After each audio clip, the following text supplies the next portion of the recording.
Hi everyone, welcome back to Radio Night Crime. Before you drift off, let me know in the comments where you're listening from. If you're enjoying the stories, don't forget to like and subscribe.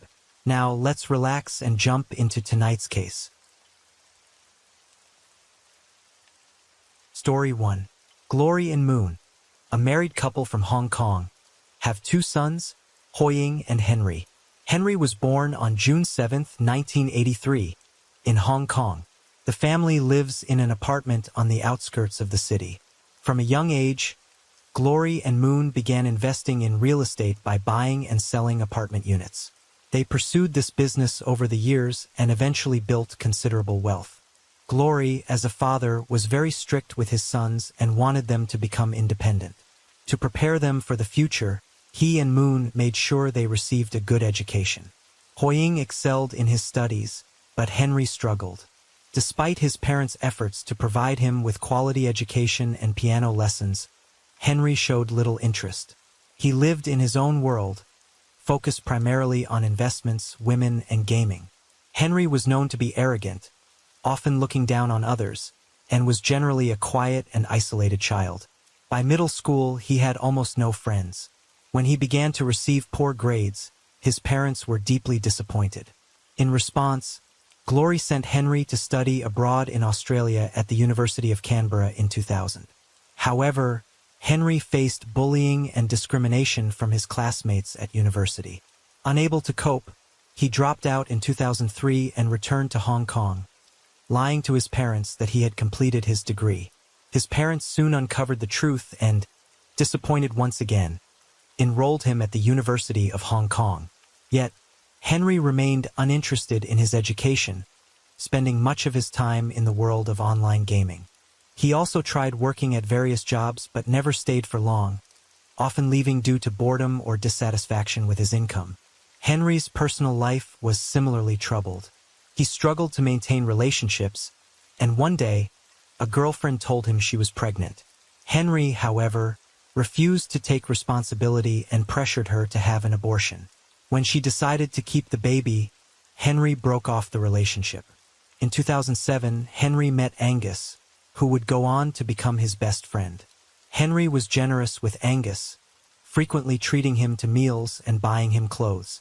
Their friendship was somewhat unbalanced, with Henry playing a dominant role, which led Angus to hold him in high regard and follow his lead closely. Angus has a very gentle nature. His background is quite different from Henry's. Angus shares a close bond with his mother and older sister, who often worries about him, as he is easily influenced and prone to manipulation. While Angus struggled academically and frequently failed his classes, he had a strong aptitude for mathematics. Throughout his school years, he was often the target of bullying but also received protection from some friends. This shared sense of vulnerability brought Henry and Angus closer, as they both felt a connection in their experiences. Angus's romantic relationships were fraught with difficulties. He married a woman from Indonesia, only to be heartbroken on their wedding night when she confessed that she already had a husband. It turned out she also had another boyfriend and had only married Angus as a way to stay in Hong Kong. Following the failure of his marriage, Angus traveled to New Zealand to reflect and recover. There, he met another woman who ultimately deceived him and drained him financially. Angus returned to Hong Kong penniless and deeply disheartened. Desperate and overwhelmed, Angus attempted to end his life by ingesting mercury from a thermometer mixed with rat poison and cough syrup. Fortunately, his older sister discovered his plan in time, saving his life, though he did suffer some nerve damage from the incident. In 2011, Henry's life also took a downturn. He was repeatedly dismissed from his workplace due to his undisciplined behavior, which gradually distanced him from Angus. To make matters worse, Henry had invested heavily in stocks, only to suffer significant losses when their value plummeted. Unemployed and out of money, Henry asked his parents to sell their apartment and split the proceeds 3 ways, between his parents, his brother, and himself. However, his parents refused his request, insisting that Henry find a job and support himself. Feeling rejected, Henry left home, convinced his parents no longer loved him. His resentment grew, fueled by feelings of abandonment and anger. After leaving, Henry disappeared for a while, with no one certain of his whereabouts. Eventually, he reached out to Angus, his only close friend from the past, despite them not having seen each other in a long time. Their bond remained strong, and Angus welcomed Henry, offering him a place to stay. Confiding in Angus, Henry vented his frustrations about his family. He expressed deep bitterness toward his mother, recalling how she forced him to take piano lessons as a child. He also harbored intense hatred for his father, who he described as an alcoholic who often came home late, sometimes taking out his anger on Henry's mother and older brother. Tensions with his parents had been simmering for years, and the argument over selling their apartment had finally escalated, deepening the rift between Henry and his family. On Tuesday, March 5, 2013, Hoying visited his parents' apartment, intending to meet with them. However, he was surprised to find only his brother, Henry, there. When Hoying asked about their parents, Henry mentioned hearing that they had planned a trip to Sangtong, China, for a vacation. Strangely, Hoying had not been informed of any such plans. Over the next 2 days, Hoying repeatedly tried to reach his parents by phone, but his calls went unanswered, leaving him increasingly worried about their safety. On Thursday, March 7, 2013, at Hoying's urging, he and Henry went to the police to report their parents as missing.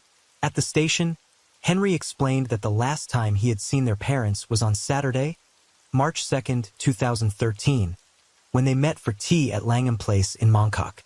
After that, he claimed to have had no further contact with them.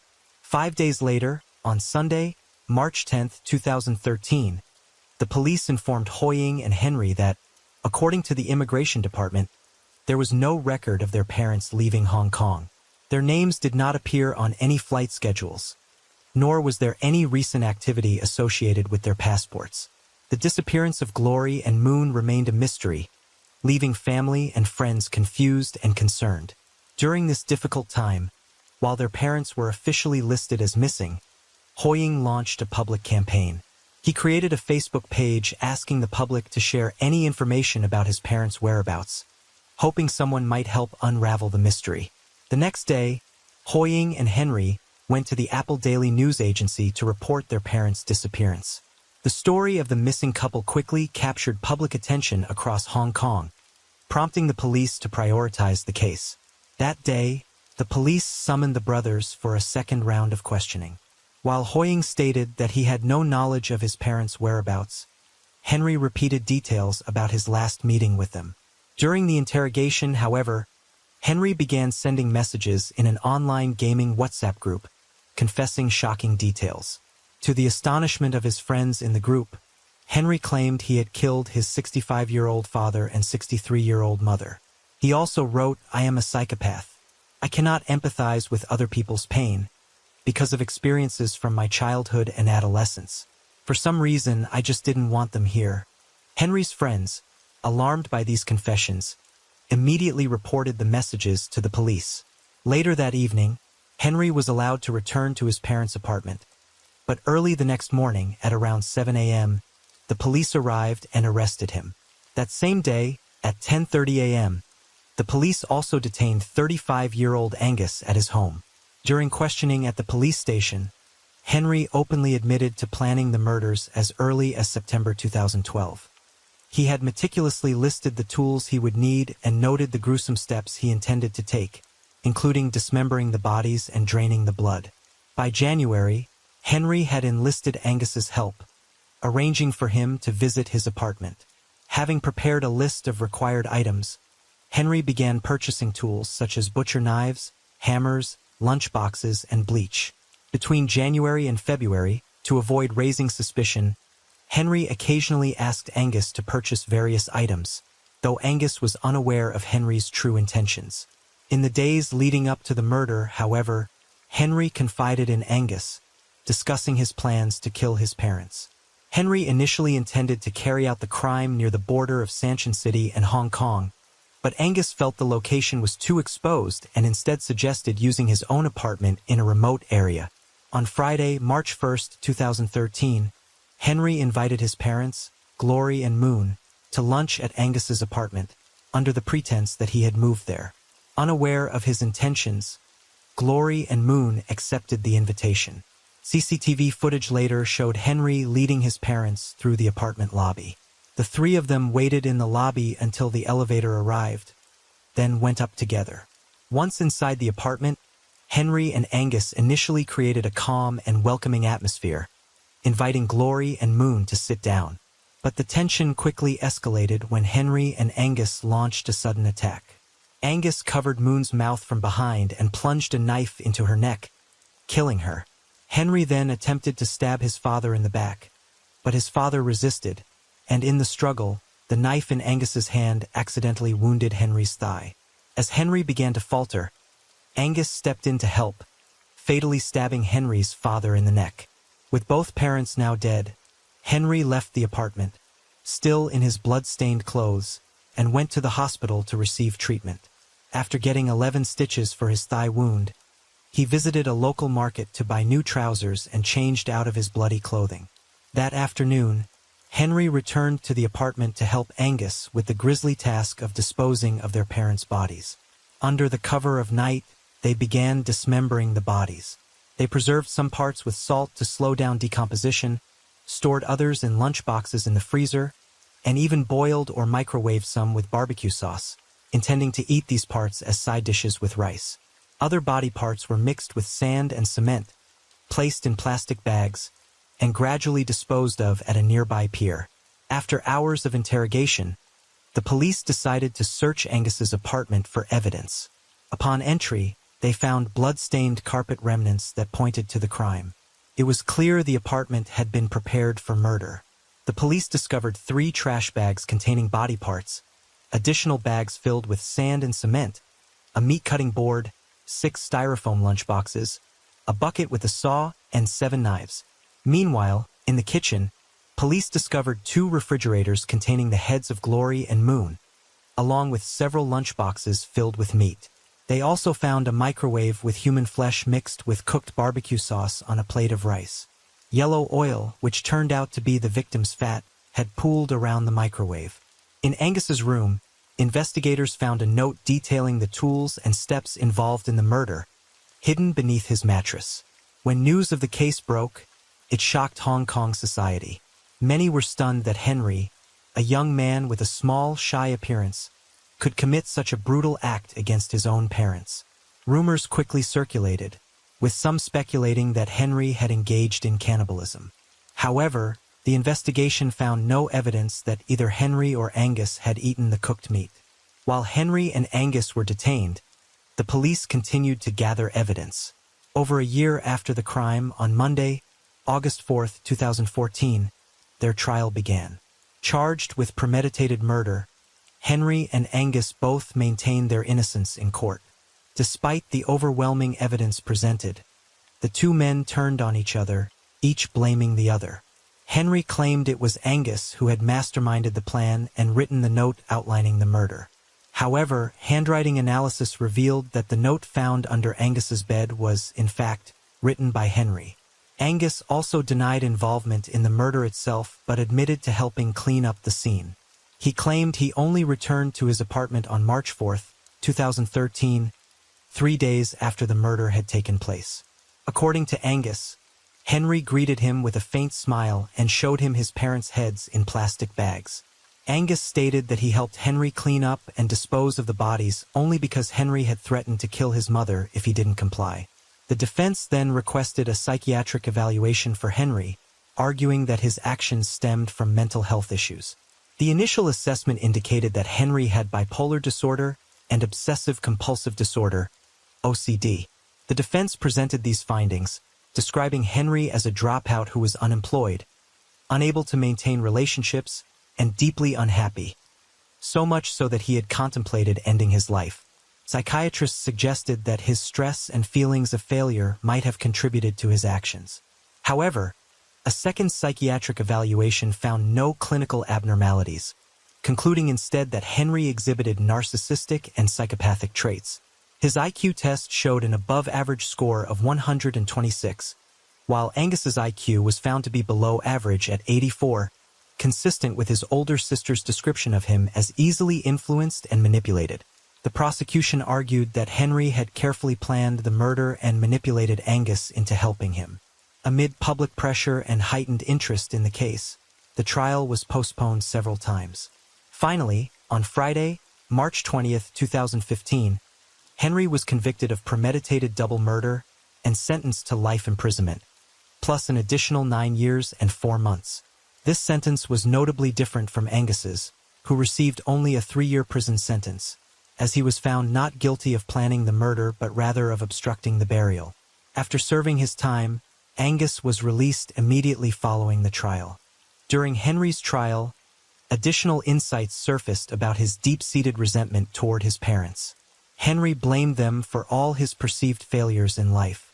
He claimed that he struggled to concentrate on his studies because his father frequently played the television at a loud volume.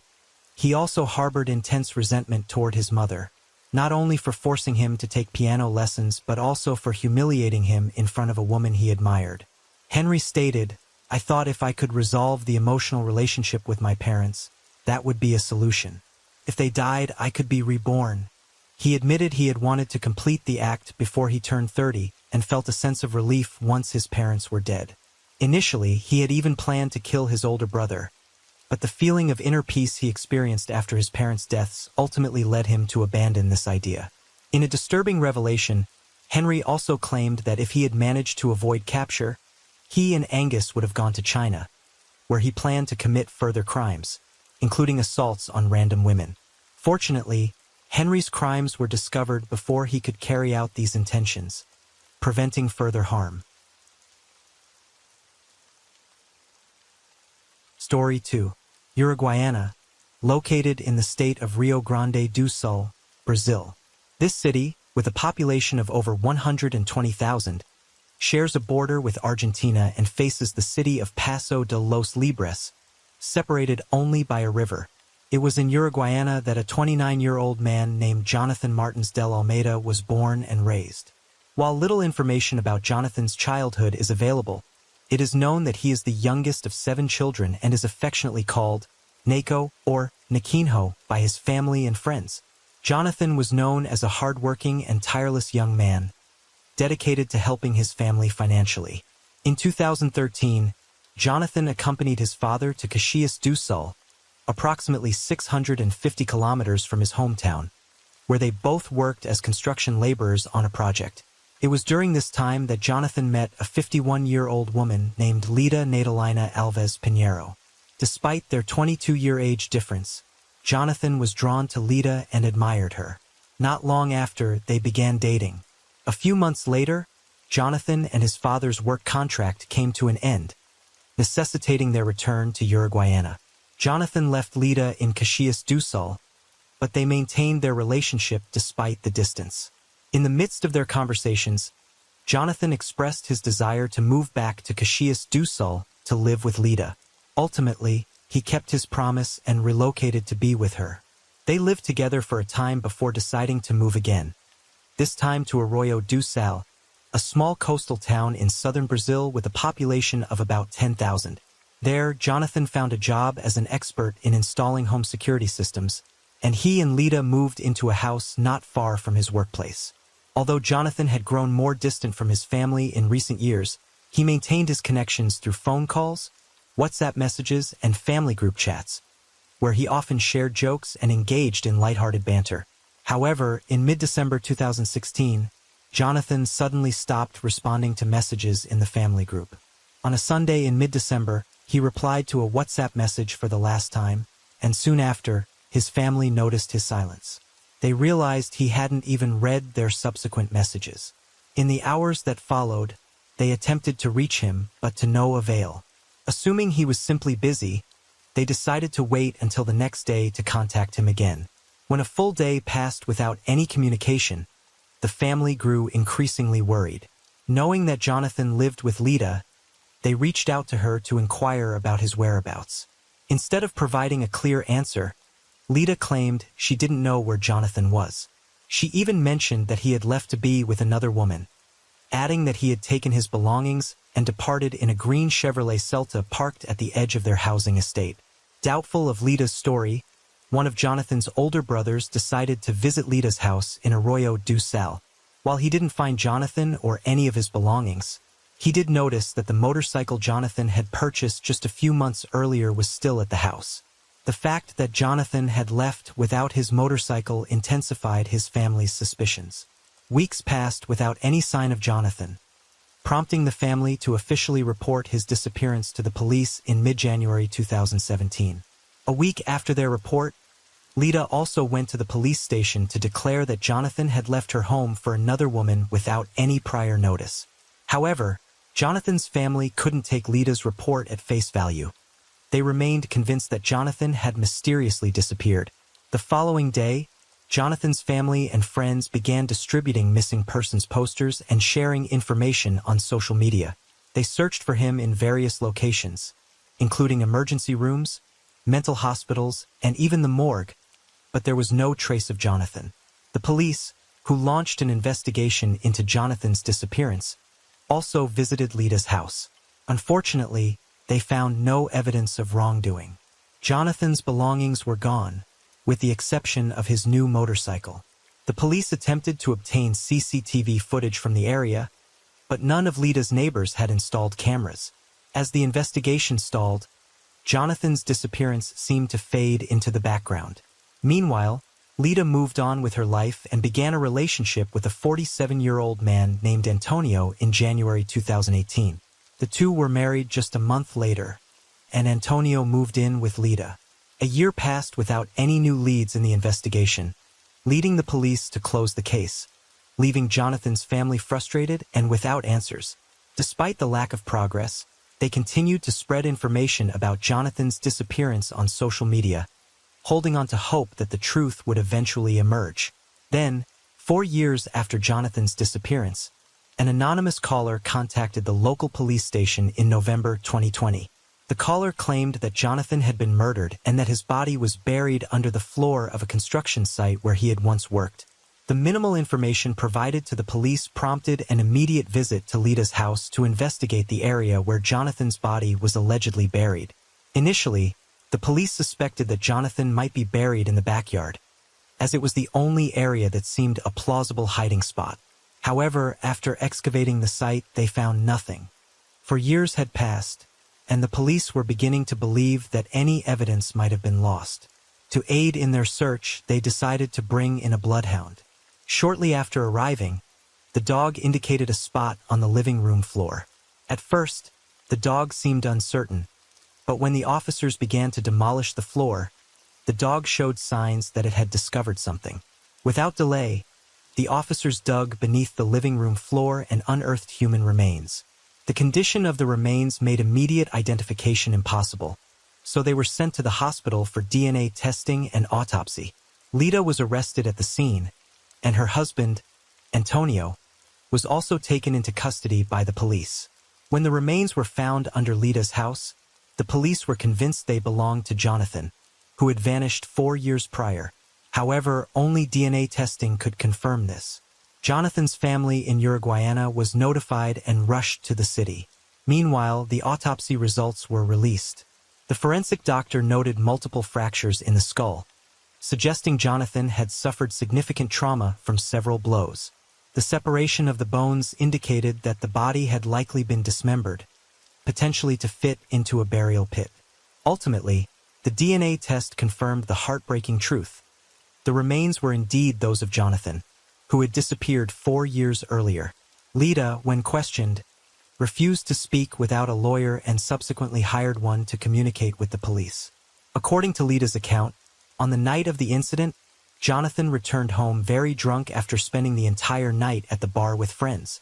During the confrontation, he allegedly broke a glass on the kitchen table and approached Lida.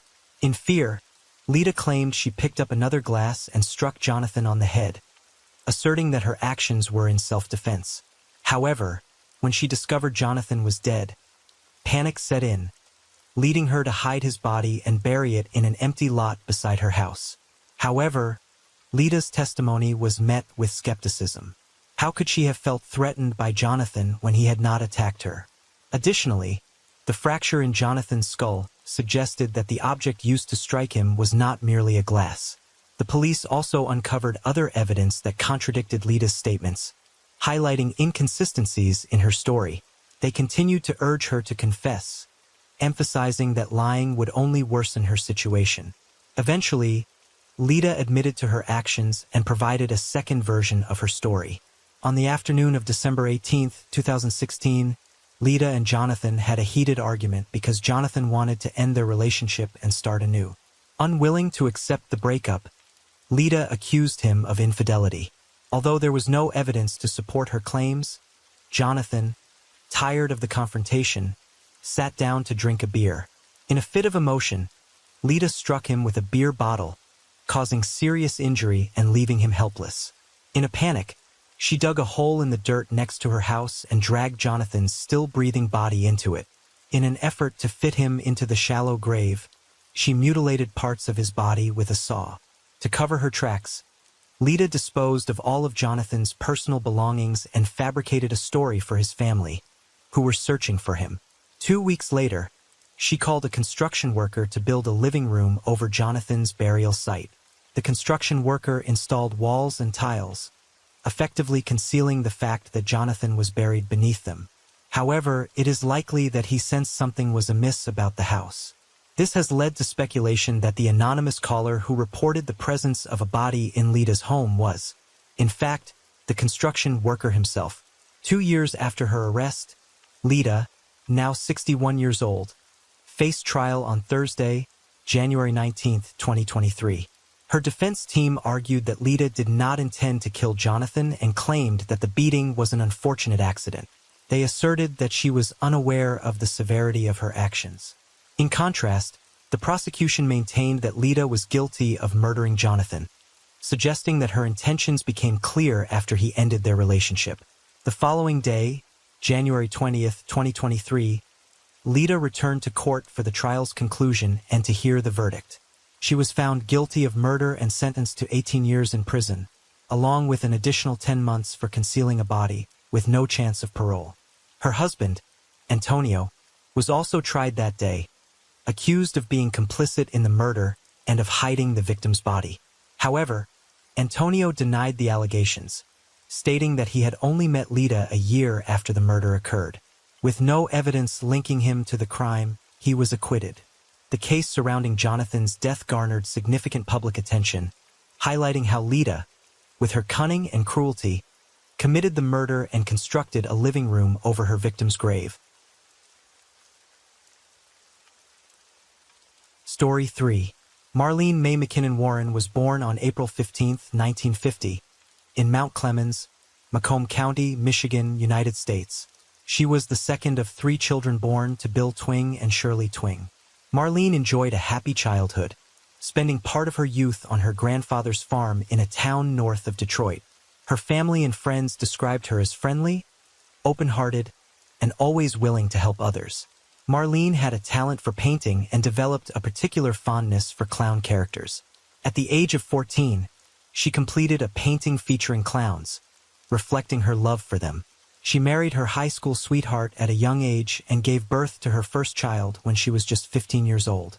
From this marriage, she had 2 sons, John and Joseph. Tragically, Marlene's first marriage ended prematurely when her husband died in a car accident in Texas, leaving her a young widow at 20. She faced the challenge of raising her 2 toddlers on her own. 2 years later, Marlene married Michael Warren. At the time, Marlene was 22, and Michael was 19, becoming a stepfather to John and Joseph. Marlene was known for her hard work and determination. She became a successful businesswoman in her area, owning 20 rental properties leased to large companies, and also worked as a cargo ship inspector. Marlene and Michael lived in a magnificent house on a spacious plot of land, a testament to Marlene's hard work. Their home was located in West Palm Beach, Florida. While Michael worked as a used car sales agent, running a company called Bargain, his success paled in comparison to Marlene's income. During this time, Marlene enjoyed a life of abundance. She had a loving family, financial security, and a comfortable lifestyle. She even purchased a private plane, which she parked in the expansive area of their property. However, Marlene's life took a turn when Michael was arrested in 1986 for a used car scam. He had been rolling back the odometers on the cars he sold to make them appear to have lower mileage. When customers discovered the deception, one of them returned the car and reported Michael to the police. Fortunately, he received only an 18-month probation sentence. Tragedy struck again in Marlene's life when her first child, John, died in a car accident in 1988 at the age of 22, mirroring the fate of his father. At that point, Marlene was left with only one child, Joseph. In early 1989, between January and February, Michael focused on expanding his business. He opened new bargain branches and hired numerous employees, including mechanics, marketing teams, office staff, and vehicle printers who were behind on payments. One of the new hires was an old friend named Richard Keene. During his time at the office, Richard occasionally brought his wife, Sheila, along with him. At 26 years old, Sheila was 12 years younger than Michael and had recently started working in his office. She quickly proved to be a valuable asset, capable of handling significant responsibilities and tasks. However, Sheila was not solely focused on her work. She also sought to get closer to Michael, viewing him as a responsible, mature, and wealthy man. It turned out that Michael shared similar feelings for Sheila, who contrasted sharply with his wife, Marlene. Sheila was young, slender, and more conventionally attractive than Marlene, who was nearing 40 and had gained some weight. Their mutual attraction blossomed into an affair at work. The office staff were aware of the relationship, yet no one confronted them or informed Marlene. Richard, Sheila's husband, eventually learned about the affair between his wife and his friend Michael. Faced with the situation, Richard chose to divorce Sheila and leave his job. By January 1990, despite Marlene's luxurious lifestyle and the appearance of a happy family, it became known that she and Michael had been experiencing constant fights in the months leading up to her death. The quarrels between Michael and Marlene were primarily fueled by Michael's insecurity. He felt inadequate as a businessman, especially since he earned less than his wife. Although Marlene was not overly concerned about her husband's income, she had grown suspicious of his fidelity. In fact, she had been aware of Michael's affair with an employee for quite some time. Initially, Marlene chose to remain patient, hoping that he would change and wanting to maintain their family for the sake of their child. However, as time went on without any signs of improvement, she finally confronted him about the affair. Their large home became a constant battleground, filled with arguments that left Michael feeling increasingly uncomfortable. He began spending more time away from home, seeking activities outside to escape the tension. Marlene confided in her parents about the issues in her marriage, expressing a chilling sentiment. "If anything happens to me, Michael Warren is the one responsible." This comment hinted at her growing sense of foreboding regarding her safety. Marlene's parents attempted to mediate the situation, but their efforts were unsuccessful. She also discussed her concerns with several colleagues, asking a peculiar question.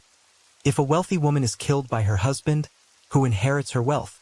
Her friends found the question odd but, unaware of the turmoil in Marlene and Michael's relationship, dismissed it as mere conversation, assuming that all was well between the couple.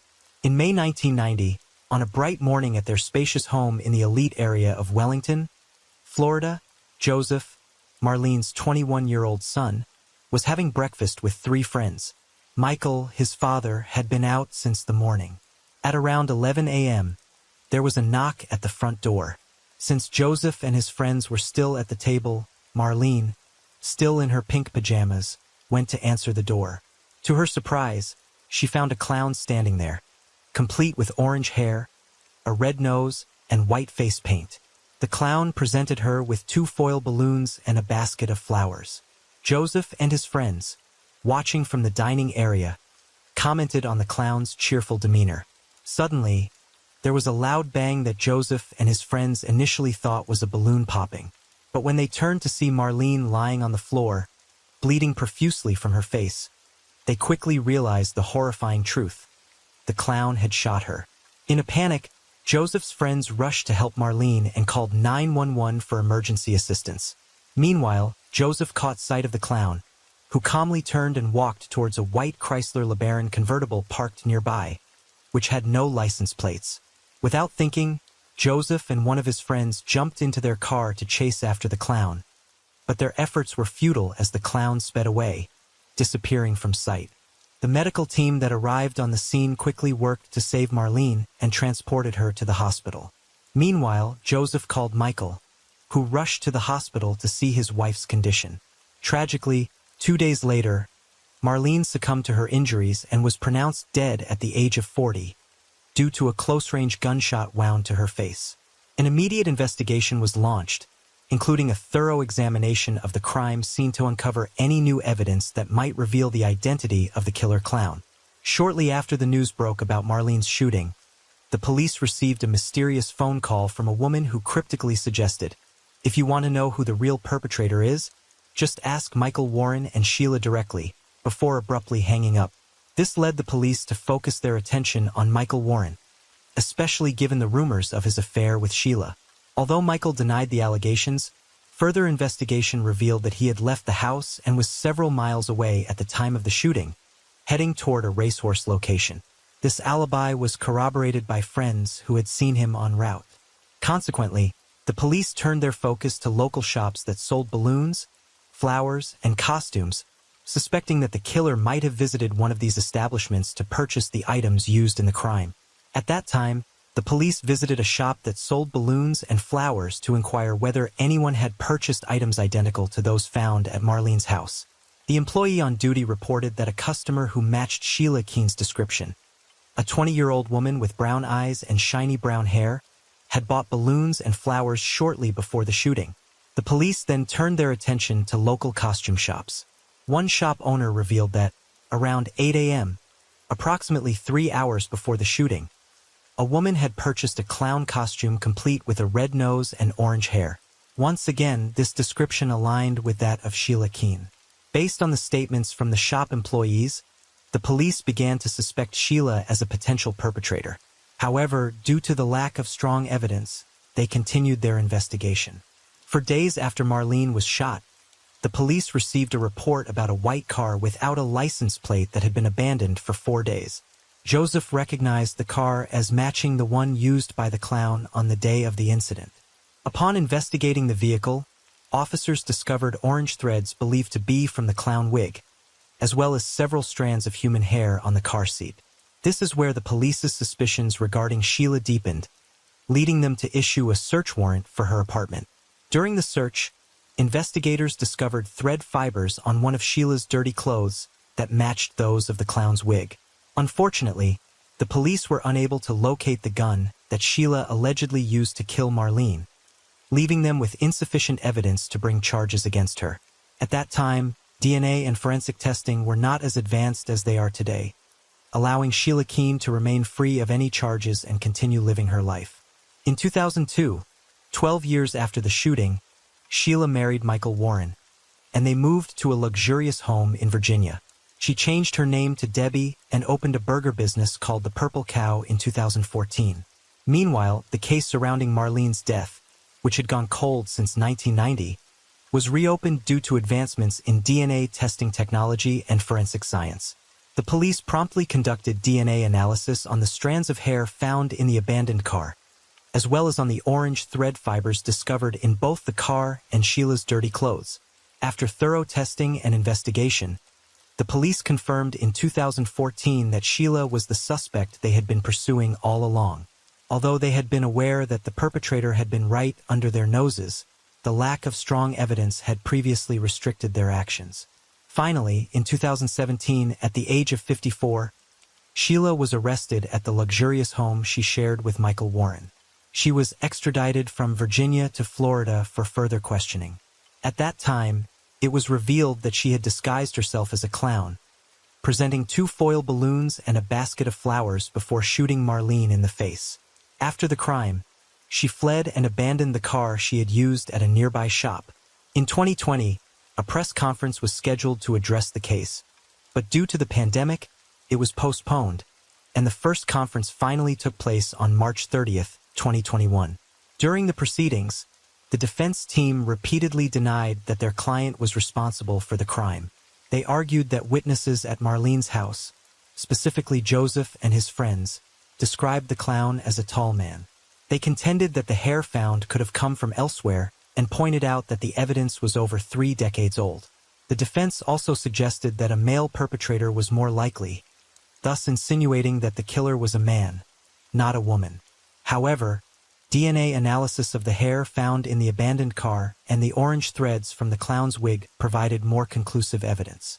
Additionally, statements from witnesses, including employees from the flower and balloon shops and costume stores, which had been documented in police records since 1990, reinforced suspicions that Sheila was responsible.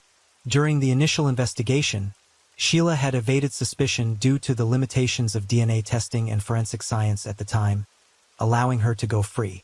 Furthermore, the fact that Sheila married Michael shortly after Marlene's death only intensified suspicions that her presence had motivated her to kill Michael's wife.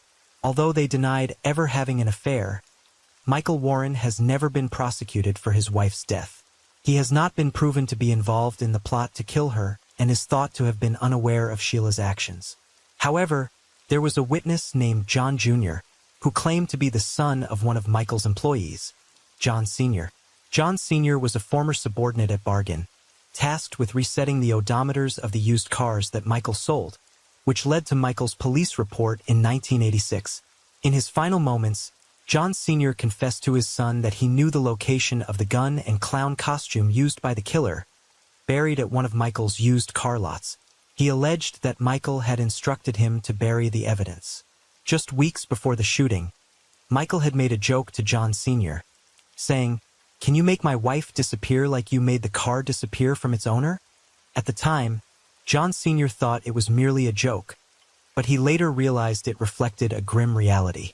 Following Marlene's murder, John Sr. claimed that Michael ordered him to bury the gun and clown costume. He had also frequently overheard Michael arguing with Marlene on the phone, during which Michael made threats against her life and expressed his deep-seated hatred for her. John Jr. eventually revealed everything his late father had said to the police. However, the question remains, was Michael truly involved? No one knows for certain. Initially, Sheila faced prosecution with the threat of the death penalty. After a postponed settlement, another hearing took place on March 21, 2022, where the prosecutor decided against pursuing the death penalty for Sheila, instead opting for a charge of life imprisonment. The legal battle over Marlene's death continues, with no final verdict yet from the judge regarding Sheila. We can only hope that justice is served and that the perpetrator receives appropriate punishment for their crime, providing some semblance of closure for the victim's family. Story 4. One of Bollywood's famous actresses, Sri Devi Kapoor, who was also a film producer whose achievements were recognized as Bollywood's first female star, died suddenly in 2018 due to drowning in a bathtub at a luxury hotel in Dubai. Her death invited many questions from various levels of society. Was her death purely accidental, or whether there is a fraudulent act being covered up? Today we will discuss the strange case of Sri Devi Kapoor's death and its latest investigation. The legendary actress, whose full name is Sri Amma Yangar Ayyappan, known professionally as Sri Devi, was born on August 19, 1963 in Meeanampati, Madras State, India, to parents who worked as lawyers. Her mother taught Sri Devi to speak Tamil until she was fluent. Sri Devi discovered her hidden talent in acting when she was only 4 years old, where she played in a Tamil language film entitled Kannun Karanai, which was released in 1967. Since then, Sri Devi has always had roles in various films every year, until she received various awards as the best actress in India. Apart from speaking Tamil, she is also fluent in Telugu, Hindi, Malayalam, and Canadian. The dances she performed in each film scene also amazed the producers and the Indian public, so that she always received big role offers and became recognized as the first female actress and first female star in Bollywood from 1985 to 1993. Sri Devi became the highest-paid actress in India in a row from 1985 to 1993. This made her sought after by famous Hollywood directors and producers, including Steven Spielberg, to star in famous Hollywood films such as Jurassic Park in 1993. But, after various considerations, Sri Devi finally rejected the offer.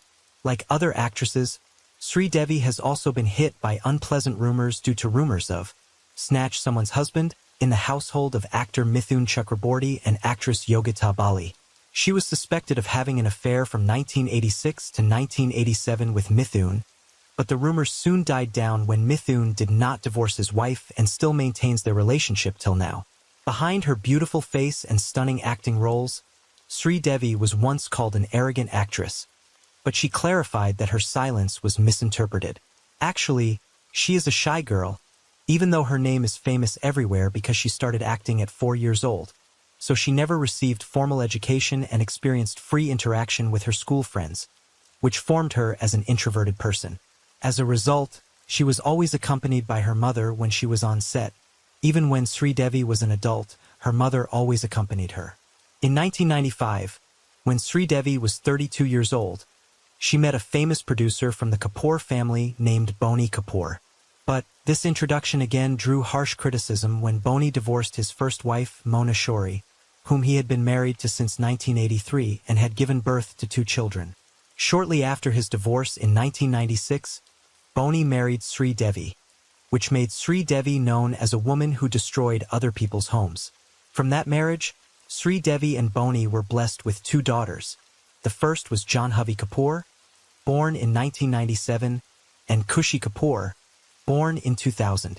Both of them are now famous actresses in India, following in their parents' footsteps. Unfortunately, Sri Devi also felt extraordinary sadness.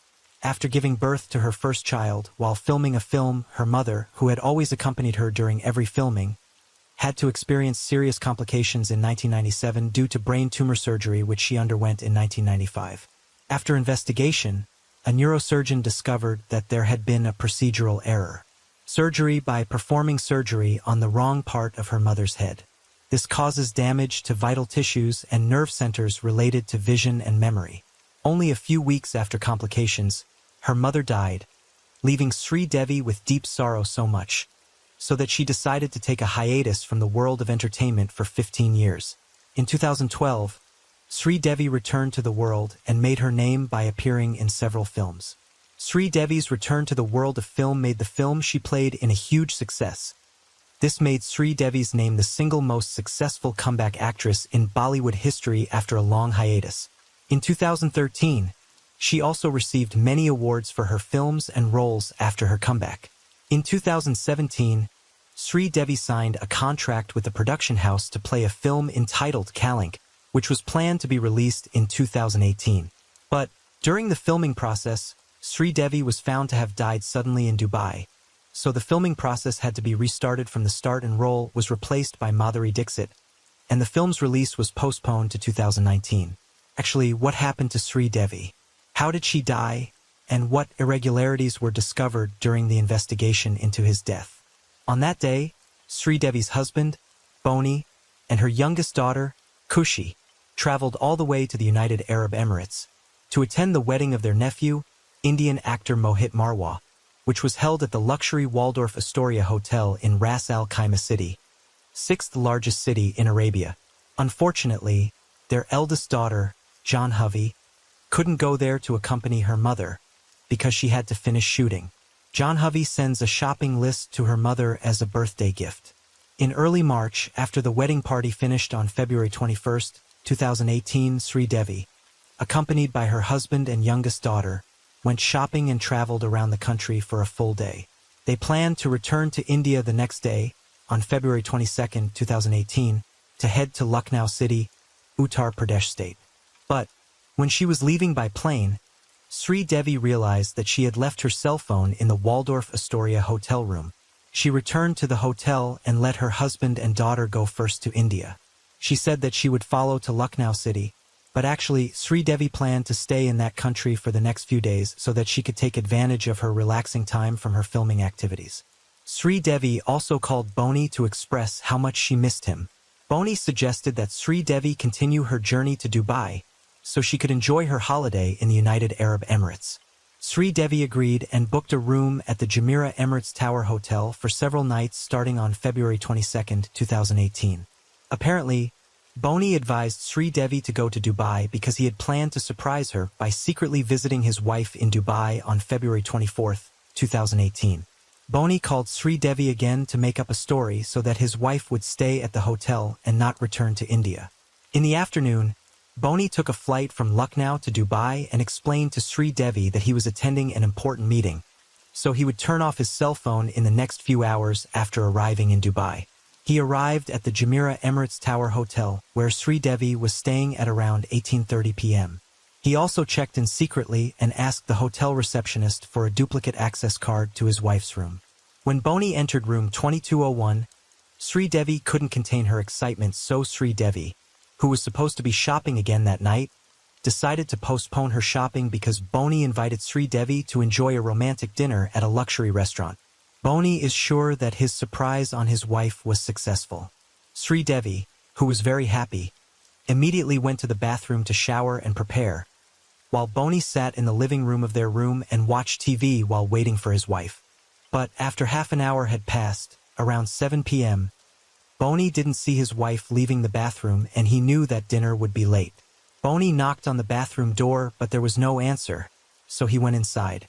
Apparently, the bathroom was not locked, but that's where he saw Sri Devi's body immersed from head to toe in the bathtub.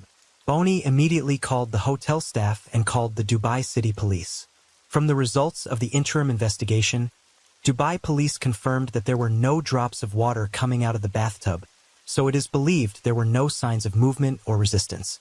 Officially, Sri Devi was declared dead on February 24, 2018 at 18:30 p.m. due to accidental drowning. Sri Devi's sudden death shocked India and her fans internationally. After the autopsy process was carried out, Sri Devi's body was taken back to India for religious ceremonies and cremation. Hundreds of thousands of Sri Devi fans from various places filled the funeral and took her body to the crematorium. The whole country is mourning the loss of a talented, legendary actress. Even her fellow actresses in the film Kalank also felt the loss, especially since the filming process had not yet been completed. So the director and producer had to rack their brains and immediately reshoot and then contract another artist to replace Sri Devi. On May 3, 2018, Boney and her two daughters traveled to Tamil Nadu with Abu Sri Devi to be released at Rameswaram Beach. An atmosphere of emotion surrounded the release of the ashes. On March 11, 2018, Sri Devi's family held a private prayer ceremony and gave an opportunity to Bollywood actors and actresses to pay their last respects to Sri Devi. After the series of ceremonies had finished, the discussion about Sri Devi's death had not yet ended. Many parties have clearly voiced an investigation into the death of their idol, because the world does not believe that Sri Devi died due to accidental drowning in the bathroom. One by one, the irregularities in Sri Devi's death began to be revealed and became a heated discussion among the public. In fact, the initial suspicion that Sri Devi died was not due to drowning, because apart from the fact that Boney's story did not make sense, the authenticity of the documents released stating that Sri Devi died was also questioned. The document wrote the cause of death as accidental drowning instead of accidental drowning, a spelling error in English that caused further public distrust. In this case, the public is increasingly cornering the grieving Boney as the murderer. But the extended Kapoor family came forward to defend Boney. Boney's younger brother, an actor named Sanjay Kapoor, defended his brother. He said that Sri Devi died of a heart attack before she drowned in the bathtub. But his statement sparked a long debate because it was known that Sri Devi had no history of heart disease and looked very healthy. The results of the toxicology examination, which had been kept hidden, also stated that alcohol content was found in Sri Devi's blood and water in her lungs. This proves that Sri Devi was still trying to breathe when she was in the water. From here, the public believes that there are many things that the big Kapoor family is trying to hide. When people questioned Sri Devi's death, surprisingly, Sunil Singh, an artistic director, film writer and music director who had worked in the Bollywood industry since 1982, revealed that Sri Devi's death was the result of murder. In fact, in his statement, he has also made research and accused clearly that Boney Kapoor, her own husband, had killed Sri Devi. Sunil said that in recent years, Boney had experienced a significant financial decline. Moreover, the new films produced by Boney could no longer explode at the box office. The first film produced by Boney was a big success in 2005 when he appointed Salman Khan to play in his film entitled No Entry, and his last successful film produced was in 2009 entitled Wanted, which still starred Salman Khan. But since 2010, Boney and Salman's relationship has been fractured because Boney's son, an actor named Arjun Kapoor, from a previous marriage, was dating Salman's sister-in-law, Arpita Khan, from 2003 to 2005, and still continues to pursue Arpita after they separated. Arjun even approached Salman's other sister-in-law, Malaika Aurora, until Malaika divorced her husband. This creates tension between Salman and Boney, so Salman tells Boney to stay away from his family. As a result of this strained relationship, Boney's films did not sell well, and Boney is known to have sold one of his properties to fulfill all the needs of his glamorous life. He also fought to maintain the social status of the Kapoor family in the film industry, until speculation emerged that Boney planned Sridevi's death to seize all her assets. Sunil also finally submitted his research to the court to ask the police to carry out an investigation. Even Sunil's lawyer also revealed something more surprising, that they had found files on Sridevi's life insurance policy in Oman worth $35 million, which could only be claimed if Sridevi died in Dubai. This made international headlines at the time, further shining a spotlight on the Kapoor family. But, unfortunately, the court rejected Sunil Singh's application because it considered that the United Arab Emirates police no longer found any suspicion about Sridevi's death. Amid these suspicions, an assistant commissioner of New Delhi police named Ved Bhushan also expressed his own theory. He believed that Sridevi showed signs of death due to premeditated murder. He also claimed that United Arab Emirates police officials mistakenly determined that Sridevi's cause of death was drowning. He also speculated that it was possible that Dawood Ibrahim Kaskar, a leader of India's largest cartel who organized an international crime syndicate, was involved in the case. Ved Bhushan even went directly to Dubai and stayed for several days at the hotel where Sridevi was staying to unravel the mystery of her death. As time went by, people began to believe in the theories that were revealed. Even netizens are also paying attention to the last photo uploaded by Sridevi on her Instagram account on February 22, 2018, which shows that she still looks healthy and happy at her nephew's wedding. But, after the photo was uploaded, Sridevi was no longer seen leaving the hotel room or around Dubai City. The hotel staff also said that Sridevi had never left the room since she first checked in, while the wedding guests admitted that the last time they saw Sridevi was at the party. However, there are also those who defend Boney Kapoor by saying that Sridevi's death may have been caused by a drug overdose, so Boney discovered it, created a story, and made it look like she died by drowning. This was probably done so that Sridevi was not thought to have died of an overdose and was not remembered as a drug addict. On August 13, 2019, the renowned Madame Tussauds Wax Museum Singapore announced that they would be creating a wax statue of Sridevi to honor her achievements in Bollywood. When the inauguration of Sridevi's wax statue was held, Boney Kapoor and her two daughters, Janvi and Kushi, attended the event and posed for photos with their mother's wax statue. 2 years after his name continued to be cornered as Sridevi Kapoor's killer, Boney Kapoor finally opened his voice and revealed that he had been silent all this time because he was still grieving. Boney also admitted that he was innocent. He explained that after finding his wife dead in the bathtub, he was taken by Dubai police and interrogated for 18 hours straight. In fact, he was questioned again for 48 hours, but Dubai police did not find anything wrong with him, so he was released to attend to his wife's cremation ceremony. Boney also claimed that he had taken a polygraph test that showed he was not lying. He emphasized that he could not have killed his own wife because he had never had problems at home. Although many people believed Boney's words, many more thought that Boney was acting. Various methods have been used by those who believe that Sridevi was murdered to reopen the investigation. But all their efforts were in vain, as the court still viewed the legendary actress' death as an accident. On November 12, 2023, a well-known entrepreneur and activist from India named Deepti Panaiti suddenly revealed the results of her investigation, which had been carried out with her team from various related professions. She had ample evidence to show that Sridevi was indeed murdered, as per Sunil Singh and Ved Bhushan's statements several years earlier. Deepti stated that Boney Kapoor was involved in the murder and involved many other individuals who had the potential to be Sridevi's killer. Deepti said that there was some autopsy evidence that was deliberately hidden by several parties to remain secret.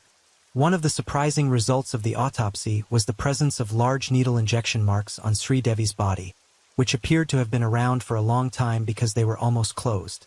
Apart from that, it turns out that Sri Devi did not die on February 24, 2018 as reported by the media and documents released, but on February 23, 2018 at 18:30 Dubai time. The autopsy results also showed that mamushi poison was found in Sri Devi's blood, a poison from the most dangerous species of mamushi snake found in Japan. Sri Devi had been injected with the poison 130 hours or 5 days before her death while still in India. The killer injected the poison along with milk solids to delay the reaction of the poison in the body, damaging several organs and nerves in Sri Devi's body. The killer hoped that Sri Devi would die in the wedding party while dancing at the event so that no one could find out the real cause of death. But it seems that the poison was too slow to react, so Sri Devi remained healthy during the wedding party. Therefore, the killers took Sri Devi away from the party location in Ras Al Khaimah City to Dubai City, which is 100 kilometers away, to stay at the Jumeirah Emirates Tower Hotel. According to Deepti, Sri Devi's reason for vacationing alone in Dubai doesn't make sense, considering the busy shooting schedule for the film, Kalink, and the presence of her family who are still in Ras Al Khaimah City, while her husband and daughter have returned to India. In fact, based on the testimony of staff hotel, Sri Devi never left the room since checking in at room 2201. Deepti suspects that Sri Devi was murdered by drowning in a tub of water while in her hotel room. Deepti also alleged that Boney Kapoor pretended to travel from India to Dubai to surprise Sri Devi, even though he wanted to make sure Sri Devi was really dead. Through collaboration with various parties, Boney succeeded in changing Sri Devi's death date from February 23rd to February 24th. What do you think? Do you believe that Sri Devi, a famous legendary actress in India, died because of her husband's actions? Which theory do you believe? I hope that with Deepti's efforts to voice injustice again, the authorities in India can be heard, and the real perpetrators can be punished for their actions. Story 5. In 1986, a man named Thomas Hawks, or commonly known as Tom, was 39 years old. Tom had recently divorced his wife and was living with his 2 teenage sons. One evening, Tom was having dinner with his sons at a restaurant near his home in California. There, he was captivated by a woman he found very beautiful and elegant. Tom kept looking at the woman until she finally noticed that he was staring at her. Since Tom was a cool widower with a strong build and a rugged beard, the woman, named Jackie, who was single and 29 years old, was also interested in him. Tom then approached Jackie, who, as it turned out, was indeed single and 29. They started dating for 3 years until, in 1989, Tom and Jackie got married and lived happily. Before their marriage, Jackie had told Tom that she had been in an accident, and the doctors had declared that she would not be able to have children. However, Tom didn't mind and accepted Jackie as she was. Jackie was also happy because she finally got to experience being a mother to her stepchildren, Tom's sons. Over the years, Jackie dedicated herself as a good homemaker for the 2 boys. However, as the boys grew up, they decided to work in other cities, leaving their parents feeling a bit of emptiness, especially Jackie, who felt very lonely since she was very close to them. Tom then took the initiative to sell their house and use all of his remaining savings to buy a boat, with the aim of enjoying their old age relaxing and sailing along the California coast. In 2002, Tom bought a second-hand boat at a reasonably low price, and he and Jackie worked on refurbishing and renovating it until it looked beautiful and comfortable. After 2 years of a relaxed life, in 2004, one of Tom's sons shared the exciting news that Tom and Jackie would soon become grandparents. Jackie was thrilled by the news and immediately felt happy, asking her husband, Tom, to sell their boat because they needed to live on land to be closer to their first grandchild. In response, Tom placed ads in several magazines to sell their boat for $500,000. It didn't take long before a couple called Tom, explaining that they had been saving for years to buy a yacht and were interested in Tom's boat. Tom and Jackie, excited, informed their son that they had found potential buyers and would soon complete the transaction. However, A few days later, Tom and Jackie suddenly went missing and couldn't be reached by either of their sons. This raised serious suspicions, as Tom and Jackie were the type of parents who would always be the first to reach out or, at the very least, always return any missed calls from their sons. When their son reported to their uncle, Jim, who was also a retired police chief in California, Jim immediately got into his car and headed to Newport Beach, where Tom's boat was docked. He went with a friend, and when they arrived at the marina, Tom's yacht was indeed still there. Jim thought perhaps the transaction hadn't been completed, which was why the boat was still docked. However, when Jim boarded the yacht to check for Tom and Jackie, he found that no one was aboard. After inspecting the entire boat, Jim noticed several things that seemed unusual for the Tom and Jackie he knew. First, one side of the boat was very messy, which was unlike Tom, who always kept his boat meticulously tidy. Second, the tarp in the cockpit area was shifted and left unarranged. Third, several dirty towels were hanging haphazardly. Jim found all of this very odd, as the Tom he knew would never leave the boat in such a messy state. Since it was getting dark, Jim took out his business card and wrote a message for the new owner to contact him at that number. He explained that his brother-in-law had just sold the boat and was now missing. Jim asked the new owner to reach out to him as soon as possible. A few hours after Jim left, his phone rang, and it was a young woman named Jennifer DeLeon, 21 years old.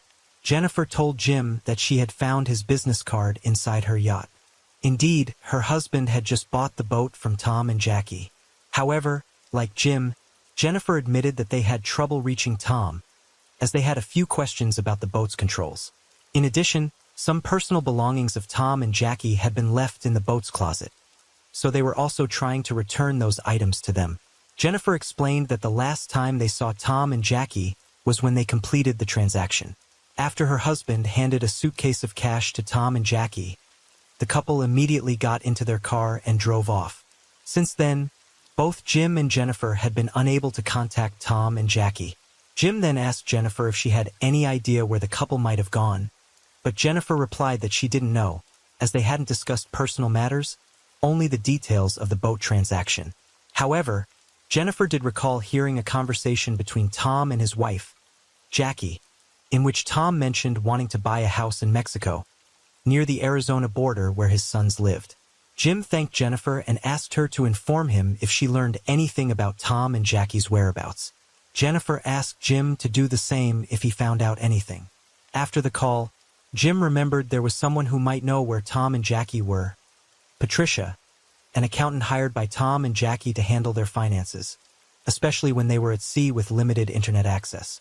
Patricia managed their bills and paid their taxes. The first thing Jim asked Patricia was, "Hey, have you heard from Tom and Jackie in the past few days?" Patricia replied that she hadn't. Jim then explained the whole situation and asked, "Could you check if Tom made any large deposits into his or Jackie's accounts? A few days ago, Tom just sold his yacht and received a large sum of cash." After checking, Patricia confirmed that no money had been deposited into any of Tom or Jackie's accounts. Jim and Patricia both paused for a moment, trying to figure out why Tom and Jackie hadn't deposited such a large amount of money. It seemed something was wrong.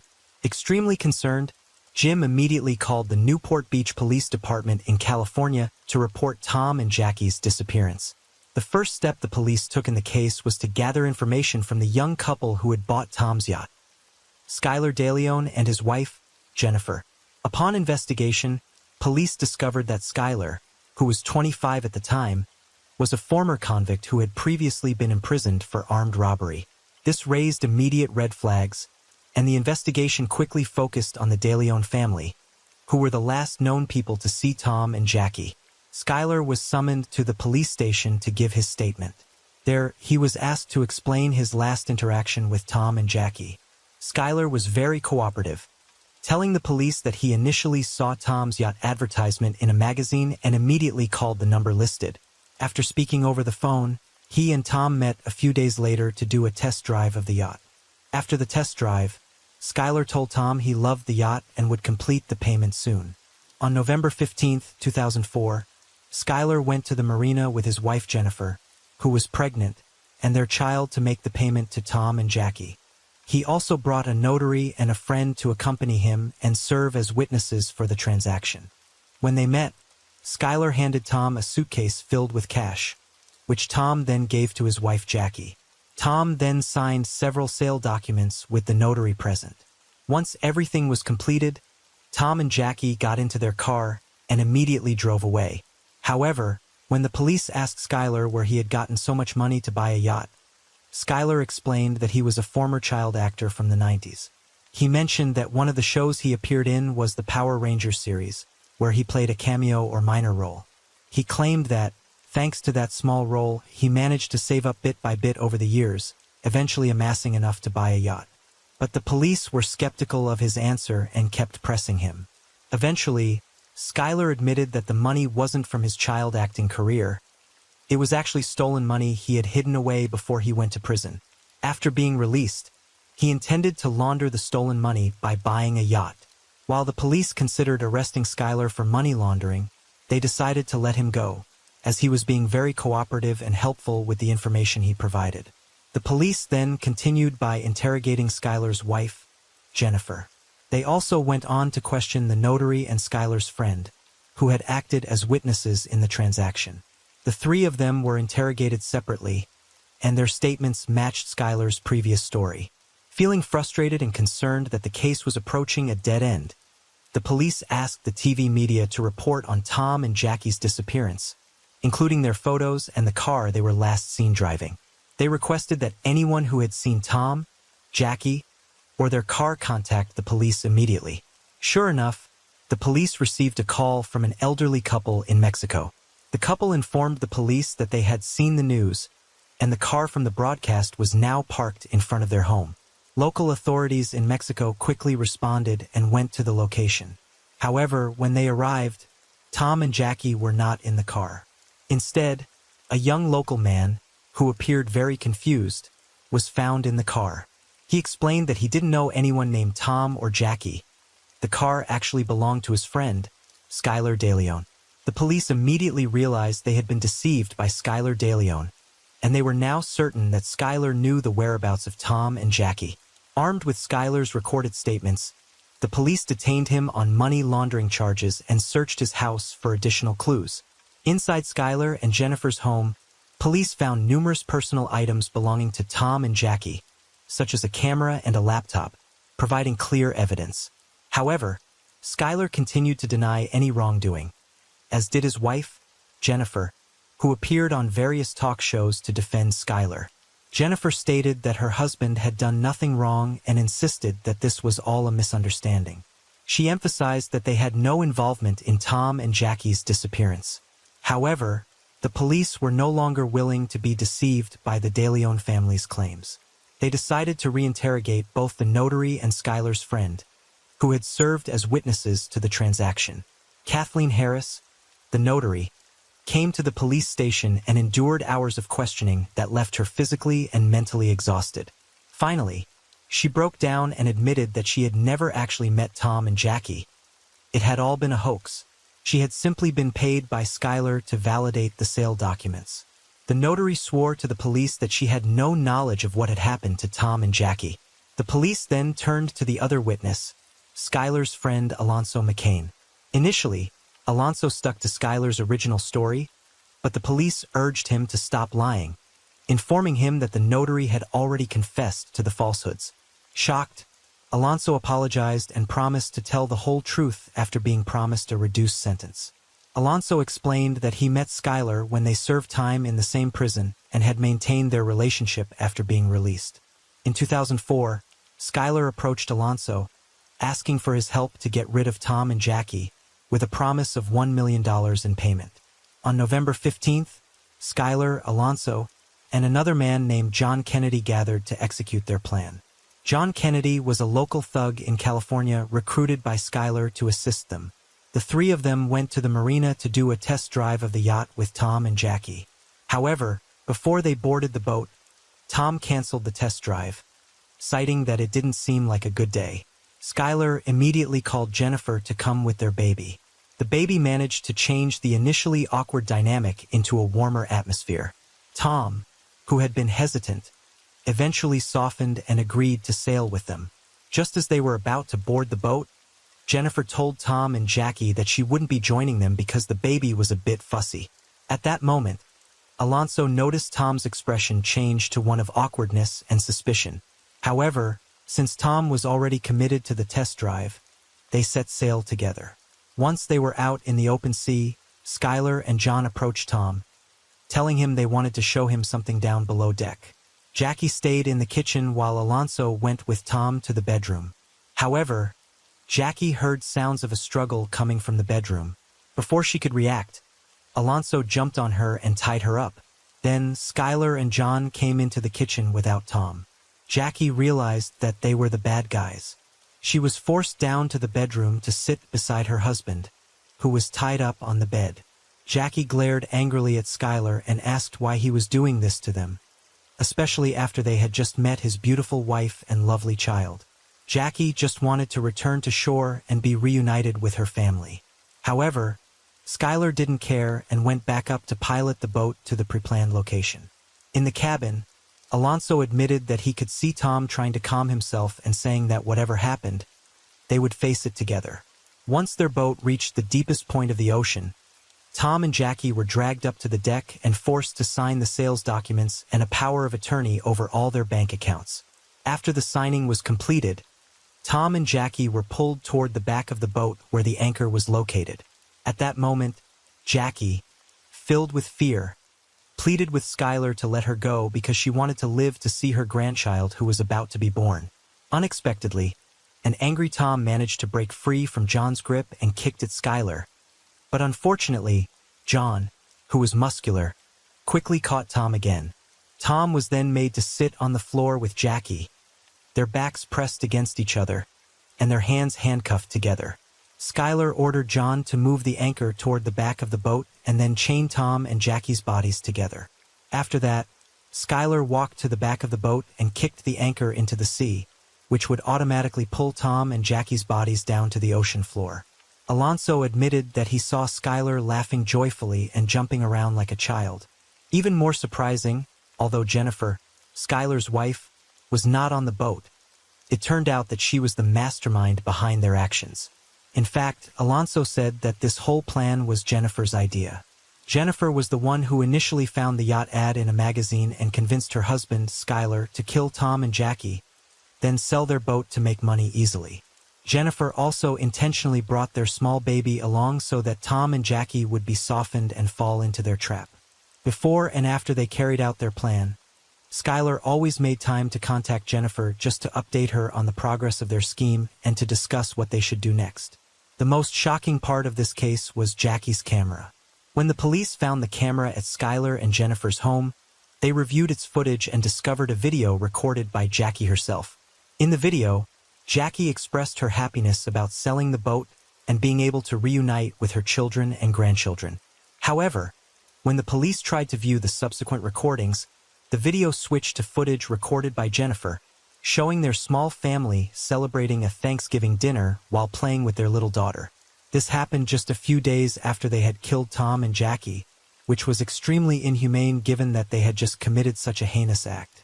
Jennifer and Skylar even used the camera to record all of their family activities without feeling any guilt.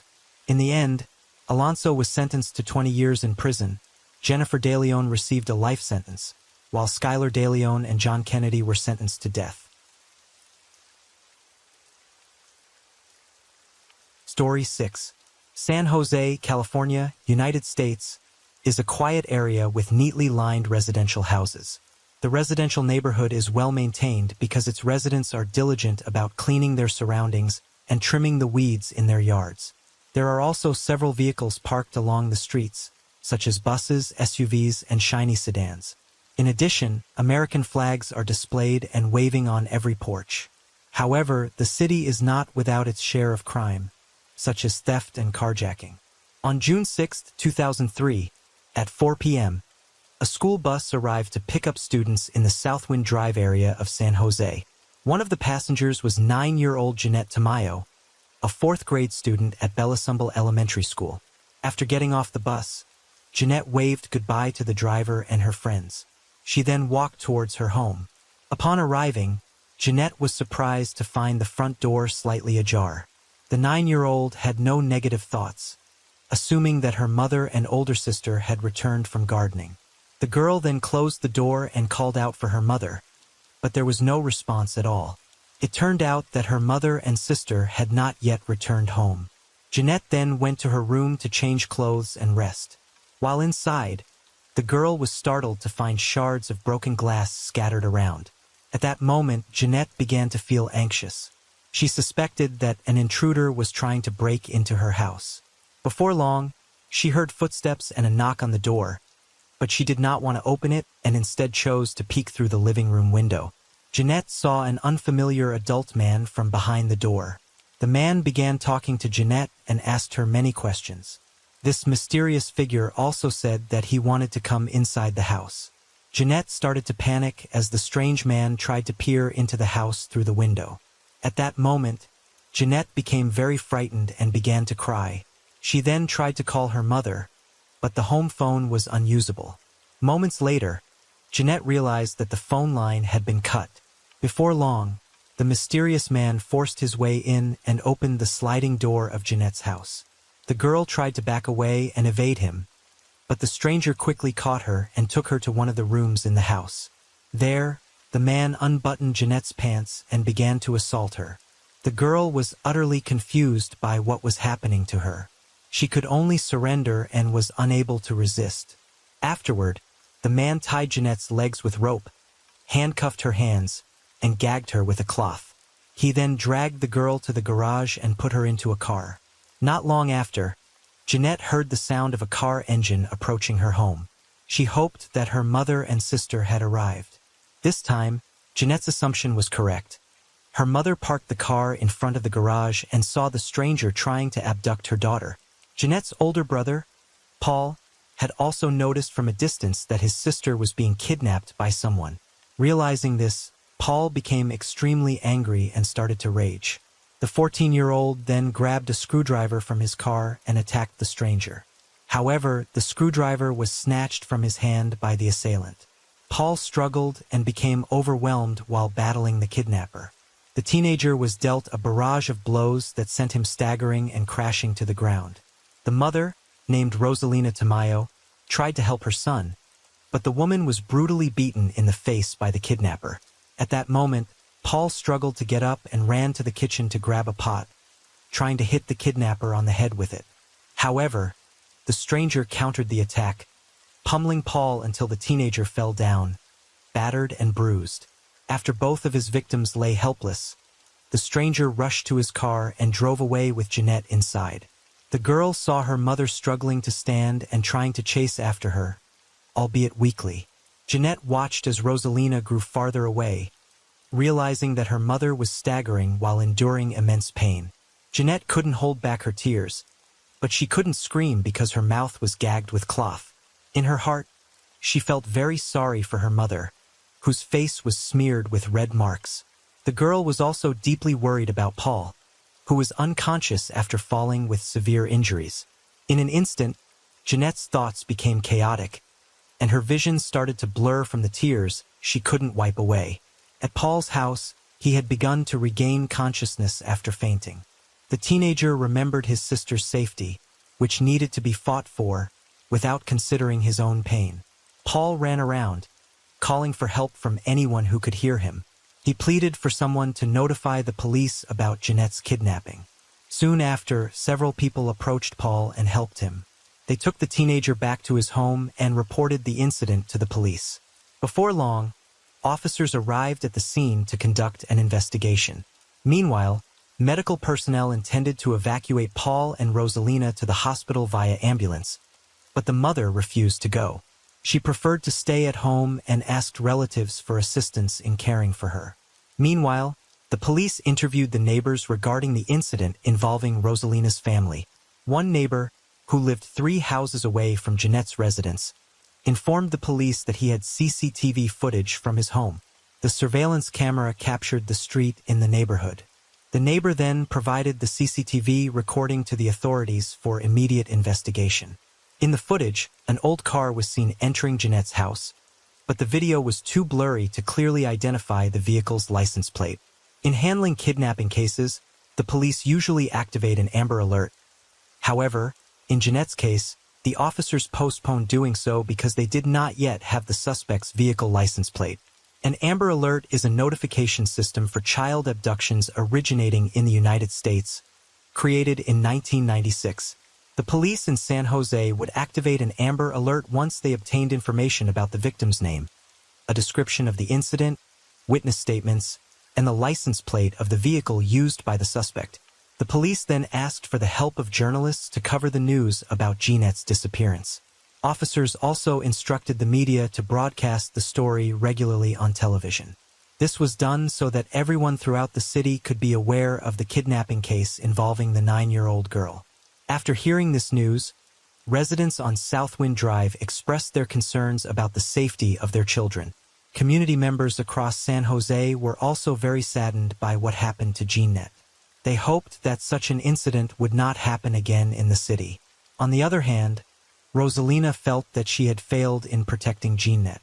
The woman deeply regretted that she could not adequately protect her daughter. In a different place, Jeanette, bound and gagged, was in a car with her kidnapper. The girl banged her body against the car door to attract the attention of other drivers, but her efforts never bore fruit. The kidnapper, seeing Jeanette's behavior, became very angry and struck her until she fell and lay under the car seat. Shortly thereafter, the kidnapper stopped the vehicle and took Jeanette to a 2-story house with brightly colored walls. The man then went up the stairs and entered the bedroom while carrying Jeanette. He laid the girl down on the mattress in the room. Although it was somewhat small, the room was equipped with a window, television, and bathroom. The kidnapper then untied Jeanette's legs and handcuffed her. Additionally, he removed the cloth covering the girl's mouth. The man then started a conversation and said that he would rape her for the second time. The kidnapper also warned that if the girl resisted, he would act violently toward her. Eventually, Jeanette was raped again by the man multiple times. After that, the man instructed Jeanette to clean herself up and then handcuffed her again. At that moment, Jeanette tried to observe how the handcuffs worked. She realized that they were mechanical or automatic. When the kidnapper left her alone in the room, Jeanette began to fiddle with the handcuffs. Over time, she managed to unlock the device on both of her wrists, allowing her to watch television and use the remote. On one channel, Jeanette watched a program discussing asthma and other health issues. The girl became inspired and planned to deceive her kidnapper. Not long after, Jeanette heard the footsteps of the kidnapper coming up the stairs and heading toward her room. She quickly put the handcuffs back on her wrists. As the kidnapper was about to assault her again, Jeanette said that she suffered from asthma and a contagious disease. The girl also expressed that she could die if she didn't take her medicine soon. To her surprise, this tactic worked. The man felt pity for Jeanette's condition. The kidnapper then asked his victim, "Are you hungry and want something to eat?" Jeanette nodded and replied, "Yes, I'm hungry." The man then walked downstairs to get his phone. Shortly afterward, the kidnapper handed the phone to Jeanette and told her to order pizza. He also provided his address to Jeanette to relay to the food delivery person. At this opportunity, the girl tried to remember the details of the address given by her kidnapper. Additionally, Jeanette memorized the kidnapper's phone number from the phone while ordering the pizza and stating the home address. Jeanette spoke with hesitations, and the pizza delivery person could tell that the girl ordering the food was in a state of fear. A few minutes later, the doorbell rang, and someone called out, "Excuse me," while half shouting that the pizza had arrived. The kidnapper left Jeanette and hurried to collect the order at the front gate. While her kidnapper was walking to meet the pizza delivery person, Jeanette stood by the window, facing outward, hoping that the delivery person would notice her. On the other hand, the kidnapper received the pizza and paid for it. The man then headed straight to Jeanette's room and handed her a box of pizza along with a folded piece of paper on top. The paper was a missing person flyer with Jeanette's face on it. The mysterious man then instructed his captive to eat the pizza, but surprisingly, the kidnapper also mentioned that he would soon get rid of Jeanette that very night. Hearing this, Jeanette became very frightened, feeling that she would never return home safely. Jeanette thought that the man would take her life in a very cruel manner. On one hand, the girl missed her mother and her older sister very much. She did not want to be separated from them for such a long time. Meanwhile, the pizza delivery person had noticed Jeanette from the gate. The person did not move from their spot and continued to observe the girl's room from a distance. Vaguely, they sensed something unusual, but the delivery person had to return to the shop to continue their tasks. As night fell, Jeanette prayed to God that she would be able to return home safely. The girl then forced her mind to think hard to find a way to save herself. Soon, Jeanette remembered a television show she often watched at home. Together with her sister, the show featured detectives dealing with criminal cases. From there, Jeanette learned that a detective needed fingerprint evidence to identify the perpetrator. Not long after, the girl took the kidnapper's watch from a small table in the room. She also grabbed a turtle-shaped toy and the kidnapper's underwear that had been left in the bathroom. By taking these items, Jeanette hoped that the police could collect samples from the kidnapper's body. Jeanette then stored these items in the empty pizza box. Next, she placed the box under her bed. Shortly afterward, the kidnapper returned to her room and asked if the girl had eaten her pizza. Jeanette said that she had eaten all the food. Fortunately, the kidnapper did not check the food box or look for the items that Jeanette had taken. The man then left the girl alone in silence for a while. Jeanette always thought that the kidnapper would execute her right then and there. She shuddered at the thought of the crimes that the mysterious man might commit. Not long after, the kidnapper returned to Jeanette's room and observed the girl's face. The man noticed that his victim was very scared when she saw him, but he did not want to show her too much compassion. After that, he tied Jeanette's legs and gagged her mouth. The kidnapper then picked her up and laid her in the trunk of the car. Before long, the man drove his vehicle very fast. In the cramped, dark, and stuffy trunk, Jeanette cried softly while imagining her mother's and sister's faces. She was overwhelmed with fear, picturing the kidnapper hurting her and taking her life. The journey felt very long for Jeanette. She forced herself to concentrate and memorize some of the turns they had taken. A little while later, the kidnapper stopped his car in a shopping area in Palo Alto. He then opened the trunk and pulled Jeanette out. The man untied the ropes on Jeanette's legs and removed the cloth that gagged her mouth. After a moment, the kidnapper grabbed Jeanette's chin and threatened her not to report him to the police. Jeanette could only nod her head while crying. The man also warned that he would hide Jeanette and her family if the police found out about her. He then pushed the girl into the middle of the road and told her to go away. At that moment, Jeanette ran laboriously toward a convenience store located not far from the highway. She sat on the store's stoop, crying uncontrollably. She felt very scared because there was no one around her. However, on the other hand, Jeanette felt a great sense of relief that she was still alive and had not been eliminated by her kidnapper. Not long after, a store clerk approached Jeanette. He tried to calm the girl down and engage her in conversation. The man asked, "Child, what is your name and why are you here?" At that moment, Jeanette didn't respond right away. Instead, she cried and babbled. The girl spoke incoherently, saying that she was scared. It turned out that the kidnapper's threats were still echoing in Jeanette's mind. She pleaded with the clerk not to report it to the police. Hearing this, the store clerk became confused by the girl's words. He tried to reassure her, giving her some water and urging her to come into the store. After that, the clerk introduced himself and said his name was Isa Yassin. A little while later, Isa realized that the girl was Jeanette, who had been reported missing a few days earlier. He immediately offered to help contact Jeanette's parents. Without waiting for a response, Isa handed his phone to Jeanette. However, Jeanette continued to cry and showed signs of fear. After observing the girl's behavior, Isa decided to call the police. He told the officers that Jeanette was with him and was unharmed. Soon, the police arrived at the store, and the officers took Jeanette into their car. While in the vehicle, Jeanette pulled items from her pockets and handed them to the officers. At this moment, the authorities gathered information from the girl and wanted to apprehend the perpetrator as soon as possible. Jeanette explained her experience during the kidnapping very clearly. The girl was also able to remember the kidnapper's home address and his phone number well. In fact, Jeanette could recall every turn she took to get to the kidnapper's house. She even drew a map showing the direction to the mysterious man's residence. Jeanette then handed the drawing to a detective named Heather Rendell. Seeing this, the detective was amazed by Jeanette's intelligence.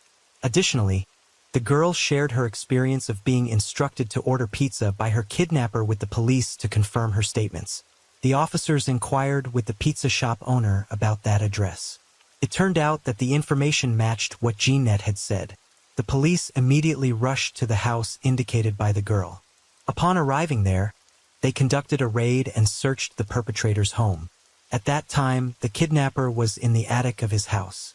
He resisted the officers and attempted to escape.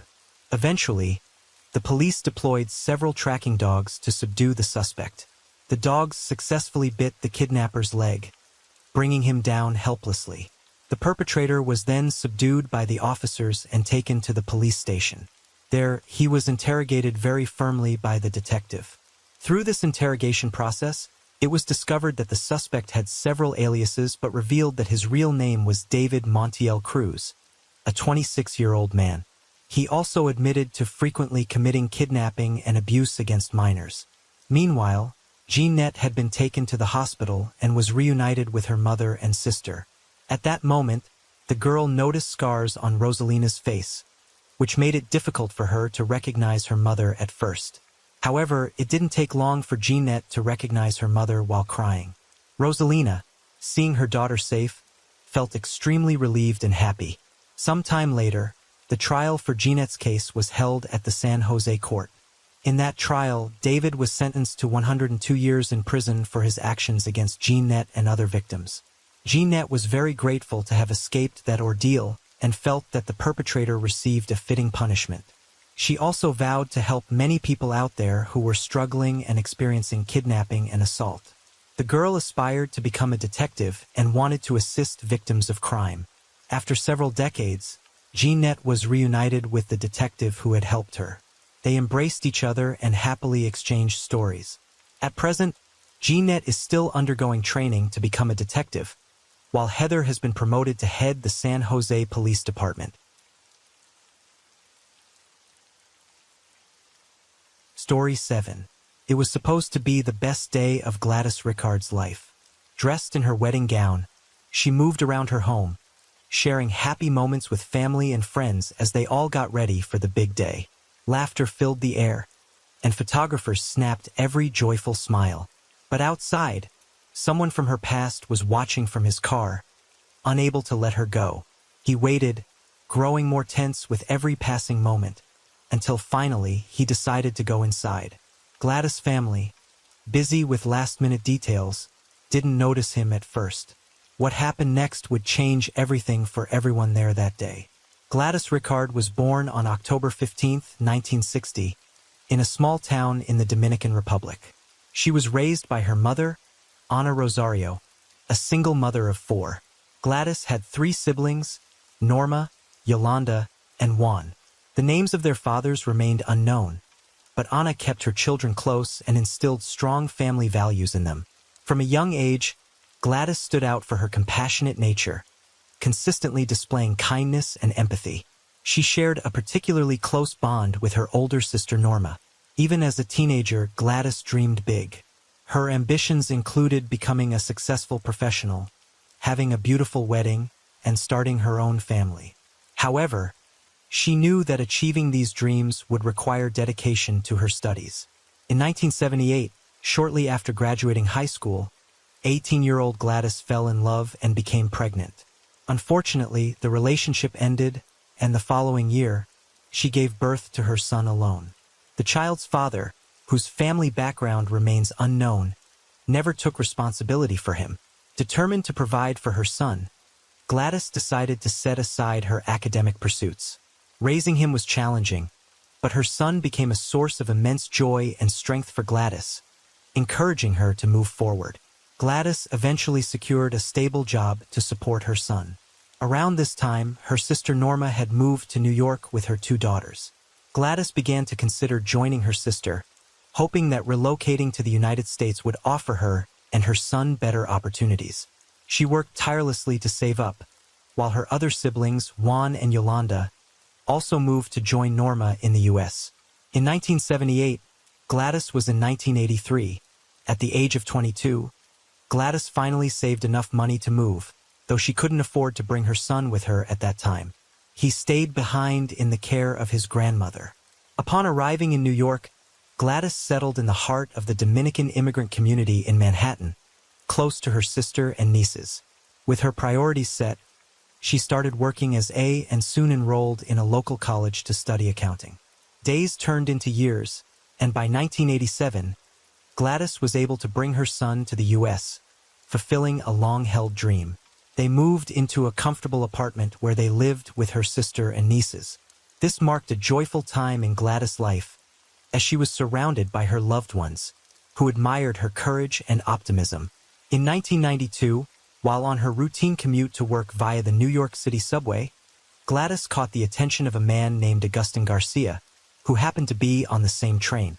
Born in the Dominican Republic in 1952, Agustin had moved to New York as a child with his parents. With ambition and hard work, he established himself as a successful businessman, founding a multi-service agency in Manhattan during the 1980s. He also created a bilingual newspaper for the Dominican community, aiming to keep them informed and connected. Agustin was well respected in his community. After his first marriage ended in divorce, he was granted custody of his 2 children and settled with them in New Jersey. His success allowed him to expand into various business ventures across the city. He even founded the Federation of Hispanic Chambers of Commerce, committed to empowering the community. Known for his sociable personality, Agustin treated everyone kindly, gaining a reputation as a charming and approachable figure. That day on the subway, Agustin felt that fate had brought him and Gladys together. Despite rarely using the subway, their encounter led to a brief conversation, during which Agustin managed to get her phone number, promising to see her again. Fascinated by her warmth and beauty, Agustin began courting Gladys, showering her with lavish gifts and taking her to upscale restaurants and places she had never experienced before. Their meeting would mark the start of a new chapter in Gladys's life, filled with excitement and unexpected turns. Gradually, Gladys and Agustin's relationship deepened, with Agustin sparing no expense to show his affection. After about a year of dating, he proposed they move in together, and Gladys agreed, yet a yearning lingered in her heart. Gladys deeply wanted marriage and a family with Agustin, but he seemed resistant to the idea. Meanwhile, tensions arose between her son and Agustin's children. Hoping to smooth things over, Gladys encouraged her son to be patient, believing that the children just needed time to adjust. Unfortunately, the reality proved to be more challenging, as Gladys noticed Agustin often seemed indifferent to her son. After 2 years of living together, the unresolved issues prompted Gladys to suggest they live apart. Though saddened, Agustin agreed, even helping her find a new home. In 1995, with his financial support, Gladys purchased a lovely 2-story house in New Jersey, conveniently close to Agustin's residence. From then on, Agustin proudly introduced Gladys as his wife to friends, family, and the Dominican community in the U.S., projecting an image of a partnership. Yet behind the public facade, their relationship faced serious strains. Agustin had multiple affairs, which Gladys eventually discovered. This deeply hurt her, and her once vibrant personality began to dim. Many assumed her sadness stemmed from Agustin's reluctance to marry, so they chose not to pry. Whenever marriage was brought up, Agustin dismissed the idea, saying he didn't want to risk another divorce. Gladys, however, longed for the security of marriage and made her feelings known. Gradually, she also began to confide in friends about Agustin's infidelities and his increasingly controlling and possessive behavior, which led to frequent arguments. During one heated confrontation, Agustin, completely out of control, threatened her with a firearm. Terrified, Gladys sought comfort in her sister's support. Then, in the fall of 1998, Gladys unexpectedly visited Agustin's office and found him in a compromising situation with a younger woman. This was the final straw. She immediately ended the relationship and, with her family's support, decided to cut him out of her life. But Augustine was not ready to let go, treating her more as a possession than a partner. He began persistently calling and leaving gifts at her door, from roses to Bibles, but Gladys disregarded these attempts. By March 1999, Gladys had moved on emotionally, feeling a newfound sense of freedom and hope. Around this time, during a lunch break at a nearby restaurant, she met James Preston, a 40-year-old accountant with a passion for music. They hit it off instantly, enjoying a lively conversation and deciding to stay in touch. As they went on more dates, James proved to be kind, considerate, and attentive to Gladys and her family. For the first time in years, Gladys felt truly happy, something her family noticed and celebrated. Only 2 months after they met, James proposed to her with a ring, and Gladys, overjoyed, accepted. Gladys was finally on the brink of the happy ending she had always dreamed of. Their families and friends joined in the excitement, helping with wedding plans and even involving the neighbors in the celebration.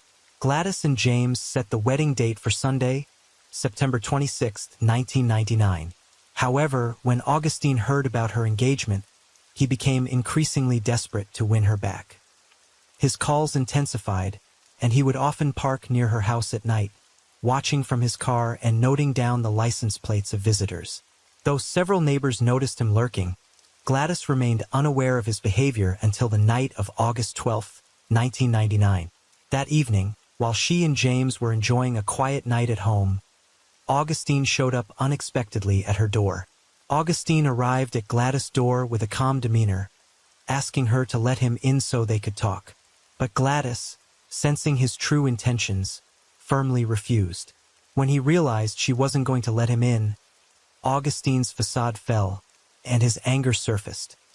He began throwing stones at her windows, frightening Gladys enough to call emergency services. Within minutes, a patrol car arrived, and officers restrained Augustine. However, Gladys decided not to press charges, hoping the incident would scare him into leaving her alone. She only wanted peace and to focus on her upcoming wedding, but Augustine's obsession would not end there. On September 24, 1999, just 2 days before her wedding, Gladys went out late in the evening to pick up a last-minute item for her bridesmaids. She didn't realize that Augustine was following her. Inside the store, he approached her, wrapping his arm around her shoulders as if they were a couple, and walked alongside her throughout the aisles. Security cameras captured this encounter. Afterward, they parted ways, but the incident left Gladys feeling unnerved. She sensed that Augustine was becoming increasingly dangerous. Then, the morning of her wedding day, September 26, 1999, arrived. Friends and family gathered at her home as photographers and videographers captured joyful moments of the bride and groom preparing. Outside, a classic car and 2 limousines awaited to transport everyone to a church in Queens. The bride, radiant and surrounded by loved ones, took photos with her 19-year-old son and her mother, who had traveled from the Dominican Republic for the occasion. Meanwhile, Augustine drove by slowly, observing every movement from his car, hoping to catch a glimpse of Gladys. He circled the block several times until one of Gladys' nieces recognized him. Inside the house, unaware of Augustine's presence, Gladys was handing out flowers to her bridesmaids when he parked directly in front of her home. He placed a gun in his bag and a few extra bullets in his pocket before heading to the front door. Augustine made his way into the house, with Gladys' brother trying to keep a close eye on him. Upon seeing Gladys in her tiara and wedding dress, Augustine ignored everyone else in the room, pulling out his gun and, in a moment of rage, fired at her. The horrific scene was captured on film by the cameramen who were there for the wedding. Though Gladys' brother Juan attempted to intervene, it was too late. Gladys had been hit by 3 bullets and was fatally wounded. Juan and Augustine then struggled, as others called emergency services. Police and paramedics arrived to find the 2 men still fighting, with Augustine yelling that he wanted to end his own life. Officers eventually separated them and restrained both. Paramedics tried desperately to revive Gladys, but she was pronounced dead at the scene. News crews arrived quickly and the story began spreading across local stations. Norma, Gladys' sister, learned of the tragedy from the news and rushed to the house in shock. James, Gladys' fiancé, was waiting at the church, assuming his bride's delay was due to wedding preparations. But when someone broke the news to him, his day of joy turned into a nightmare.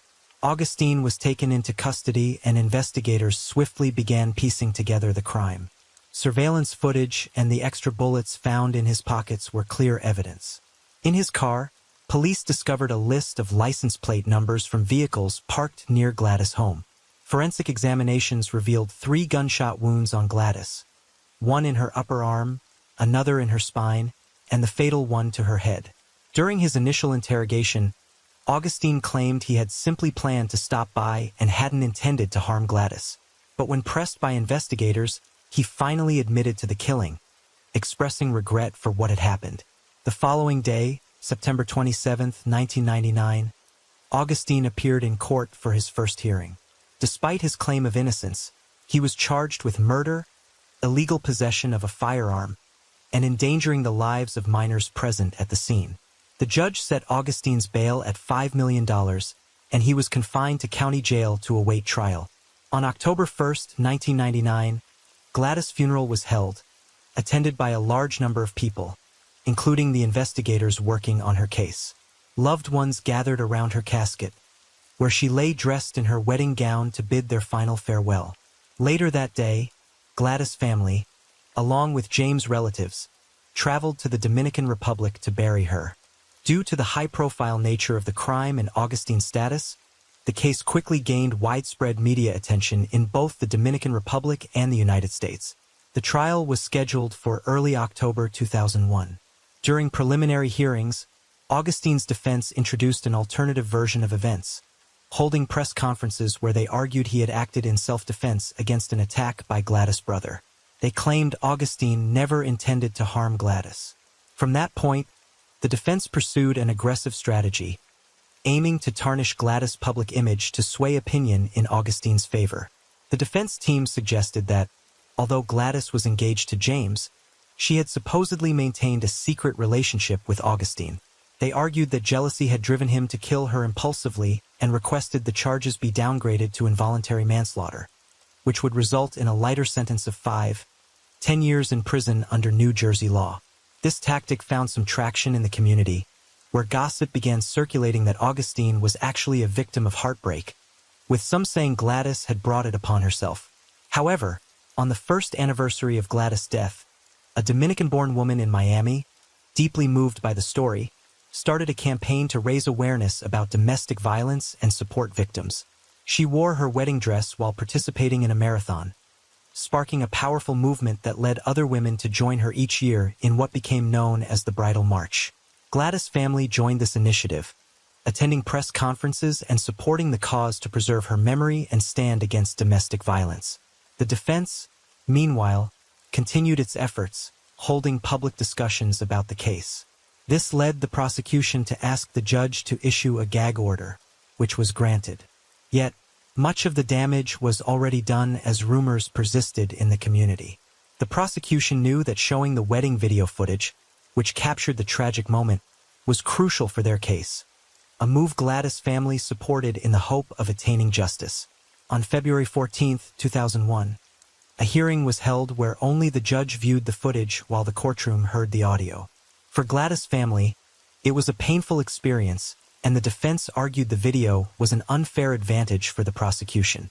Ultimately, the judge allowed only the segments showing the shooting itself. The trial began on October 2, 2001.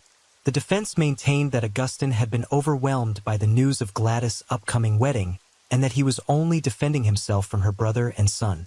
They presented footage from a security camera at the store Gladys visited 2 days before the wedding, attempting to imply she and Augustine had maintained a romantic relationship, despite evidence to the contrary. This line of defense initially appeared to sway the jury, but when the prosecution played the wedding video, it became clear that Augustine had not been attacked by anyone else in the room and had directly targeted Gladys. On October 16, 2001, Augustine testified, claiming he had lost consciousness after allegedly being attacked. However, on October 23, 2001, the jury found him guilty on all charges. The verdict brought a sense of relief to Gladys' family, who celebrated this step toward justice amidst their grief. Months later, in February 2002, the judge sentenced the 50-year-old Augustine to life in with the possibility of parole after 30 years. Augustine, now incarcerated in New Jersey State Prison, has since refused to discuss the case publicly. He reportedly found religion, becoming a preacher, but his requests for parole have repeatedly been denied. Gladys' story left an indelible mark on the community and spread nationwide. The Bridal March, born from this tragedy, has continued for over 2 decades. The march, symbolized by black sunglasses and veils to hide bruises, represents solidarity with victims and an effort to raise awareness. The event, supported by donations from local authorities and private donors, has provided a safe space for countless victims of violence, encouraging them to seek help and overcome fear. Story 8. On a quiet November evening in 2015, a 911 dispatcher picked up a call that sounded urgent and filled with panic. On the other end was a woman named Jennifer, frantically explaining that her young daughter was choking on a piece of chicken. She sounded desperate, saying she had tried everything to help, her fingers, even a butter knife, but nothing seemed to work. The dispatcher calmly instructed her to perform CPR, guiding her step by step. 13 long minutes passed as Jennifer's panic grew, and then suddenly silence. When paramedics finally arrived, they found the little girl motionless, but something didn't add up. Her injuries didn't look like those from choking, and as they examined her, more unsettling questions popped up. Bruises and marks on her small body hinted at a different story, one that didn't match Jennifer's explanation. So, who was Jennifer and what really happened that night? The answers, buried beneath layers of secrets, would shock everyone and reveal a truth no one was prepared for. Layla Marie Daniel was born on July 18, 2013, in Georgia, USA. Her parents, Tessa Daniel and Anthony, faced challenging circumstances early in life. 2 years before Layla's birth, Tessa had another daughter, Millie Place. Both Tessa and Anthony grew up in difficult environments. Tessa, from a young age, encountered significant struggles that led her into the child care system, spending her formative years in various foster homes. Anthony's experiences were similarly challenging, and when he and Tessa decided to build a life together, they lacked the stability needed to create the nurturing family they had envisioned. Unfortunately, their children ended up in a home marked by instability and toxic dynamics, as both Tessa and Anthony struggled with substance abuse and alcohol issues, compounded by a history of arrests. In light of these conditions, Child and Family Services began conducting regular home visits. Their mission was to assess the well-being of the girls, ensuring they were receiving proper care from their parents. The results were consistently discouraging. Initial reports noted domestic violence, and a later report documented that the living conditions were unsafe after one of the girls left the house unnoticed by her mother. When Layla was 1, Tessa's substance issues escalated, leading to her hospitalization for treatment, and the family situation continued to deteriorate. Millie went to live with her grandmother while Layla stayed with a family friend, Cynthia Tate, who provided a stable and loving environment. Despite Cynthia's care, Tessa's situation worsened, and in January 2015, she was arrested on methamphetamine distribution charges, resulting in a 3-month prison sentence. Layla's father, Anthony, was also incarcerated during this time, leaving the girls in the care of their grandmother and Cynthia once more. Upon Tessa's release, she moved in with Cynthia but was required by Family Services to undergo a drug test, which she failed. Consequently, the authorities decided to place Millie and Layla in foster care under the supervision of Loretta Brown, an experienced foster mother who aimed to provide the girls with a more secure environment. By then, Layla was 21 months old and Millie was 4. Despite receiving love and care in several foster homes, social services continued moving the girls, striving to find the most suitable long-term placement. Meanwhile, Tessa remained actively involved in the adoption proceedings, determined not to lose custody of her daughters, hoping to reunite with them after achieving full rehabilitation. In May 2015, Millie and Layla were placed with Jennifer and Joseph Rosenbaum, a couple eager to provide temporary care, despite not being formally designated as foster parents by a placement agency. Jennifer, 27 at the time, shared a turbulent past with Tessa. Raised in an unstable and violent environment, she also dealt with a physically abusive mother struggling with addiction, leading Jennifer into foster care at age 9. Despite difficulties controlling her anger and a history of altercations, Jennifer eventually found direction, graduating high school and enlisting in the Army. She later pursued a law degree and gained respect in her community, even appearing on television and interning in a district attorney's office. In 2009, she married Joseph Rosenbaum, whom she had met years prior within the foster system. By the time of their wedding, Joseph was working as a corrections officer. Their relationship was seen as complementary, with Jennifer being assertive and controlling, while Joseph, who suffered from cystic fibrosis, was described as gentle and reserved. This complex situation became an opportunity for Jennifer to craft an image of herself on social media as a savior, portraying both her and her husband Joseph as fighters overcoming adversity. With Joseph's struggle against cystic fibrosis, a disease that often significantly shortens life expectancy, Jennifer found herself particularly determined to build a family. Due to the illness, many men with cystic fibrosis are unable to have children. Yet Jennifer was resolute in creating a family of her own, announcing her intentions publicly and making clear she would stop at nothing. Their first application to become foster parents, however, was denied. Jennifer had used her maiden name, and officials discovered her history in the child welfare system, including reports of physical mistreatment. This background disqualified her as a candidate for temporary motherhood. Undeterred, Jennifer submitted a second application under her married name, hoping her history would remain hidden. This time, she was asked to attend foster parenting workshops, and a detailed background check was initiated.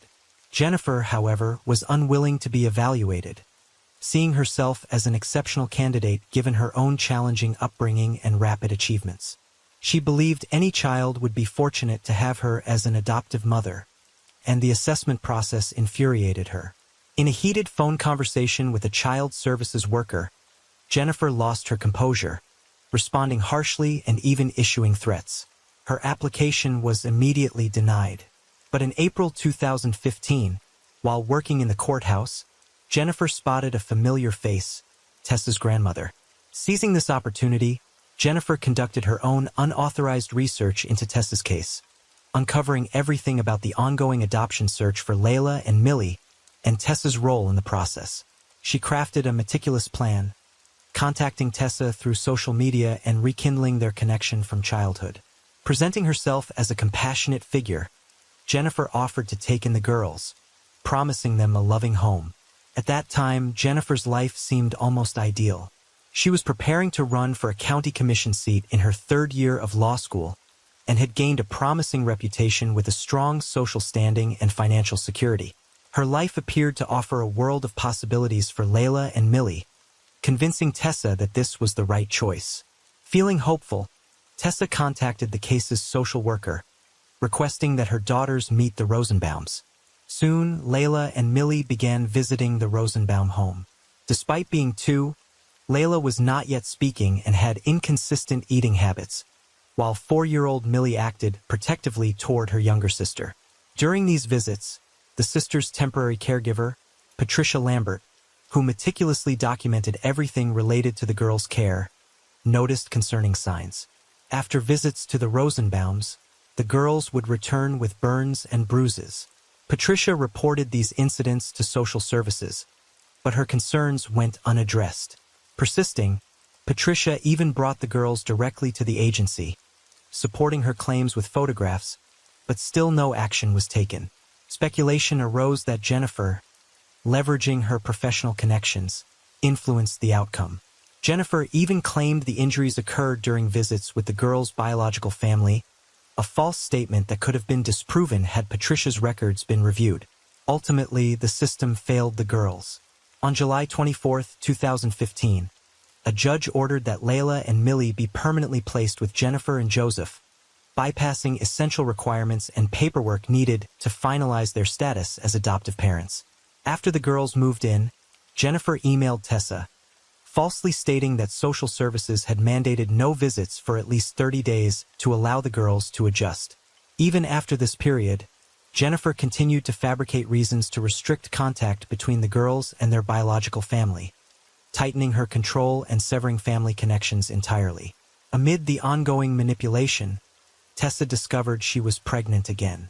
Jennifer, who seemed intent on gaining custody of this new child as well, needed to keep lines of communication open and avoid further tension.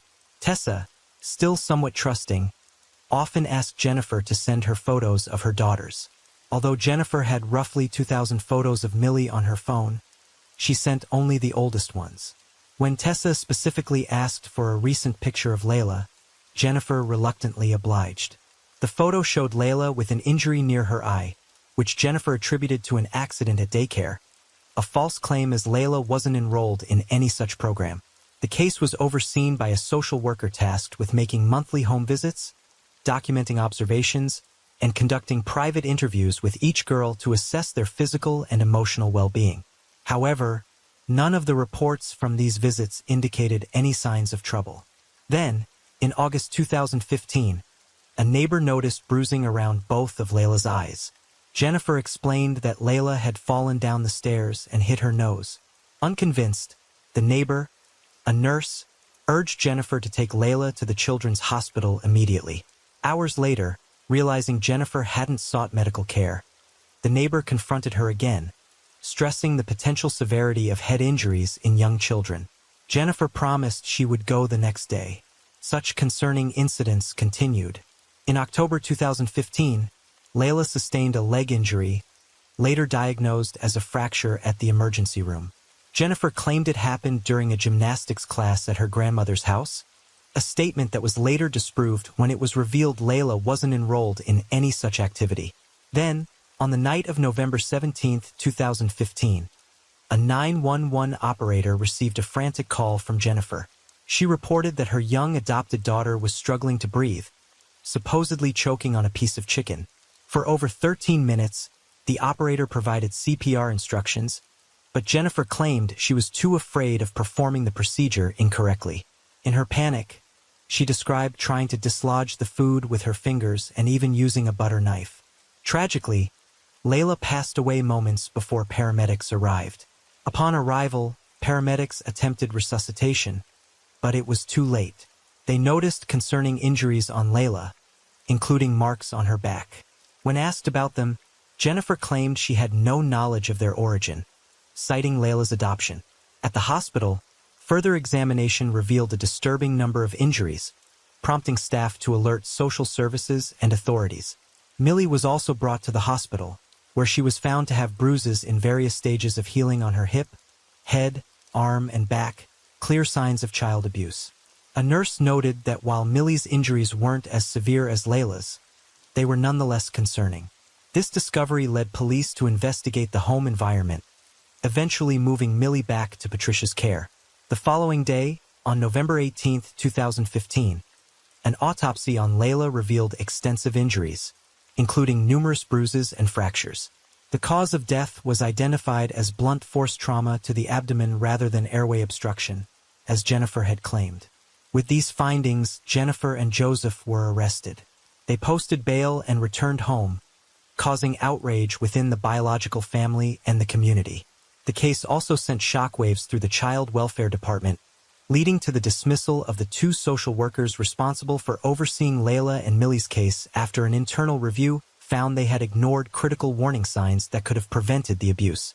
In July 2019, the trial against the Rosenbaums began, with 49 charges, including murder, aggravated assault, and child cruelty in relation to Layla's death and Millie's injuries. Both Jennifer and Joseph pleaded not guilty, with Jennifer's defense claiming she unintentionally caused Layla's injuries while attempting to remove food from her throat. However, Millie's heart-wrenching testimony recounted specific incidents of physical punishment inflicted by Jennifer on both her and Layla, exposing the brutality of their treatment. In October 2019, both were found guilty. Jennifer was sentenced to life in prison plus 40 years, while Joseph received 50 years, with 30 in prison and 20 on probation. Jennifer appealed her sentence, arguing ineffective representation, but the state Supreme Court denied her appeal in March 2023. Layla's tragic death and Millie's harrowing experiences sparked intense public debate on foster care oversight and child protection laws, highlighting how a single failure in the system can lead to catastrophic consequences for vulnerable children. Story 9. As the sun set in a quiet Florida neighborhood, neighbors were startled by sudden shouts and urgent knocks on their doors. Ashley Benefield appeared on a neighbor's doorstep, holding a gun and looking terrified. She pleaded for help, saying she had no choice but to defend herself. Inside her home, Douglas Benefield lay badly injured as paramedics rushed in, and police began securing the area. How had things come to this point? Was it just the result of built-up tension? Or was there something deeper and more troubling in their relationship? Douglas Benefield was born on October 2, 1961, in Palo Alto, California. He was the second child of John and his wife, Suzanne, who had 3 children in total: Wesley, Douglas, and David. Suzanne, a teacher, and John, an aerospace engineer, upheld values of discipline and hard work in their home. John's career later took the family to Huntsville, Alabama, a city known for its role in advanced aerospace development. Douglas thrived in this environment, displaying curiosity and enthusiasm. He was especially close to his brother David, and together they often attended church camps organized by their mother, who was actively involved in the religious community. As Douglas entered high school, he joined the wrestling team, which allowed him to channel his dedication and passion. He quickly became one of the school's top wrestlers, inspiring his younger brother David, who would later follow in his footsteps. David often recalled how Douglas supported and encouraged him during his first match, a memory he cherished deeply. Around this time, however, the family faced a tragic loss when John passed away. This hardship led Suzanne to return to her native Texas with her children, seeking support from family as they coped with their grief. After graduating from high school, Douglas pursued a biology degree at a local university. Those close to him remember this period fondly, as he not only excelled academically, but also co-founded a fraternity, demonstrating leadership and teamwork. During his college years, Douglas also discovered a passion for art, an interest that led him to create murals and design logos, distinguishing himself in various academic projects. Despite these new interests, he remained dedicated to wrestling, eventually ranking among the top 10 wrestlers in the state.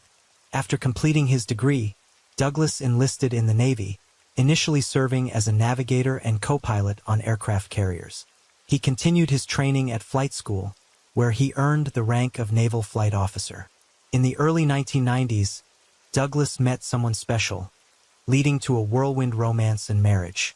Unfortunately, the marriage ended in divorce as quickly as it began.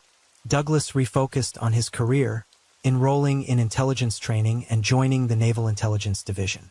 After achieving the rank of lieutenant commander, he retired from the Navy, ending a distinguished military career.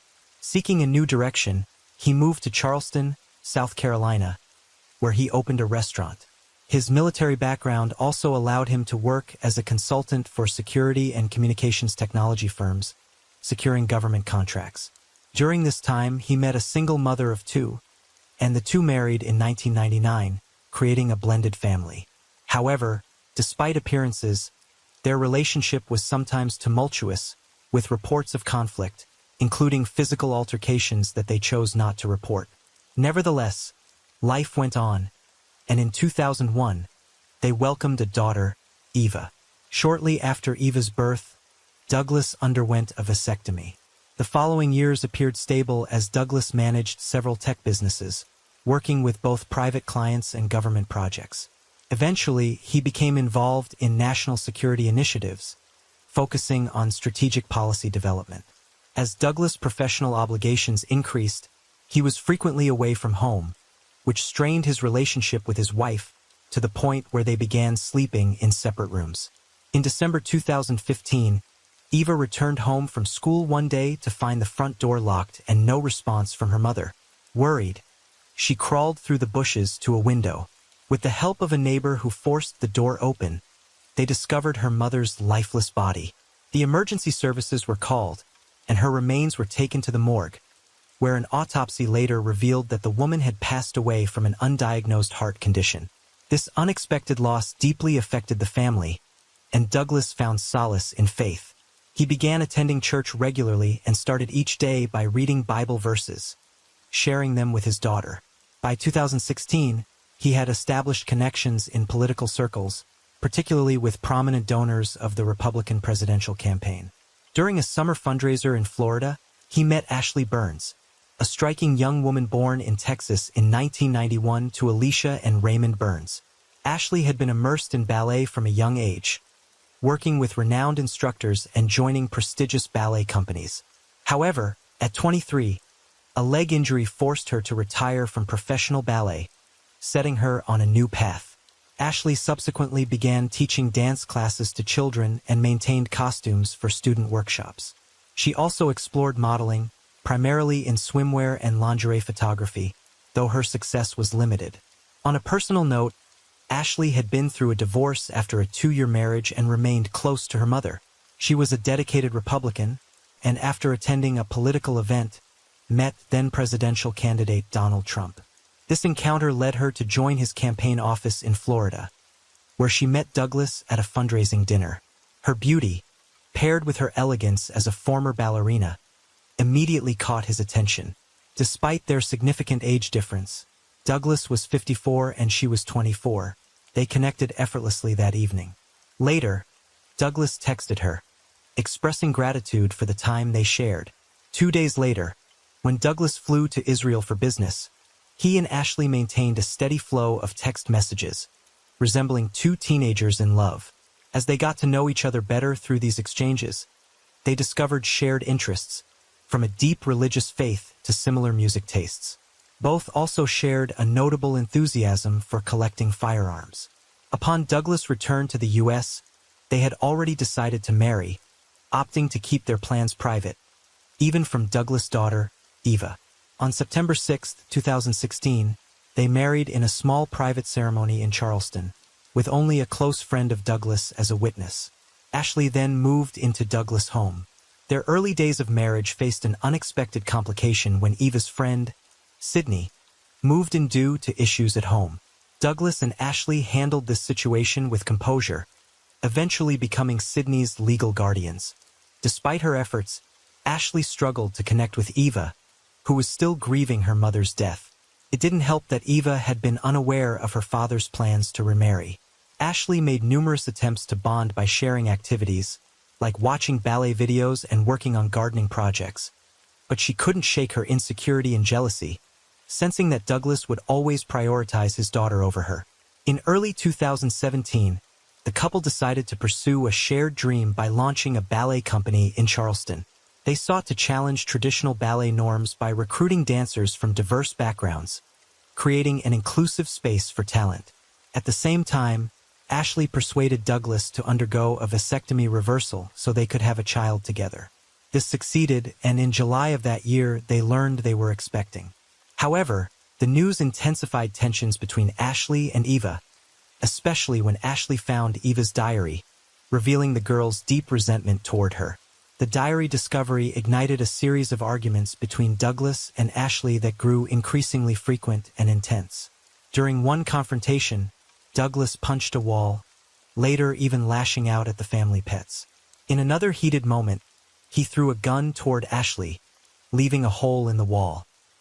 He then raised the weapon to his own head, threatening to end his life, only to discharge it toward the ceiling moments later. Astonishingly, a few days after this explosive incident, they held a party at a hotel to formally announce their marriage to friends. In August, Ashley experienced significant discomfort related to her pregnancy. After discussing it with Douglas, they agreed she would rest at her mother's house in Florida while he stayed back to organize ballet company logistics. On September 18th, the long-awaited launch of their ballet company, Douglas was busy at the studio supervising the dancers' arrival. Meanwhile, Ashley made the 600-mile journey to Florida. She quietly packed her belongings, left a letter on the table, and departed without a word. In the note, she described Douglas as possessive and controlling. Alluding to the gun incident, she expressed fear for her own life and that of their unborn child. She warned him not to contact her, threatening to involve the police if he tried. After reading her letter, Douglas was filled with regret and began texting Ashley, promising to change.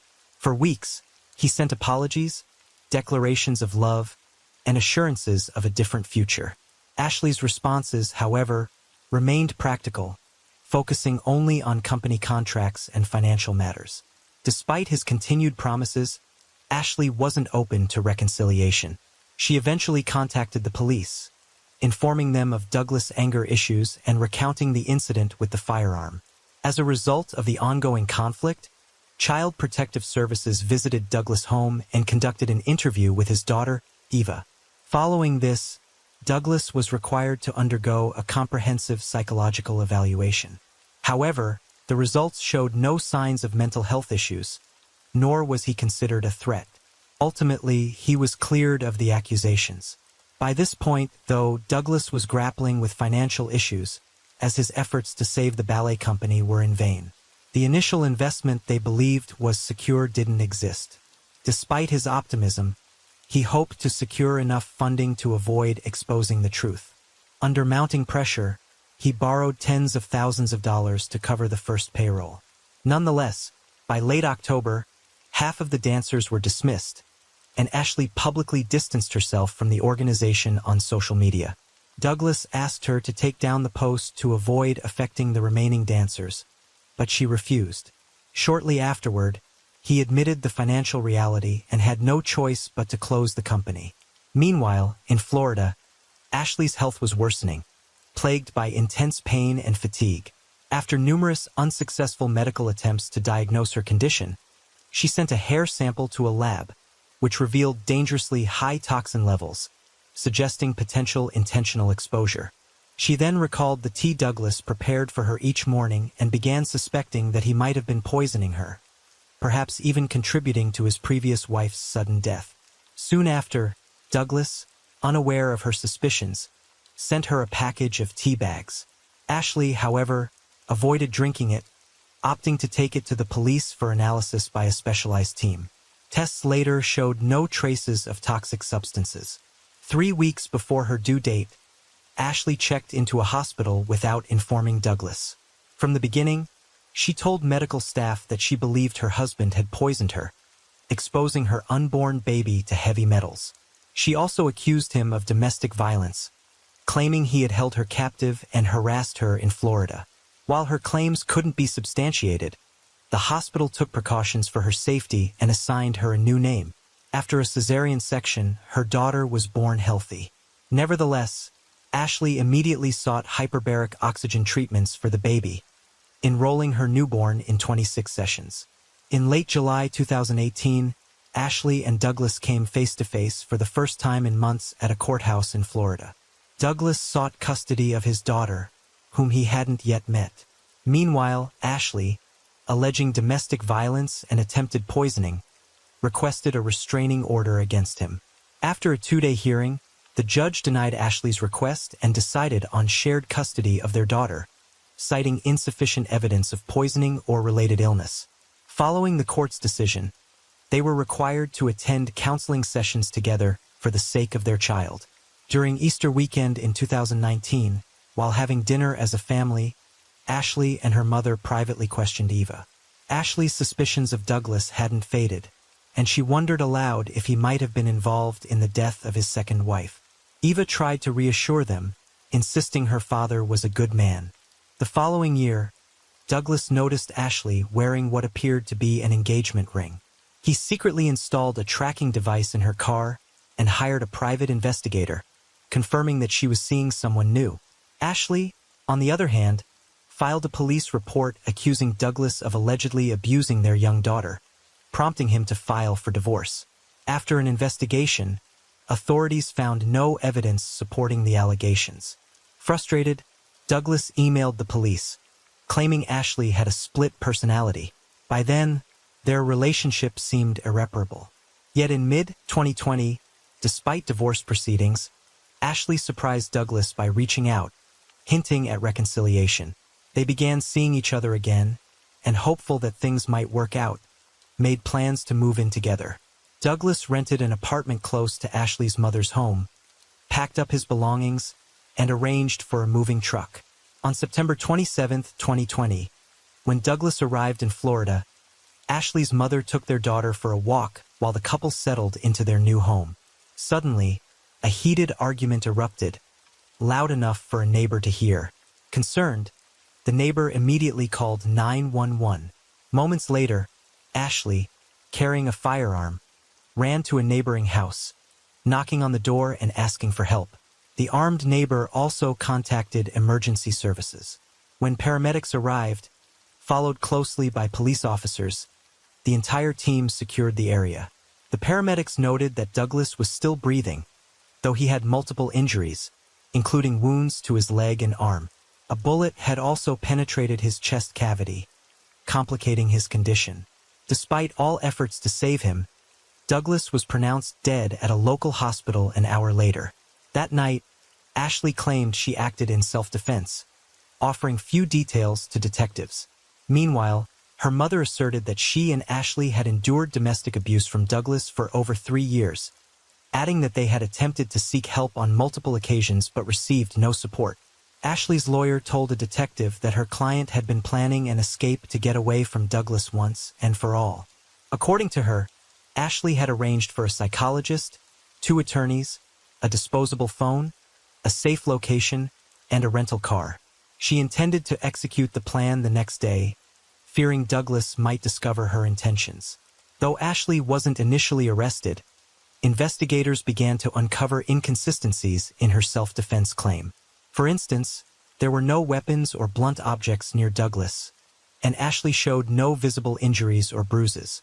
In November 2020, Ashley was formally arrested and charged with second-degree murder.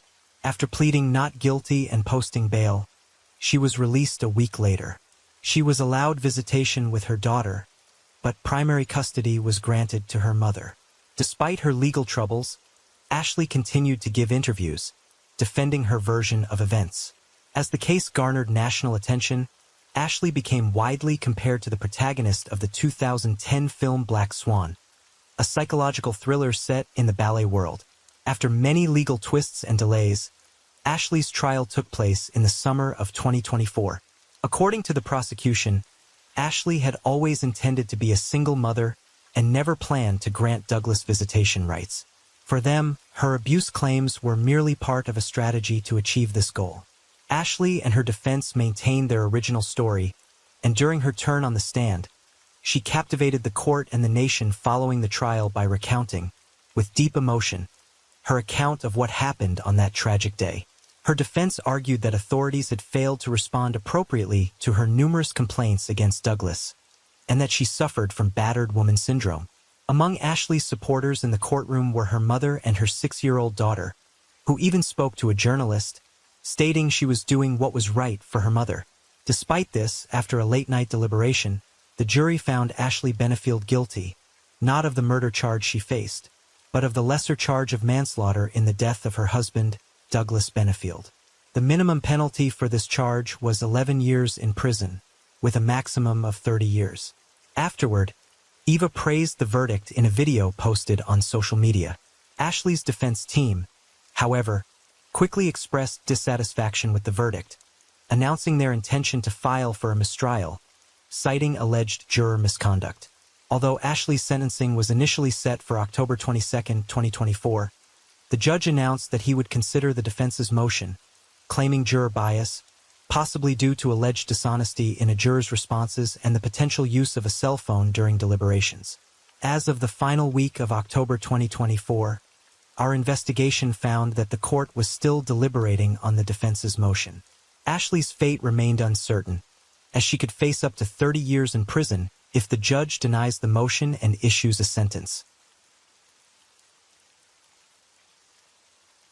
Story 10. On a quiet June morning, Kevin Mengel went about his usual workday, completely unaware that someone was watching him closely, waiting for the right moment to make a move.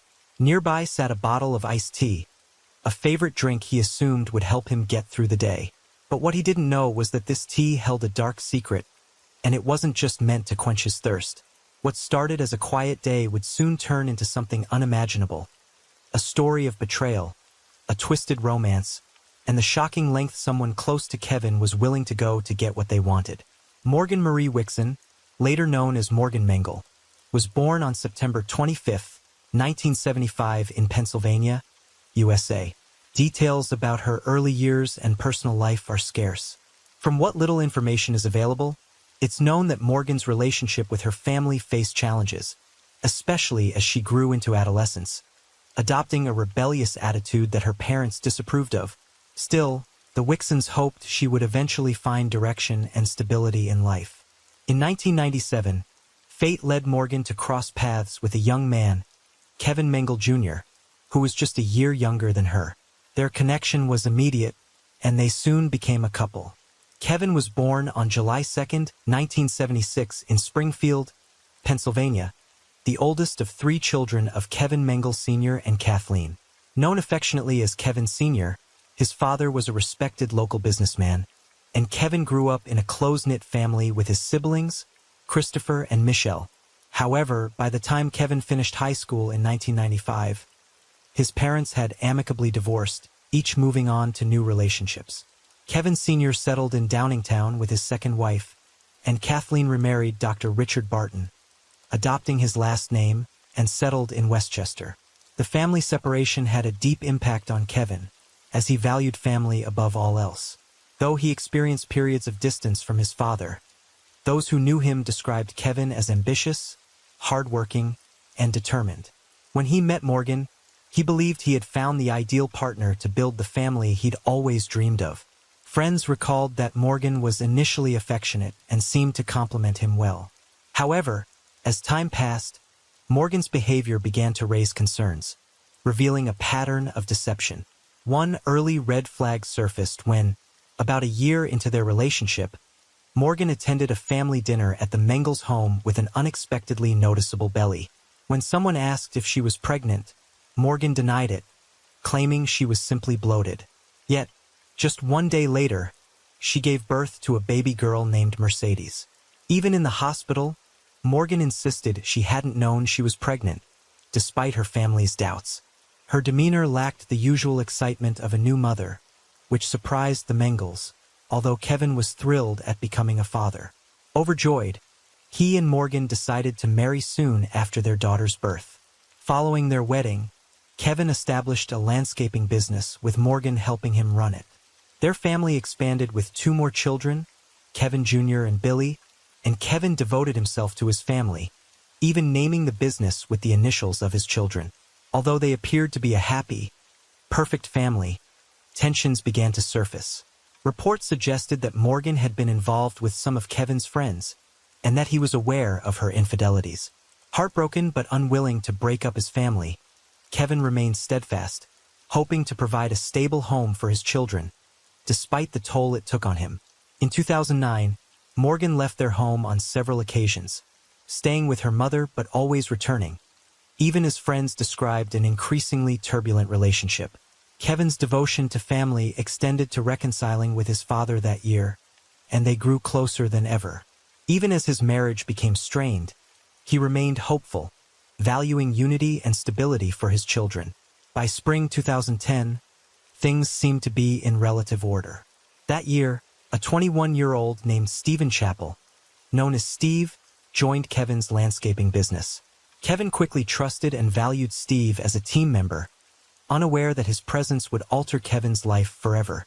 On June 20th, Father's Day, the Mengles had planned a family picnic where Kevin was looking forward to reuniting with his father after many years. Yet, as time passed and Kevin didn't appear, his family grew anxious. Kathleen received a message from Morgan, explaining they wouldn't be attending due to unforeseen circumstances. This puzzled everyone, knowing how much Kevin had anticipated this reunion. Familiar with the couple's dynamics, his family couldn't shake the feeling that something was amiss, given Morgan's history of infidelity, financial deceptions, and even arrests for petty theft and bad checks. As worry grew, family members began calling and messaging Kevin, but he didn't respond. Upon piecing together their recent interactions, they realized that no one had seen or heard from him for several days. For Kevin's family, his silence was uncharacteristic and concerning. Close as he was with his mother, he would never go so long without contacting her, leaving them certain that something was very wrong. Concerned family members grew increasingly anxious as Kevin remained unreachable, prompting Kathleen to contact the police and officially report his disappearance. The following Monday, officers visited Kevin in Morgan's apartment where they encountered Morgan, who seemed calm and unconcerned. She explained to the officers that Kevin had messaged her to say he was fine, but needed a break, instructing her to take over the landscaping business temporarily. According to Morgan, Kevin had felt overwhelmed by business pressures and decided to step away for a bit. She showed the officers text messages sent from Kevin's phone, supporting her claim, leading them to conclude that Kevin was merely taking a personal break. Consequently, they decided not to pursue an investigation at that time. However, Kevin's family found this hard to believe. They couldn't imagine him abandoning his children without warning. Determined to reach him, they continued calling and texting, but each time they attempted a call, they received only brief text replies telling them to leave him alone and let Morgan handle the business. The lack of phone conversations, along with the unusually short messages filled with abbreviations, uncharacteristic of Kevin's usual writing style, only heightened their worry. Suspicious, the Mengels alerted the police again, who then initiated a missing persons investigation. Detectives soon discovered that Kevin had allegedly left home on June 15th following an argument with Morgan. Just a week after Kevin's disappearance, the family learned Morgan was seeing another man, Steve Chappelle, a young man 13 years her junior who had recently started working in Kevin's landscaping business. When questioned, Morgan explained that Kevin had been fond of Steve, viewing him almost as a brother, and had asked him to help take care of the children in his absence. She even introduced Steve to her children as Uncle Steve. But suspicions only grew, especially as people saw Morgan and Steve acting affectionately in public, holding hands and lounging together at the apartment pool. Additionally, Steve was frequently seen driving Morgan's truck while out with the children, leaving Kevin's friends and family stunned.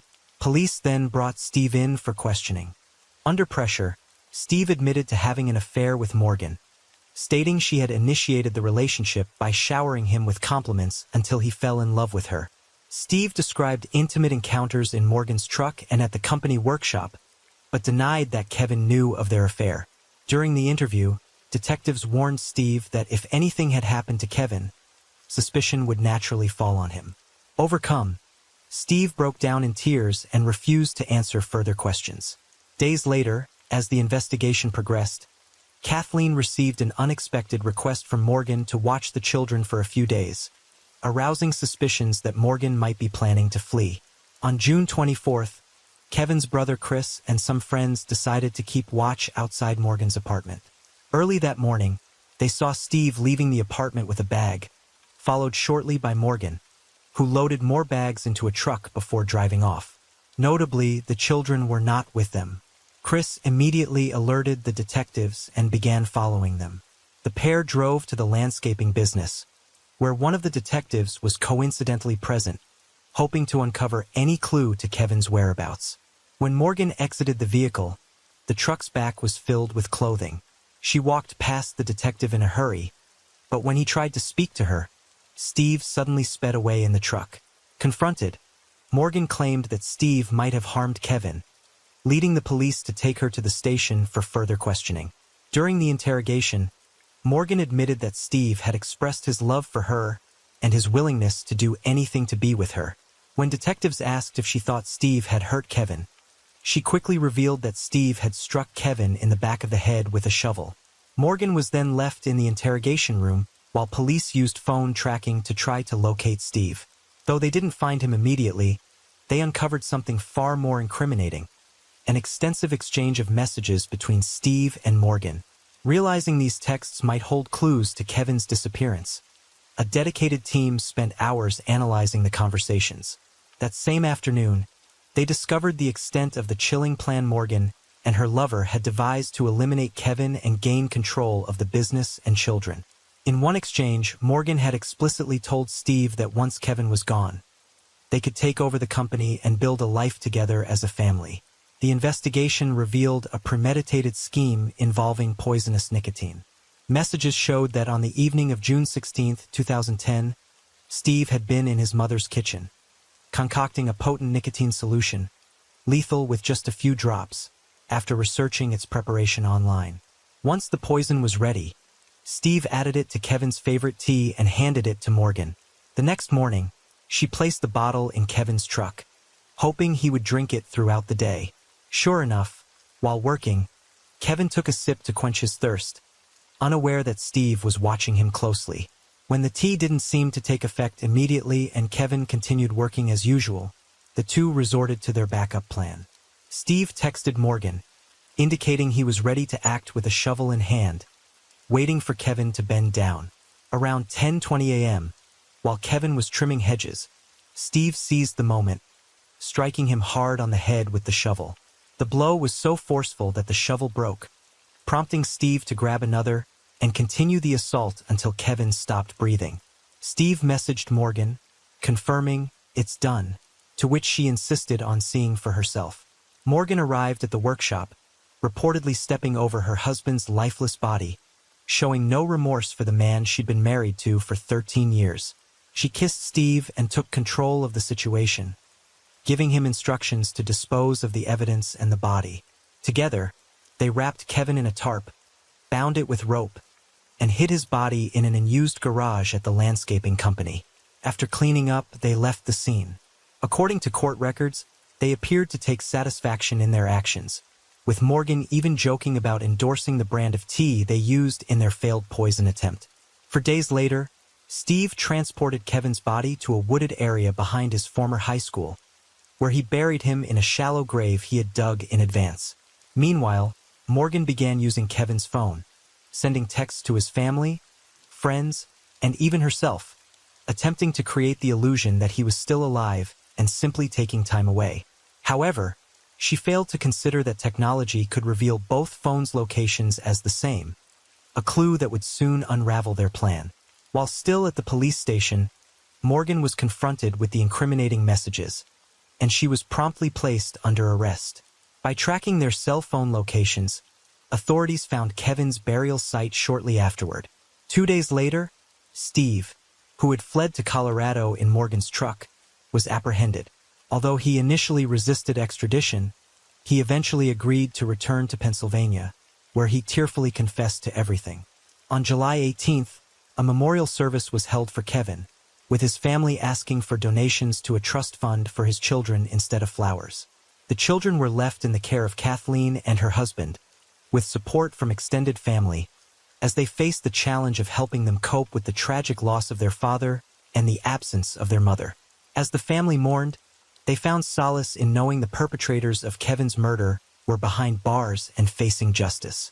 During the trial, shocking evidence emerged that revealed Morgan's depravity. From prison, she had sent Steve letters claiming she was pregnant with twins and that he was the father, hoping to manipulate him into taking sole responsibility for the murder. She even sent fake birth certificates, describing the twins in detail, but investigators quickly exposed her lies. Ultimately, Steve cooperated with authorities, becoming the prosecution's key witness at Morgan's trial. He recounted how their affair began, how Morgan persuaded him to participate in the plan to kill Kevin with nicotine poison, and when that failed, to attack Kevin with a shovel. Steve described burying Kevin's body behind his high school and the extensive communication between him and Morgan before, during, and after the murder. Morgan continued to attempt deception, even posting messages on social media to imply Kevin was simply taking time off. However, Steve revealed that she had tried manipulating him from prison by pretending to have given birth to twins, hoping he would take the fall. On February 3, 2012, a twist arose when a judge declared a mistrial due to the testimony of a police sergeant who mentioned an interaction with Morgan's father, implying she was capable of heinous actions. This comment was deemed prejudicial, leading to a new trial. Despite the setback, the Mengele family remained hopeful that justice would prevail for Kevin. The second trial began on February 5, 2013, At her initial hearing, Morgan, now 37, pled guilty to first and third-degree murder, conspiracy, and possession of a deadly instrument. Sentenced to life without parole and an additional 20 years on probation, Morgan expressed remorse through a statement read by her attorney, acknowledging the void she had left in Kevin's family. On February 11th, Steve Chappelle, age 24, pled guilty to third-degree murder and conspiracy to commit first-degree murder, receiving a sentence of 40 to 80 years in Pennsylvania State Prison. In contrast to Morgan, Steve spoke directly, expressing deep regret for his actions and stating he would never forgive himself. Story 11. The scene was unsettling. A quiet suburban home in Essex, its lights dimmed, curtains drawn tightly against the outside world. When police finally forced their way inside, they didn't know what to expect, but what they found would leave a lasting chill. In the dim light, Virginia McCullough stood eerily calm, pointing officers toward hidden corners of the house as she recounted details of a story too twisted to imagine. Her gaze was steady, her voice void of remorse as she directed them to her secret, buried beneath layers of deception. What unfolded next would shatter the peace of this quiet neighborhood and force everyone who knew Virginia and her family to question how they had missed the signs. Virginia McCullough was born in 1988 in England's county of Essex. Details about her childhood and family life are scarce, though it's known she was the youngest of 5 daughters born to John and Lois McCullough. Those who remember Virginia describe her as a reserved and somewhat eccentric girl who struggled with social connections. Her teenage years were marked by various issues and repeated attempts to leave home. According to her sisters, Virginia had a tendency from an early age to fabricate stories and deceive people, though she was never involved in anything truly serious. While details about her education are unclear, she had a long-standing interest in the arts. Her last known job was as a waitress in 2017. As the McCullough daughters grew up, each went on to start their own families, leaving their parents alone in the family home, where they had lived for over 20 years. Virginia was the only daughter who didn't marry or have children, so when John and Lois retired, she moved back in with them to care for their needs and manage household finances. No one could have foreseen the chilling events that would unfold, shocking all of Britain. John McCullough, born on January 8, 1949, was a dedicated father and husband, known for his years as a university professor in business studies. He was well-read, jovial, and always ready with a joke, keeping his family entertained with his humor. He enjoyed billiards and golf in his free time.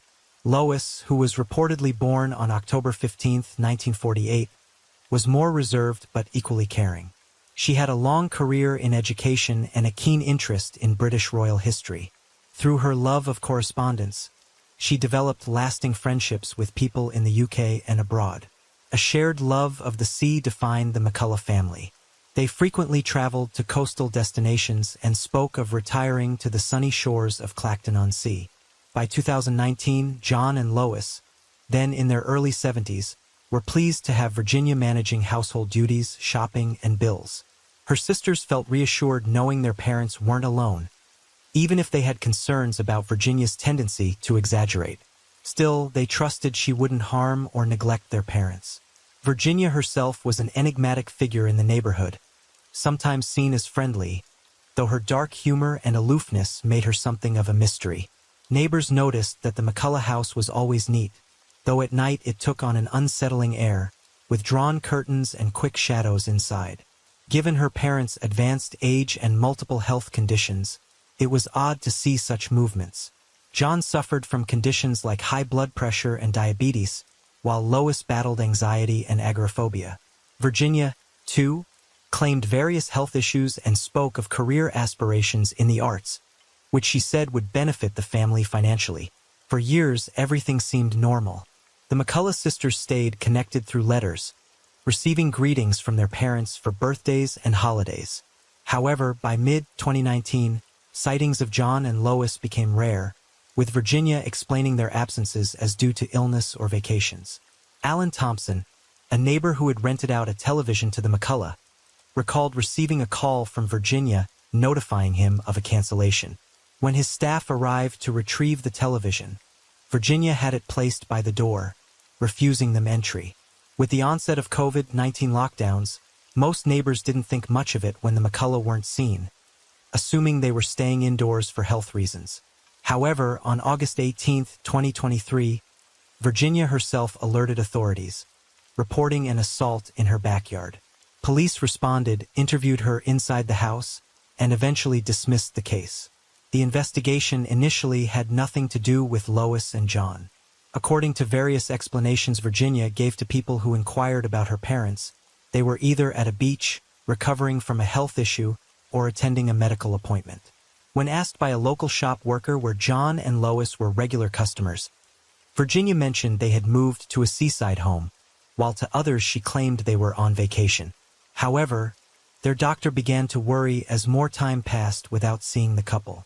Virginia frequently canceled their appointments with different excuses, which especially concerned the doctor due to John's need for constant medication. On September 1, 2023, the doctor reached out to the county's adult protection team in Essex, voicing concerns over the couple's missed medical visits. The case was forwarded to the Essex police, who initially opened it as a missing persons investigation. On September 13th, when officers interviewed Virginia, she insisted her parents were traveling and would return in October. When asked to call them, she claimed they hadn't taken their phones since they weren't very tech-savvy. The officers, however, grew increasingly suspicious about the prolonged absence and Virginia's explanations. 2 days later, on September 15th, they returned to the residence with a search warrant, and what they found left the once quiet community in shock. Body cameras on the officers recorded the moment they broke down the back door of the Cullough residence. As an officer pointed a taser at Virginia, she was placed in handcuffs and informed she was under arrest for the murder of John and Lois. When asked about her parents' whereabouts, Virginia calmly gestured towards a corner near the stairs, indicating where John's body lay. She then directed another officer to the kitchen, explaining what they would find in the upper part of the house. In chilling detail, Virginia described crushing pills and putting them in her parents' drinks, realizing around 6 a.m. the following day that John had died. According to Virginia's account, when she went to her mother's room, Lois, who didn't usually drink alcohol, was still awake. Fearing her mother would discover what she had done, Virginia decided she needed to kill her too. She grabbed a hammer, a sharp object, and a pair of gardening gloves, entering and exiting her mother's room multiple times. On the third attempt, she hit Lois, who turned to look at her, bewildered, and asked what she was doing. Virginia hesitated briefly, but then struck again. Finding the hammer inadequate, she went to retrieve a sharper tool, wanting her mother's death to be painless, as John's had been. On the morning of June 18th, Virginia went into the town of Chelmsford to purchase sleeping bags and gloves, paying with John's credit card. That afternoon, she visited her doctor for a cut on her finger, claiming it happened while chopping vegetables. After being treated, she returned home and began the gruesome task of hiding her parents' remains. Disturbingly, this horror had unfolded on July 17th and 18th, 2019, meaning Virginia had lived alongside her parents' bodies for over 4 years. According to records, 2 days later, on June 20th, Virginia ordered 40 building blocks, cement, and sand. A month after, she ordered other supplies, including a ladder, a roll of paper, and extra strong tape. Following her confession, Virginia was taken to the police station, where she remained in custody as the investigation unfolded. Officers sealed off the residence as a crime scene and, with the forensic team's assistance, began the process of retrieving the bodies. Virginia directed the police to the weapons she had used to attack Lois.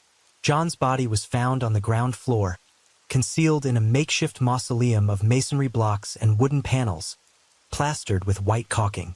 Covered in blankets and decorations, the structure appeared to be a bed. Inside, they found layers of plastic and other materials wrapped around John's remains, which were enclosed in a sleeping bag.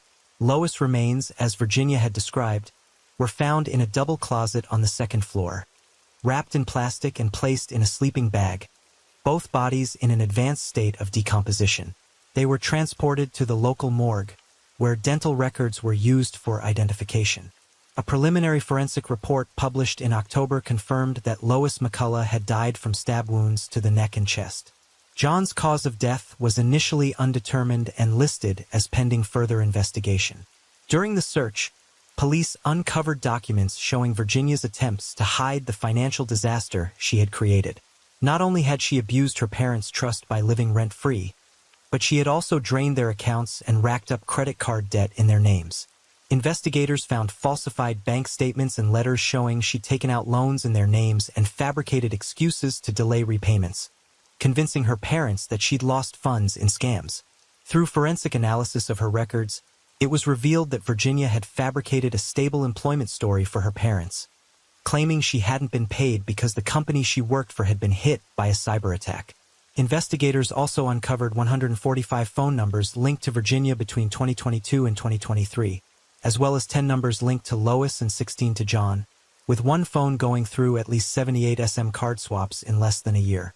It's believed these numbers were used by Virginia to deceive family members, especially her siblings, about her parents' whereabouts.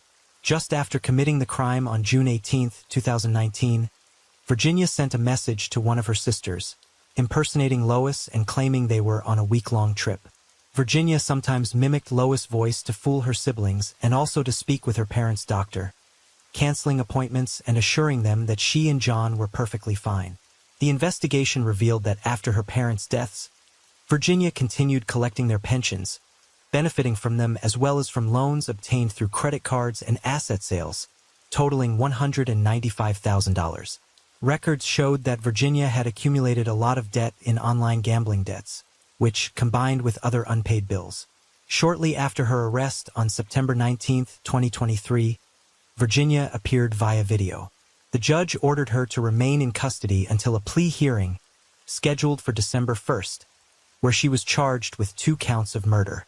During this hearing, her defense requested more time to prepare expert witness reports, postponing her plea. On February 9, 2024, Virginia again appeared remotely, and the next hearing was set for March 1st, when it was announced that the trial would begin on October 7th. However, in a July 4th session, Virginia pleaded guilty to both murder charges, facing a potential life sentence. Sentencing was scheduled for October 10th, which took place the following day, October 11, 2024. During the sentencing, the Crown's representative detailed how Virginia had poisoned John with a lethal mix of prescribed medications diluted in alcoholic drinks, while she had attacked Lois with a hammer and a sharp object. It was revealed that Virginia had been orchestrating a complex scheme of fraud and deception well before the murders, leaving the entire family in financial turmoil. Additionally, she used her parents' credit cards, opened more accounts in their names, and described in disturbing detail how she concealed their bodies, living alongside them for over 4 years while lying to everyone about their fate. In a statement, one of the detectives involved described the significant emotional toll Virginia's actions had on her family, emphasizing the complexity of the investigation. Officers faced a challenging crime scene where they worked for days to gather necessary forensic evidence to create a comprehensive understanding of what had occurred. The court also heard that Virginia had reportedly planned the crime as early as March 2019. Her family described her as a compulsive liar who often complained of complex medical issues, including severe headaches. The prosecution noted that, in the lead-up to the murders, Virginia would often send her parents to buy fast food, claiming she couldn't do so herself due to high levels of protein and toxins in her blood. However, none of these conditions were observed during her detention. The COVID-19 pandemic worked to Virginia's advantage, allowing her to extend the illusion of her parents' absence. Over 4 years, she reportedly called her parents' doctor's office 185 times, sometimes impersonating Lois. Virginia also accused her parents, particularly Lois, of being abusive, describing her mother as violent towards her daughters. In a joint statement, the McCullough family vehemently denied these allegations, calling them lies and a disgusting misrepresentation of our family. The statement, read after the verdict, celebrated the lives of Lois and John, their careers, adventures, illnesses, love for their children and grandchildren, and the cherished memories they shared. During the hearing, body camera footage from the officers who had searched the McCullough home in September 2023 was played, showing Virginia coldly pointing out John's improvised tomb in the living room and confessing to the murder. When asked about her mother, she revealed she was upstairs in the closet, but admitted she hadn't checked on her due to uncertainty about her condition. Up until that point, Virginia had shown no emotion, but she shed tears when she heard the prosecutor describe how she had taken her mother's life. In explaining Virginia's motives, the prosecution highlighted financial evidence showing that she had exploited her parents in life and ensured that she would continue to benefit from their pensions after their deaths. There was clear evidence that, toward the end of her parents' lives, Virginia had pretended to be working and earning money when she was, in fact, stealing from them and attempting to obtain loans in their names. A psychiatrist who evaluated Virginia testified that her lack of empathy and the callous nature of the fatal attacks reflected an emotional detachment often found in psychopathic personalities. The expert stated that while Virginia displayed traits of autism spectrum disorder, there was no substantial impairment in her ability to understand her actions, make rational judgments, or exercise self-control. Virginia was fully aware that her actions were wrong. She confided in the psychiatrist that she had always wanted her parents' deaths to be nonviolent and claimed that she hadn't meticulously planned everything, but she kept a hammer as a backup weapon. She also mentioned that before the murders, she had once tampered with John's drink, using him as a test subject. Apparently, Virginia told the psychiatrist that after the crimes, she fell into depression, began self-harming, and often dreamed of Lois and John while continuing to live in the house with their bodies. In closing arguments, the prosecution argued that the murders were financially motivated, pointing to the extensive measures Virginia took to hide the bodies, and requested a life sentence. Virginia's defense countered, arguing for a reduced sentence due to mitigating factors. They highlighted that she had confessed at the first opportunity, during her arrest at home, providing full details of her actions. The defense emphasized her mental health struggles and remorse, asserting that these justified leniency, adding that Virginia had been the sole caregiver for her parents, without external support, and considered the funds obtained after their deaths as compensation for managing the household. The defense noted that Virginia didn't attempt to flee, acknowledged the pain caused to her siblings, and from the beginning admitted she deserved punishment. Her attorney stressed that while Virginia's autism wasn't used as a defense, it may have influenced her decision-making leading up to the murders. Before issuing the sentence, the judge addressed Virginia, condemning her for deceiving and stealing from her parents for years, taking out credit in their names, and spending the money on online gambling and purchases. The judge emphasized that Virginia struck her mother 8 times with a sharp object, with defensive wounds on Lois' arms indicating she was conscious of her daughter's deadly assault. The judge noted Virginia's deliberate and prolonged preparation, accumulating prescription drugs to use in her calculated plan. After the murders, she went to great lengths to conceal the bodies, maintaining the illusion of her parents' lives for over 4 years. However, the judge considered certain mitigating factors in the ruling, including psychiatric evaluations indicating Virginia displayed personality disorder symptoms and autism signs, along with subsequent depression and psychosis. Her cooperation with the police and expressions of remorse were also weighed heavily. Ultimately, the judge sentenced Virginia, now 36, to life in prison with a minimum term of 36 years, minus the years spent in pretrial custody, allowing her to apply for parole in 2059. By then, she would be 71, the same age her parents were when she took their lives and concealed their bodies within the home. Following the verdict, police commented that the case horrified even the most seasoned homicide detectives and shocked the community. Investigating officers described Virginia as an intelligent manipulator who killed her parents coldly, without regard for the trauma it would inflict on her loved ones. Story 12. On the evening of November 2, 2001, Irene Jones and her daughter Isabella went out to celebrate Irene's 56th birthday. They shared what seemed like a lovely meal together before heading home, but by the end of the night, only one of them would survive. After a quick stop for gas, Isabella walked into the house alone. She says she had no idea what was waiting inside.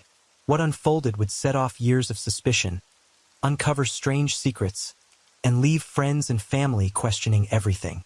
Megan Jones, later known as Isabella Carolina Camelo Gomez, was born in 1974 in Sydney, New South Wales, Australia.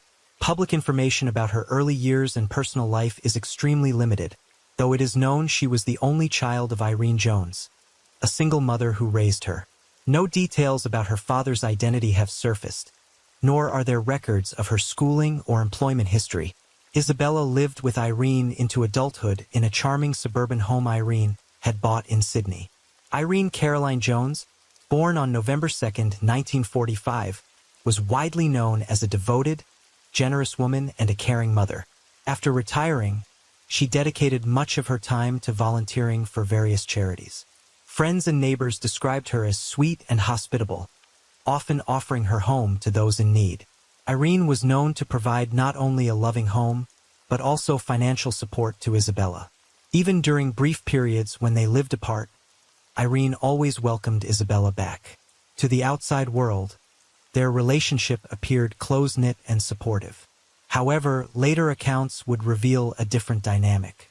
Despite her public shyness and insecurity, Isabella was reportedly disrespectful and sometimes abusive toward her mother behind closed doors. Matters worsened in 1999 when Isabella met a woman named Paula Camelo at their local Mormon church. Over time, Isabella and Paula became close friends, and Paula eventually introduced her husband, Carlos Camelo Gomez, a Colombian native. This introduction would mark the beginning of a chain of events that deeply affected everyone involved. The couple started spending more time with Isabella, and Carlos eventually mentioned his brother Cesar, who was stuck in Colombia due to visa issues. In March 2001, Isabella traveled to Colombia to meet Cesar. Soon after, she claimed they had fallen in love and married him, news that shocked Irene. Despite her objections, Irene learned of the marriage through photos, to which Isabella reassured her it was merely a fake marriage. Following this, Isabella adopted the name Isabella Carolina Camelo Gomez and grew increasingly close to Carlos. Their bond raised suspicions, particularly since Cesar was still unable to join her in Australia. Paula, growing jealous, suspected an affair between Isabella and her husband. It later emerged that Isabella was financially supporting Carlos, sending money to his family in Colombia. Carlos even had a separate room in Irene's house and a private phone to communicate with Isabella in secret. She reportedly bought him a car, yet he continued to pressure her for more, hinting he would leave Paula for her. Tensions between Irene and Isabella escalated as Irene opposed Isabella's financial support of Carlos. This led to intense conflicts, with Isabella allegedly becoming physically aggressive. A friend of Irene later recounted instances where Isabella's anger turned violent, breaking her mother's glasses and, on one occasion, reportedly pinning her down by the neck. Irene confided in this friend, admitting she was frightened but hesitant to involve the police, fearing potential fallout. She also felt threatened by Paula, who reportedly arrived at the house on multiple occasions, threatening to burn it down. In response, Irene installed security lights, though it offered little comfort. Witnesses described Carlos as aggressive and domineering toward Irene, physically intimidating her and further isolating her within her own home. Irene saw him as a manipulative presence who was not only depleting her finances but also eroding her sense of safety and control. Carlos's control reached unimaginable levels when he demanded that Irene mortgage her home, transfer its ownership to Isabella, or sell it to provide him with $20,000 to start a construction business. By May 2001, tensions had reached a breaking point. Carlos and Paula had separated and, shortly afterward, Carlos moved permanently into Irene's home. Irene felt pressured to vacate her main bedroom so he could share it with her daughter. Then, in October 2001, Carlos claimed he was returning to Colombia, but Irene later found out he was still around and confided in a friend about her concerns. She grew more anxious after learning that her mail was being redirected to an address in Maryland, where Carlos and Isabella had briefly stayed earlier that year. Irene was perplexed by the situation, especially as Isabella, despite receiving money to pay household bills, had not done so, using the funds to pay off her own debts instead. With mounting debts from the car she had bought for Carlos, Isabella even owed Irene a significant amount. As the financial strain intensified, Isabella renewed her push for Irene to sell the house. However, Irene refused, threatening to change her will, which had initially left her assets to Isabella in the event of her passing. Despite the friction, things appeared to settle somewhat between mother and daughter, and no one found it odd when they went out together on November 2, 2001, to celebrate Irene's 56th birthday. Although Irene was still apprehensive, she decided to make the most of this momentary peace, hoping to enjoy a calm evening with her daughter after nearly 2 years of constant tension. Their meal at the restaurant seemed pleasant, and after paying the bill around 7 p.m., the two women left to drive home. Isabella took the wheel, but upon arrival she told Irene that the fuel tank was nearly empty and suggested that Irene go inside while she quickly stopped by the gas station. Irene entered the house alone while Isabella drove to refuel, returning around 8:15 p.m., citing abdominal cramps from her period and wanting a hot shower. After parking the car, Isabella went straight to the bathroom. Following nearly half an hour in the shower, she emerged, wrapped her hair in a towel, applied face cream, and prepared for bed. However, when Isabella opened the bathroom door, she was met with a terrifying sight. Standing in front of her was an intruder, a blond man in a beige long-sleeved shirt, his face covered with a pantyhose mask and wearing white gloves. According to Isabella, terror-stricken, she tried to flee through the bathroom's outdoor exit. However, the intruder reportedly yanked her back violently with a cord or cable around her neck. Isabella claimed she struggled fiercely, but the man struck her and pushed her onto the bed, attempting to undress her. She screamed for help, causing the man to flee. Shaken and terrified, she bolted to the nearest neighbor's house, frantically knocking and crying out for help, saying someone had broken into her home. The neighbors let her in, and Isabella urgently expressed concern for her mother. They advised her against going back, fearing it was unsafe. Isabella then borrowed the neighbor's phone and dialed Australia's emergency number, 000, anxiously informing the operator that an intruder had attacked her and that her mother was still inside. Police and ambulance units arrived shortly after. While paramedics attended to Isabella, officers searched the home, where they made a horrifying discovery. Irene's lifeless body was found face down on the floor, showing signs of strangulation and cuts on her neck. Officers immediately cordoned off the crime scene, calling in homicide detectives and forensic experts. The home appeared disturbed with items scattered, initially suggesting a burglary gone wrong. However, valuable items were left untouched, and there were no signs of forced entry or missing belongings. Isabella was taken to the hospital to receive treatment for her injuries and to recover from the traumatic incident. During the ambulance ride, a friend of Irene's accompanied her. Isabella repeatedly asked about her mother, insistent on seeing her. Irene's body was transported to the morgue, where a post-mortem examination revealed that she had died from a combination of asphyxiation and sharp force injuries. It was determined that she had been rendered unconscious by strangulation before being attacked with a sharp object on the left side of her neck. The cuts were not immediately fatal, leading the assailant to use 2 ligatures around her neck, leaving a distinctive double mark on her skin. In total, she sustained 22 injuries, with the time of death estimated around 9:30 p.m., with a possible margin of error of 3 hours. The ligatures and sharp object used in the assault were never found. After leaving the hospital, Isabella stayed with one of Irene's cousins and her husband. The couple, deeply fond of Irene, described her as a kind soul, incapable of harming anyone, and were devastated by the brutal nature of her death. The investigation into Irene's death continued, but interviews with neighbors, friends, and family yielded no leads to help authorities identify or arrest a suspect.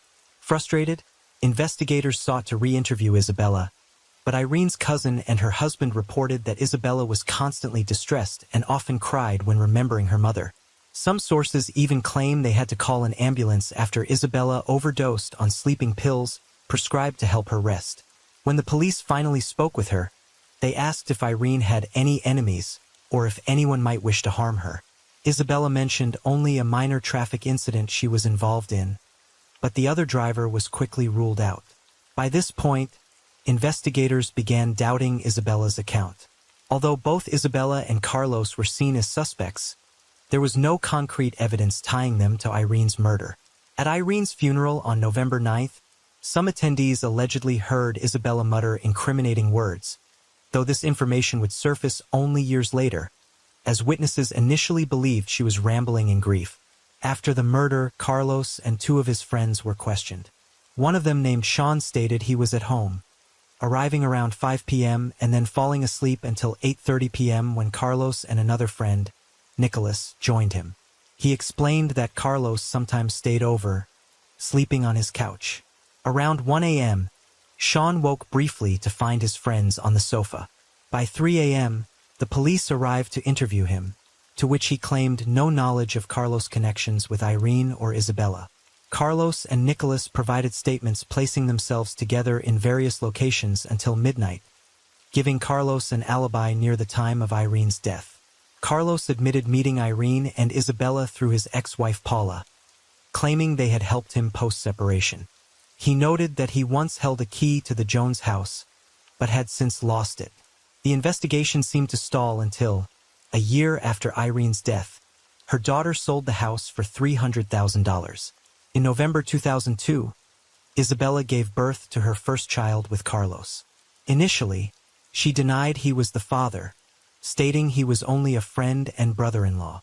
Later, she admitted the child resulted from a casual encounter, after which she realized her true feelings for Carlos, deciding to divorce Caesar to be with him. Disturbing details about Isabella's relationship with the Camello family heightened police suspicions. However, without solid evidence, Isabella remained uncharged, and Caesar was never questioned despite his occasional stays in Australia. Over time, the case languished without arrests or a clear answer regarding who was responsible for Irene's death. In January 2003, the case took a new turn when Isabella reported Carlos for assault. Police records reveal that she stated they had known each other for about 4 years and had been in an on-and-off relationship for the last 3. Years passed with no progress until November 2007, when a forensic inquest took place to re-examine evidence with the potential to refer the case to prosecutors if warranted. Though Isabella attended, she offered no new information. However, one witness, Diane McLeod, who had accompanied Isabella in the ambulance, shared new details. Diane recalled that Isabella had initially told detectives she did not see her mother during the attack, but had mentioned seeing Irene in the house to her during the ambulance ride. Diane also reported that Irene had confided in her about her fears regarding Isabella's connection to the Camello family, particularly Paula's threats. Carlos, in a follow-up interview, stated that he met Isabella at a cybercafe around 7:30 p.m. on November 2nd before heading to Sean's house between 8 and 8:30 p.m. He then claimed he returned to the cybercafe before heading back to Sean's and then to a club with Nicola where they stayed until midnight. He denied being near the Jones house that evening, though his statements contained minor inconsistencies. Ultimately, the investigation concluded with insufficient evidence to proceed to trial, leaving the true identity of Irene's killer undetermined.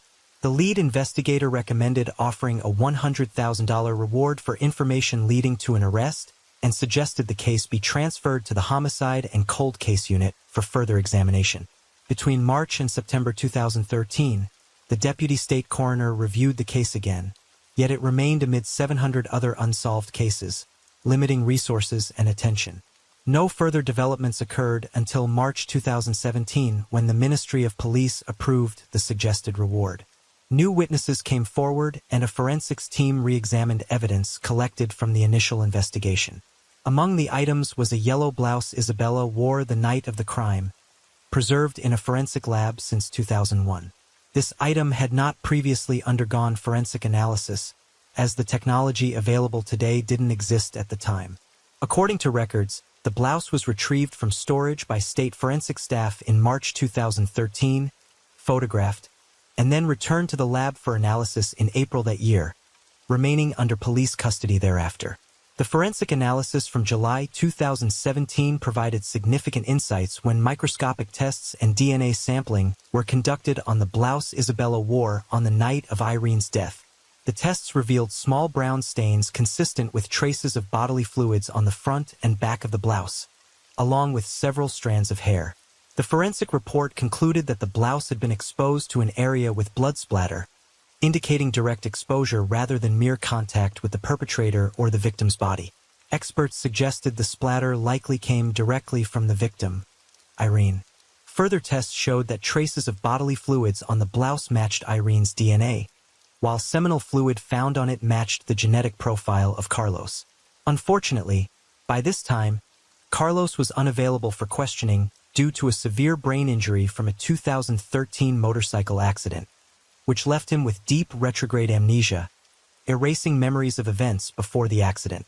Though investigators hit a dead end with Carlos, the forensic findings and additional witness statements provided grounds to implicate Isabella in a conspiracy to orchestrate her mother's death.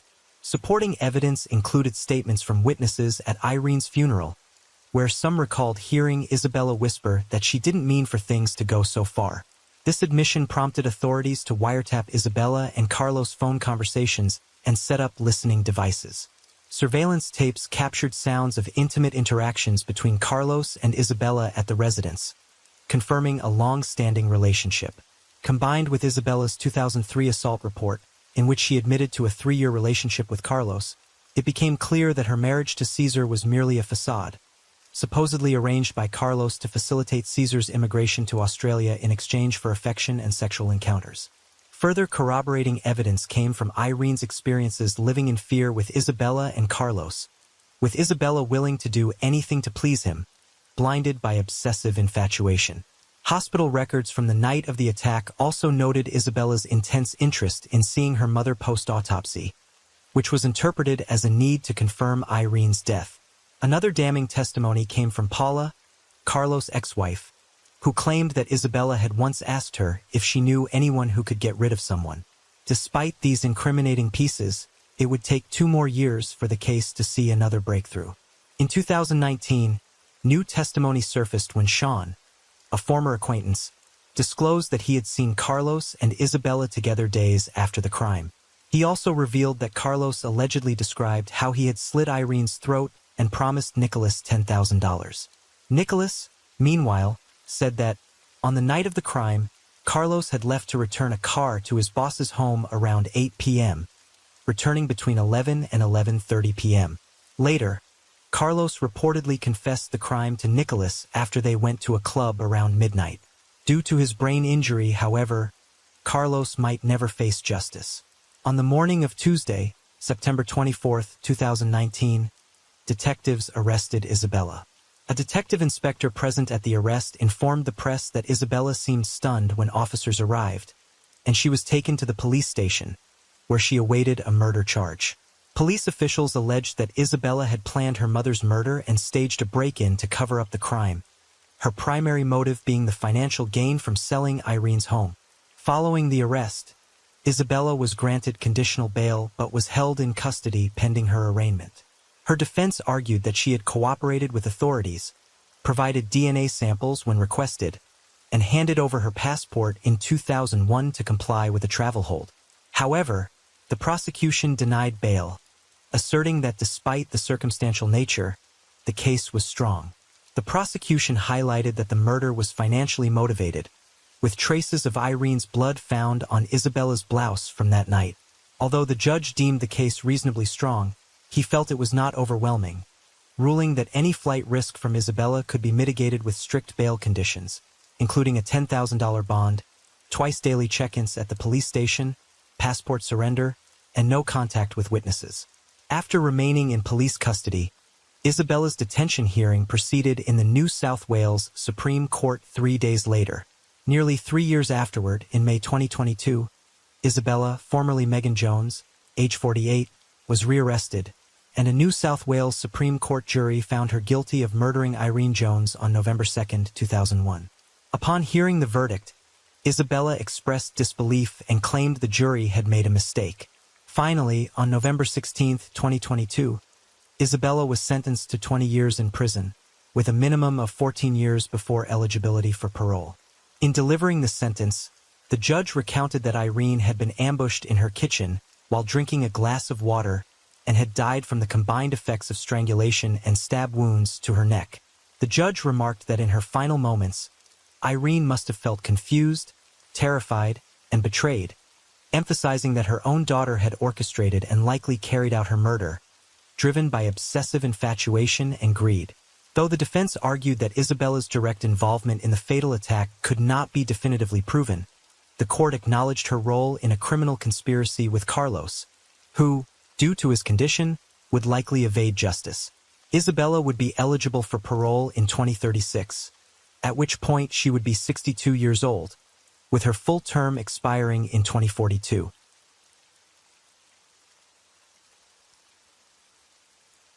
Story 13. On a sunny April afternoon, the school bell rang and kids poured out, excited to head home. Among them was 8-year-old Tori Stafford, her bright smile lighting up as she walked toward her older brother, just like any other day. But as she made her way through the crowd, a woman approached her, someone who seemed friendly and safe. After a quick chat, Tori took the woman's hand, trusting her without a second thought, and walked over to a nearby car. In that small, ordinary moment, everything changed. The town of Woodstock, Ontario, was about to be shaken by a mystery that would turn Tori's world upside down. Her family and friends couldn't have imagined what was really happening that day, or the dark truths that would slowly come to light. Victoria Stafford, more commonly known as Tori Stafford, was born on July 15, 2000, in the town of Woodstock, Canada. She was the second child in her family, born to Rodney Stafford and Tara McDonald, who had previously welcomed their first child, a boy named Darren Stafford. Tori's family life was marked by significant difficulties, largely due to the complex and troubled relationship between her parents. This tension led to their separation in 2002. It was reported that both Rodney and Tara struggled with substance abuse, but while Rodney managed to enroll in a detox program, Tara did not follow the same path. Following the separation, Tori and her brother Darren stayed with their mother. Despite the less-than-ideal circumstances of her home life, Tori was a vibrant and affectionate little girl, known for her warm smile, sparkling eyes, and chestnut hair. She enjoyed the simple joys of childhood, like playing with her friends and attending school. She also loved going to the performances related to ballet, dance, and acting. Tori's compassion extended to animals, with a particular love for dogs. She frequently begged her mother for a puppy, and although Tara's financial situation was tight, she was actively trying to find a way to bring a dog into their lives that would suit a home with 2 young children. By the time Tori turned 8, she was attending a public school in her town. On April 8, 2009, Tori set off for school around 7:45 in the morning, as she usually did, accompanied by her brother Darren. They planned to meet after classes to walk home together, a habit they shared regularly. The siblings were deeply bonded, and their strong relationship helped them cope with their challenging family situation. Though Tori was lively and outgoing, Darren was more reserved. She often encouraged him to enjoy typical childhood activities, helping him stave off the sadness that their circumstances occasionally brought. As the school day ended around 3:30 p.m., Darren waited outside the school building for Tori, intending to go home with her. However, his friends asked him to join them briefly, and he agreed, assuming it would only take a few minutes. When he returned to their usual meeting spot, he found that Tori was gone. Thinking she might have decided to go home alone, he headed back, only to discover she wasn't there. Worried, he told Tara, who tried to reassure him, suggesting that Tori was likely with her friends. But Darren remained unsettled. He quickly took his bicycle and began searching the neighborhood, checking with neighbors and searching nearby streets. While Darren was searching, Tara decided to call her mother to ask if Tori was with her, but she wasn't. Growing concerned, Tori's grandmother contacted the police around 6 p.m., reporting her granddaughter's absence. Officers arrived promptly at Tara's home and started asking questions, noting Tara's delayed reaction to alerting the authorities, which they found unusual. Learning of Tara's struggles with substance abuse and her unemployment, investigators placed her high on the list of individuals potentially involved in Tori's disappearance. Meanwhile, the search for Tori intensified. News of her absence quickly reached Rodney, who immediately joined the efforts to locate his daughter. The community rallied, with neighbors and friends helping to distribute posters of Tori across the area. The school even closed temporarily to allow teachers and staff to join the search. Posters featuring Tori's face appeared on almost every corner, and search parties combed through Woodstock, asking anyone they encountered if they had seen her. Despite the widespread effort, no clues emerged as to her whereabouts. Determined to uncover any leads, investigators decided to check the footage from security cameras located around the school. To their surprise, they found clear footage of Tori leaving the school at 3:30 p.m. She was seen talking to a woman and showed no signs of fear or hesitation, suggesting familiarity. The woman took Tori's hand, and together they walked toward a vehicle parked nearby. The police immediately released this footage to local media in hopes of identifying the woman, who appeared to have physical similarities to Tara. Rodney, visibly shaken, appeared in interviews on multiple media outlets, showing deep concern for his daughter's safety, a demeanor that sharply contrasted with Tara's stoic response. The public quickly noticed this contrast, with many expressing suspicion toward Tara. In response to mounting criticism, she agreed to an interview, during which she expressed sadness and frustration, stating that people were focusing on baseless rumors instead of the search for Tori. Rodney, despite their differences, supported Tara's statement, emphasizing their shared hope for Tori's safe return. As the footage circulated, the public became more involved in the search, while Tara viewed the clips multiple times, feeling a strange familiarity with the woman. Finally, on April 12, 2009, Tara contacted the police, claiming she had recognized the woman from the footage. According to her, the woman was Terry Lynn McClintock, an 18-year-old who had once been her neighbor. Whether Tara genuinely recognized her or received information from others in her circle remains unclear, but her identification proved to be a significant breakthrough in the case. Terry Lynn McClintock, a troubled young woman with a complex past, had crossed paths with Tara, Tori Stafford's mother, on multiple occasions. According to some accounts, she occasionally procured oxycodone for Tara, and in a few instances the two had brief conversations about raising dogs, with Tara sharing how Tori longed to have one as a pet.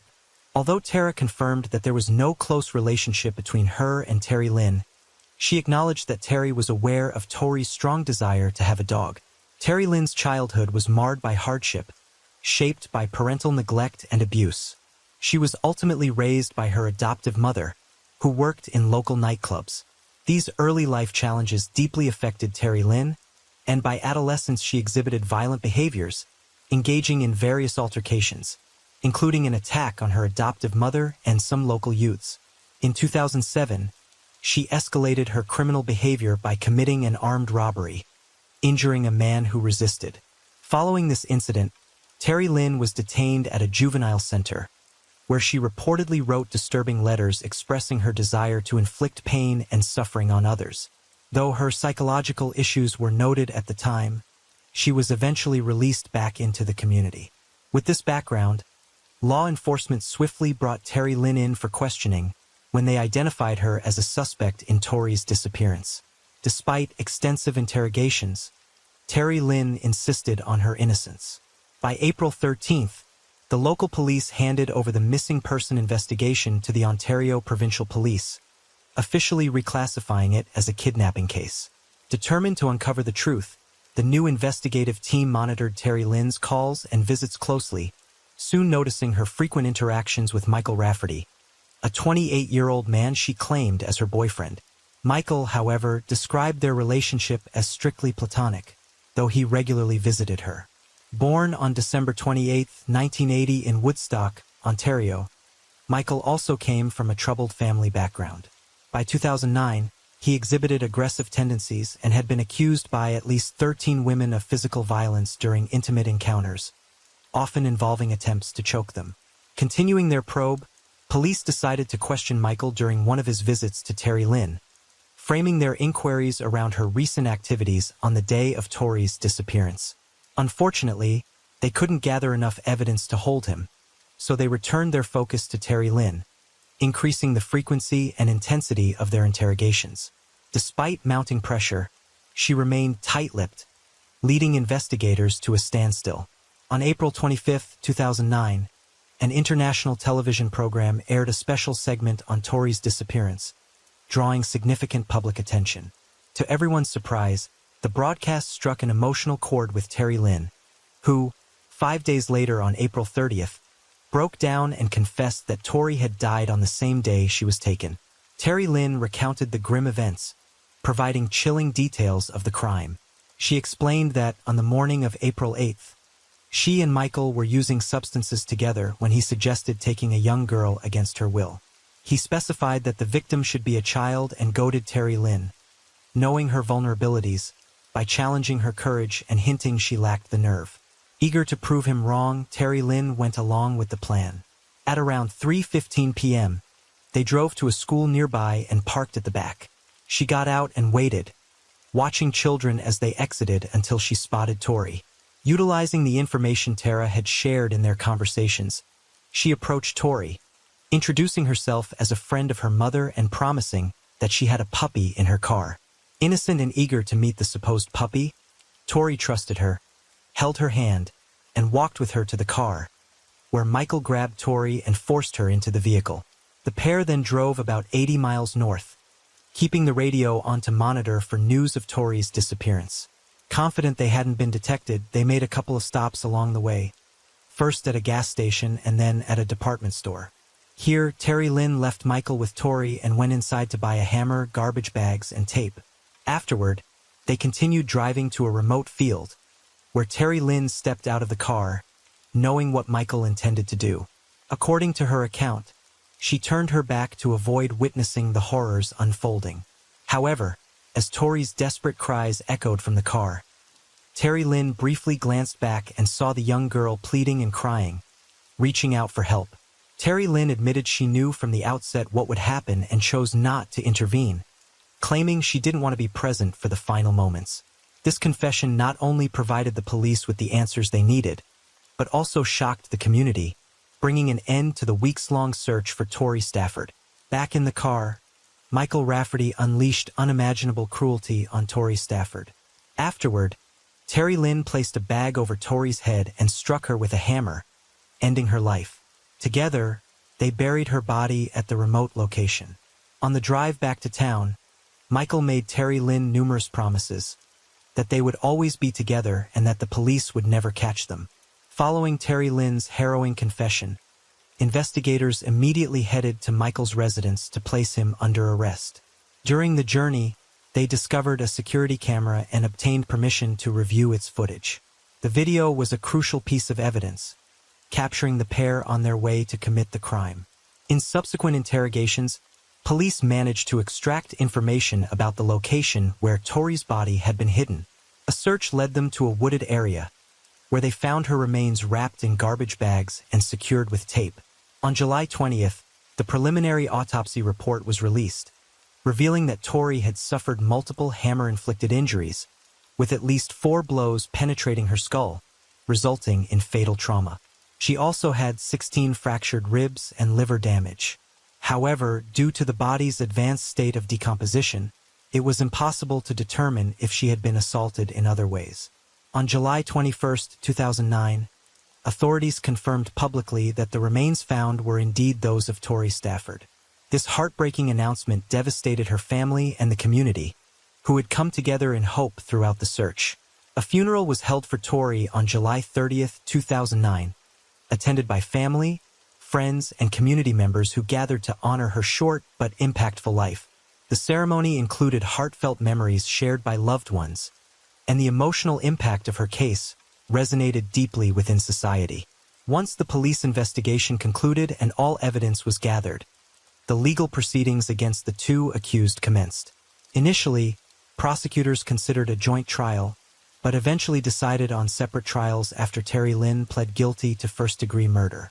She faced an expedited trial and was sentenced to life in prison without the possibility of parole for 25 years.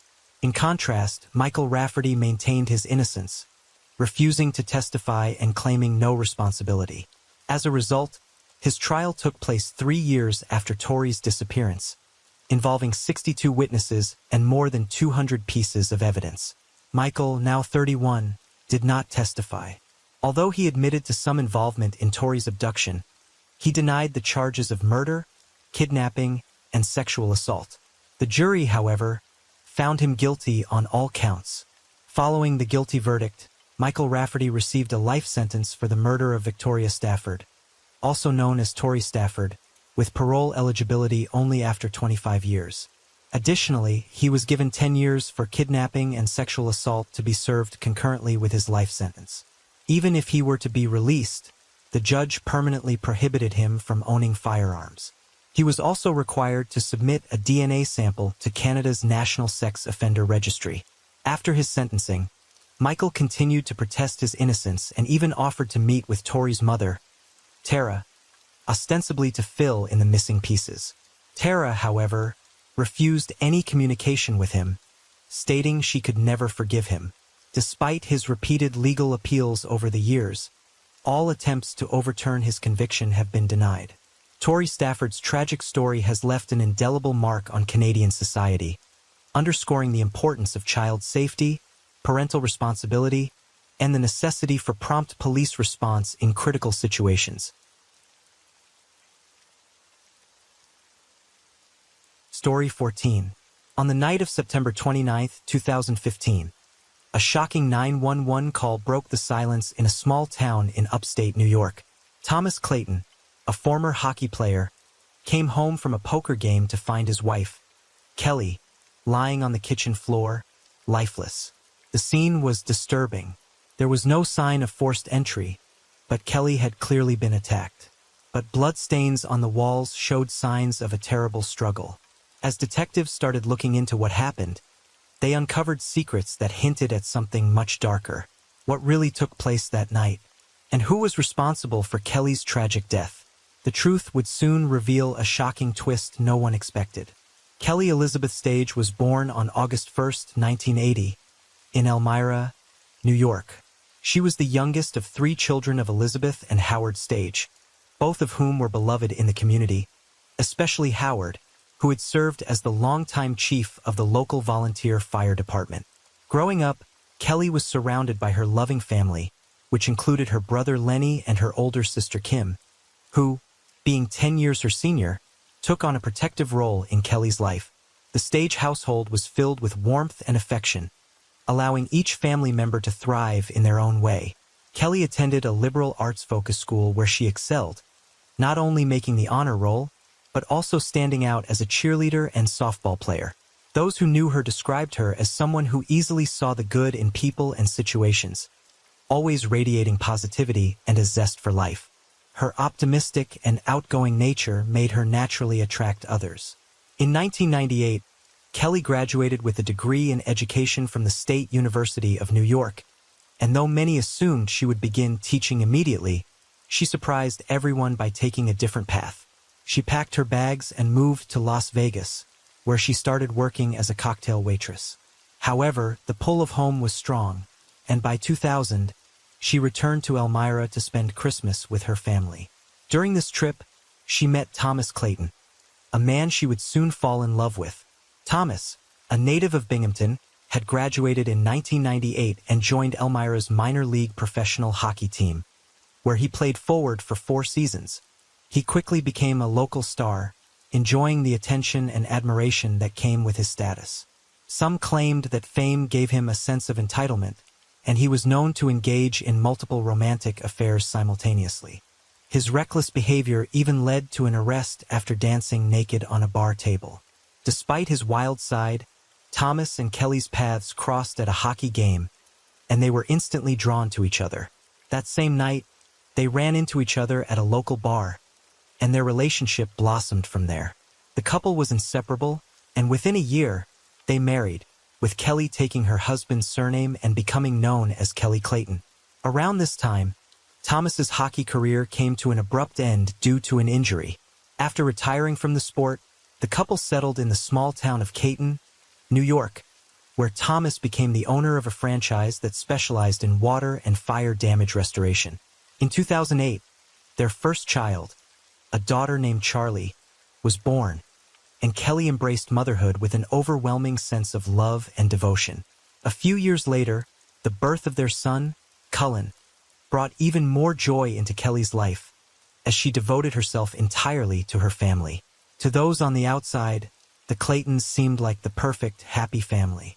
Thomas focused on running his business, while Kelly balanced waitressing at a local restaurant and caring for their 2 children. Everything seemed idyllic until tragedy struck in 2015. On the night of September 29, 2015, Kelly was at home with her children while Thomas was out playing poker at a friend's house. Just after midnight, Thomas made a frantic call to 911, reporting that he had found his wife lying unresponsive on the floor. When the local sheriff's office and New York State Police arrived at the scene, a paramedic confirmed Kelly had died. Initial forensic evidence revealed she had been brutally beaten to death. Investigators found no signs of forced entry, leading them to believe that Kelly's killer may have been someone she knew. A trail of blood led from the upstairs to the kitchen, where Kelly's body was discovered, indicating that she had tried to flee during the attack.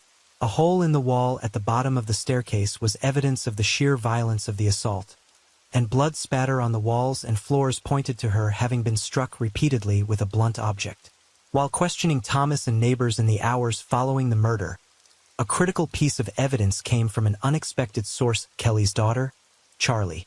The 7-year-old told the county sheriff that she had seen a man hurting her mother. During her conversation with the officer, Charlie revealed a chilling detail. She described how her mother had run down the hallway, yelling for her to escape. But the most haunting part of her account came when she mentioned that, although the attacker had been wearing a hood, his eyes looked just like her father's. At that moment, authorities called in a child forensic investigator to assist with talking to Charlie about the traumatic event. A second interview with her took place at the county's Child Advocacy Center, where every question revolved around Thomas. According to Charlie, the mask worn by the assailant resembled one her father used when he went hunting. When asked to describe the man's size, Kelly's daughter, Charlie, said he was as tall as her father. She also pointed out a similarity in the jeans the man was wearing. Although suspicion toward Thomas grew due to the child's statements, he was at a friend's house that night, about 20 miles from his home, a drive of roughly 30 minutes. Furthermore, when he discovered Kelly's body and rushed to a neighbor's house to call 911, there was no blood on his hands or clothes, and he hadn't had enough time to clean himself up. The police were left with several unanswered questions. Thomas's alibi was corroborated by others who were with him that night. However, investigators learned that Thomas had borrowed a woman's cell phone to make a call only 90 minutes before returning home and finding Kelly's body. This raised more doubts. As the hours passed, the preliminary autopsy report on Kelly's body was released. It revealed that she had died from severe head trauma and damage to the lower part of her brain. In addition, her body was covered in bruises. She had abrasions, fractures to her face, and a serious contusion on her right hip. According to the forensic expert, the blows were so brutal that Kelly's body was almost unrecognizable, making it difficult to estimate her age and appearance. She also had defensive wounds on her arms and hands, including broken fingers, which indicated she had fought for her life. With the growing suspicion surrounding Thomas, investigators analyzed his cell phone records and noticed a high volume of messages and calls that pointed to a mysterious connection with a man named Michael Beard. In fact, Beard was the person Thomas had called the night of the murder. Michael Beard was a worker living in Elmira, in an apartment owned by the Clayton family. He had previously worked for Thomas's business and was often invited to do jobs around the family property. At the time of the crime, however, Beard had recently been fired from a similar company that also specialized in home restoration after fires and floods. State police investigators questioned Michael Beard multiple times over the next few days. Initially, he denied any involvement, but on October 2, 2015, after getting caught in several contradictions, he eventually broke down and confessed. In an unrecorded interview, Beard admitted that he had killed Kelly. He revealed chilling details, stating that Thomas had paid him $10,000 to carry out the murder. Beard then led the investigators to the place where he had hidden the murder weapon, a hammer handle stained with blood, which was found not far from the Clayton home. Beard also handed over the blood-stained clothes, he wore that night and directed the authorities to a creek where he had tossed the keys to the family's home, given to him by Thomas. Forensic analysis of the blunt object used in the attack confirmed that the DNA matched Kelly's blood. Investigators determined that Beard had worn gloves during the murder, and though he had tried to dispose of them to eliminate DNA evidence, he failed to do so because the gloves belonged to Thomas. As more evidence pointed to Thomas, other discoveries raised further suspicions about him. Notably, a year before the incident, Thomas had doubled Kelly's life insurance policy from $500,000 to $1 million. During a media interview, Kelly's sister didn't hesitate to assert that Thomas stood to benefit from her death. The case became clear and justice began to move forward. With Charlie's testimony, the evidence collected, and Michael Beard's confession, prosecutors concluded that Kelly's death was a murder for hire. Both men were charged with first and second-degree murder, and it was announced that their trials would be held separately. However, a third arrest shocked everyone. Mark Blandford, another suspect, was charged with second-degree murder, robbery, and conspiracy. According to the investigation, Michael Beard had been recruited to act as a lookout and help commit a robbery at the Clayton home. He claimed he never had direct contact with Thomas and wasn't aware of any conspiracy to commit murder. His understanding was that he would be participating in a burglary. As the days passed, tensions rose during Thomas Clayton's arraignment, revealing a clear divide between the two families who had once been on good terms. Thomas's supporters sat on one side of the courtroom, while Kelly's relatives and friends occupied the other. At the hearing, Thomas pleaded not guilty. His lawyer argued that Thomas had no involvement in the crime, pointing out that his alibi was solid. GPS data from his car confirmed that he was miles away, playing poker when Kelly was killed. The defense also noted that Thomas had passed a polygraph test. However, the prosecution countered by stating that the GPS evidence was irrelevant since the charges were based on a murder-for-hire plot. They also opposed the use of the polygraph test in the trial, arguing that it should not be admitted as evidence. Kelly's murder garnered significant media attention, stirring feelings of outrage and sadness within the community. Purple ribbons lined the streets, and posters demanding justice for Kelly were displayed throughout the town. For Kelly's family, the tragedy was immeasurable. Her two young children were now left without a mother, and their father was in prison. The emotional toll was immense, but so was the financial strain, as Kelly's sister, who was granted custody of the kids, suddenly faced the challenge of raising and supporting two young children. Friends and relatives rallied for support to help the children through this difficult time. In February 2016, Thomas was released from prison after posting an $850,000 bail. While awaiting trial, the judge lifted the protective order that had barred him from his home, allowing him access since the crime scene had been cleared, and the children no longer lived there. Michael Beard was the first to go to trial, but in the days leading up to it, he shockingly recanted his confession, which had not been recorded. He claimed that Thomas had hired him to burn down the house, which was supposed to be empty, to collect insurance money.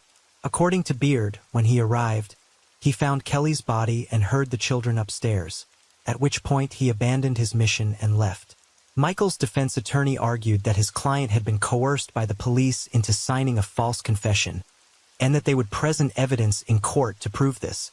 On October 25th, Beard pleaded not guilty before a jury of 8 men and 4 women. He even referred to Kelly as a friend, expressing sympathy for her family. The prosecution, however, remained confident that the testimony and evidence would show that Michael and Thomas had conspired together.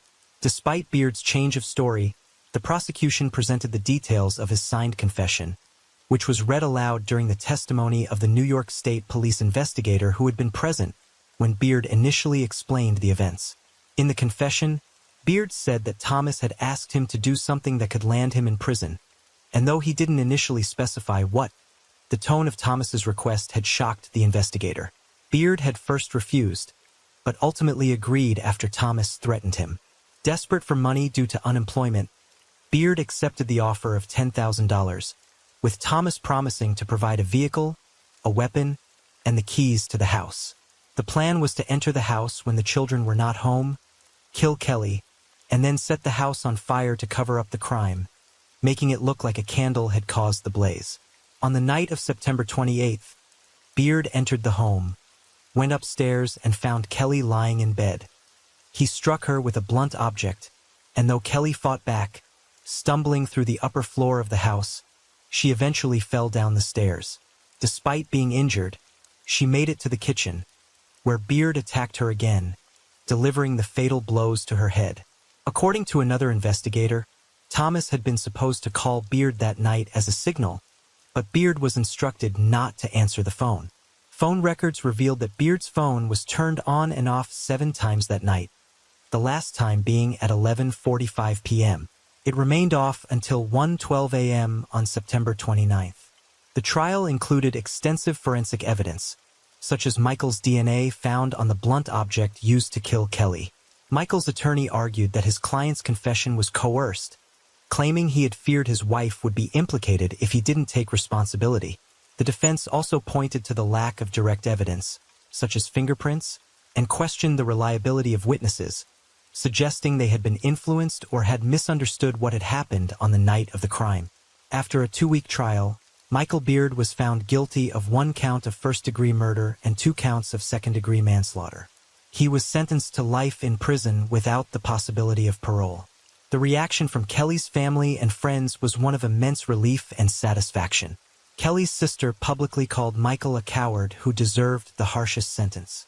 Bringing Thomas, Kelly's husband, to justice proved more challenging. His trial began in January 2017. The case against him was complicated because all physical evidence pointed to Michael, and the district attorney couldn't use Michael's confession or call him as a witness due to Beard's retraction of his earlier statement. Instead, the prosecution relied on phone records and GPS data to build their case against Thomas, alongside a mountain of circumstantial evidence and testimony from women who claimed to have had affairs with him while he was married to Kelly. The testimonies of these women provided another potential motive for the crime. Prosecutors argued that Thomas, a businessman and former hockey player, no longer loved his wife, which was evidenced by his numerous affairs. 3 women testified that Thomas often complained about Kelly, using derogatory terms to describe her, and told them he planned to leave her because she was lazy and ungrateful. However, he also admitted to one of his lovers that he couldn't divorce Kelly because she would take everything. One of the most shocking testimonies came from a minor who was 15 years old when she had been involved with Thomas. Another key witness was a former police officer who owned a private investigation firm. He was able to cross-reference phone records and determine that Thomas and Michael had been together at various points leading up to the crime. It was also shown that Michael left his home shortly before 11 p.m. on the night of the murder right after receiving a call from the man who had hired him. The prosecutor concluded that Thomas had masterminded the plan to end his marriage and had found the perfect scapegoat in his former employee, Michael. Thomas's defense centered on the argument that he was being falsely accused, claiming that Michael had acted alone with the sole intent of robbing the house. The prosecution called 65 witnesses and presented over 400 pieces of evidence, while the defense presented 10 witnesses and conducted rigorous cross-examinations. 7 weeks after the trial began, the jury deliberated for only 6 hours before delivering their verdict. On February 23, 2017, Thomas was found guilty of first and second-degree murder. After the verdict was read, Kelly's sister presented a letter that Charlie, Kelly's daughter, had written for the court. In it, Charlie expressed her love for both her mother and father, but called her dad a coward for making Michael kill her mom. Kelly's sister also stated that raising the children allowed her to keep her sister's memory alive and ensure that Kelly's legacy as a loving mother would never be forgotten. Thomas's family stood by him throughout the trial, and after the guilty verdict, his father expressed pride in calling him his son.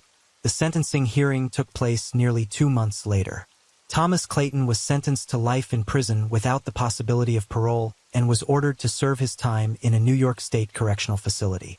As for the third man charged in connection with the crime, it was revealed that he had reached a plea deal with prosecutors. He pleaded guilty to second-degree manslaughter in exchange for testifying against Thomas and received a sentence of 3 to 6 years in prison. In October 2018, Thomas appealed his conviction, bringing the case back into the public eye. His lawyers argued that the evidence presented at the trial, particularly the cell phone data used to track movements, was unreliable and untested. They also maintained that the prosecution had failed to prove Thomas's guilt. Despite their efforts, the appeal was denied, leaving limited options for future legal challenges. On January 20, 2023, more than 6 years after the crime, a major television network aired a true crime documentary, which reignited public interest in the case. Michael Beard participated in the program, supposedly to clarify his side of the story. In the interview, he continued to claim his innocence, asserting that both Thomas and the police had set him up and that he had nothing to do with Kelly's murder. Beard stated that when he found Kelly's body, he didn't check if she was alive or call 911 because he wanted to get out of the situation as quickly as possible. He explained that, as a black man, the mere thought of being found in the home of a dead white woman in the middle of the night terrified him. Beard also claimed that he had encountered someone else inside the house, but was unable to see their face as the person knocked him down while fleeing. Thomas refused to be interviewed for the program, while Kelly's family shared that her children were doing well, growing up happy despite everything they had been through. Story 15. In the early hours of December 18, 1994, a chilling incident shook the coastal city of Port Elizabeth, located in South Africa. A young woman was discovered unconscious on a remote, dark road far from the city. She had been brutally assaulted, and her rescuers were shocked to find that despite the severity of her injuries, she was still clinging to life. Without hesitation, they did everything they could to save her. The injured woman, Alison Botha, was rushed to the nearest hospital. The medical team could hardly believe their eyes. Her body had endured so many stab wounds that it seemed unimaginable she could still be alive. But Alison, against all odds, held on. The hours following this tragic event felt endless, and the lives of everyone who assisted her or waited anxiously for news of her recovery were forever changed. As the police tirelessly searched for the person responsible for such a horrific crime, the doctors witnessed something extraordinary: Alison's remarkable survival. What had happened defied medical explanation. Alison Botha's story soon spread worldwide, becoming known as a true miracle. She herself took on the mission of sharing her tale of survival and resilience, using her voice to transform the pain she had endured into a source of inspiration for thousands. Alison found a new way to live, shaped by the horrific experience she had faced, yet determined to make that experience a beacon of hope for others. This is her story. Alison Botha was born on September 22, 1967, in Port Elizabeth, a city known for its expansive beaches along Algoa Bay. Growing up with her parents, Brian and Claire, and her brother Neil, Alison enjoyed a fairly carefree childhood. When she was 10, her parents divorced, but this didn't significantly affect her temperament.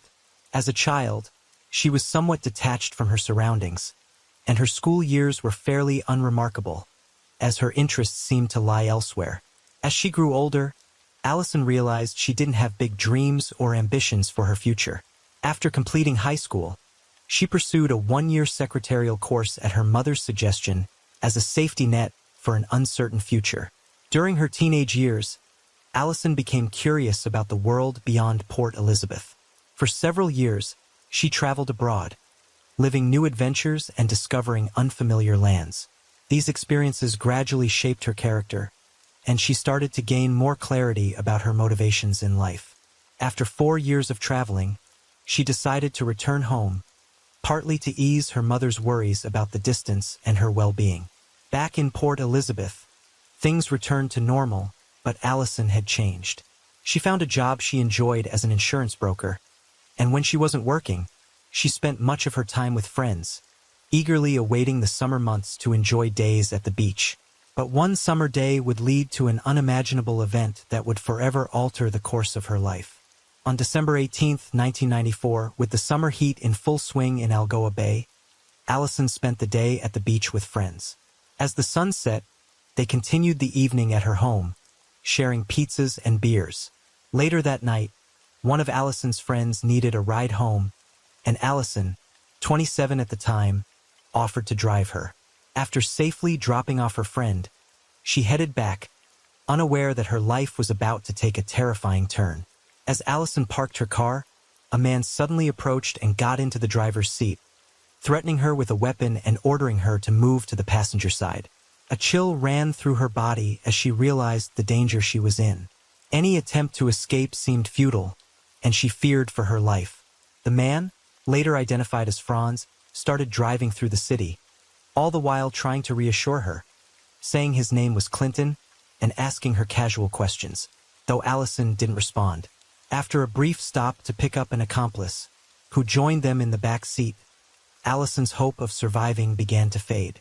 The car soon left the city and headed down a dark, deserted road.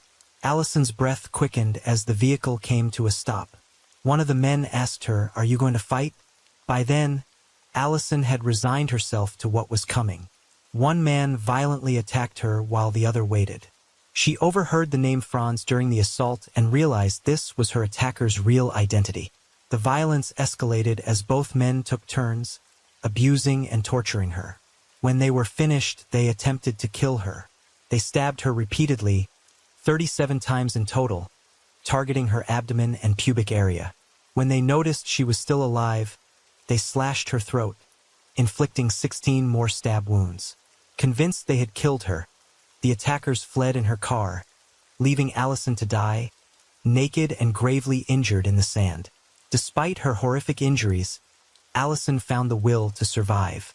She thought of her mother and how devastated she would be if her daughter were to die at the hands of these men.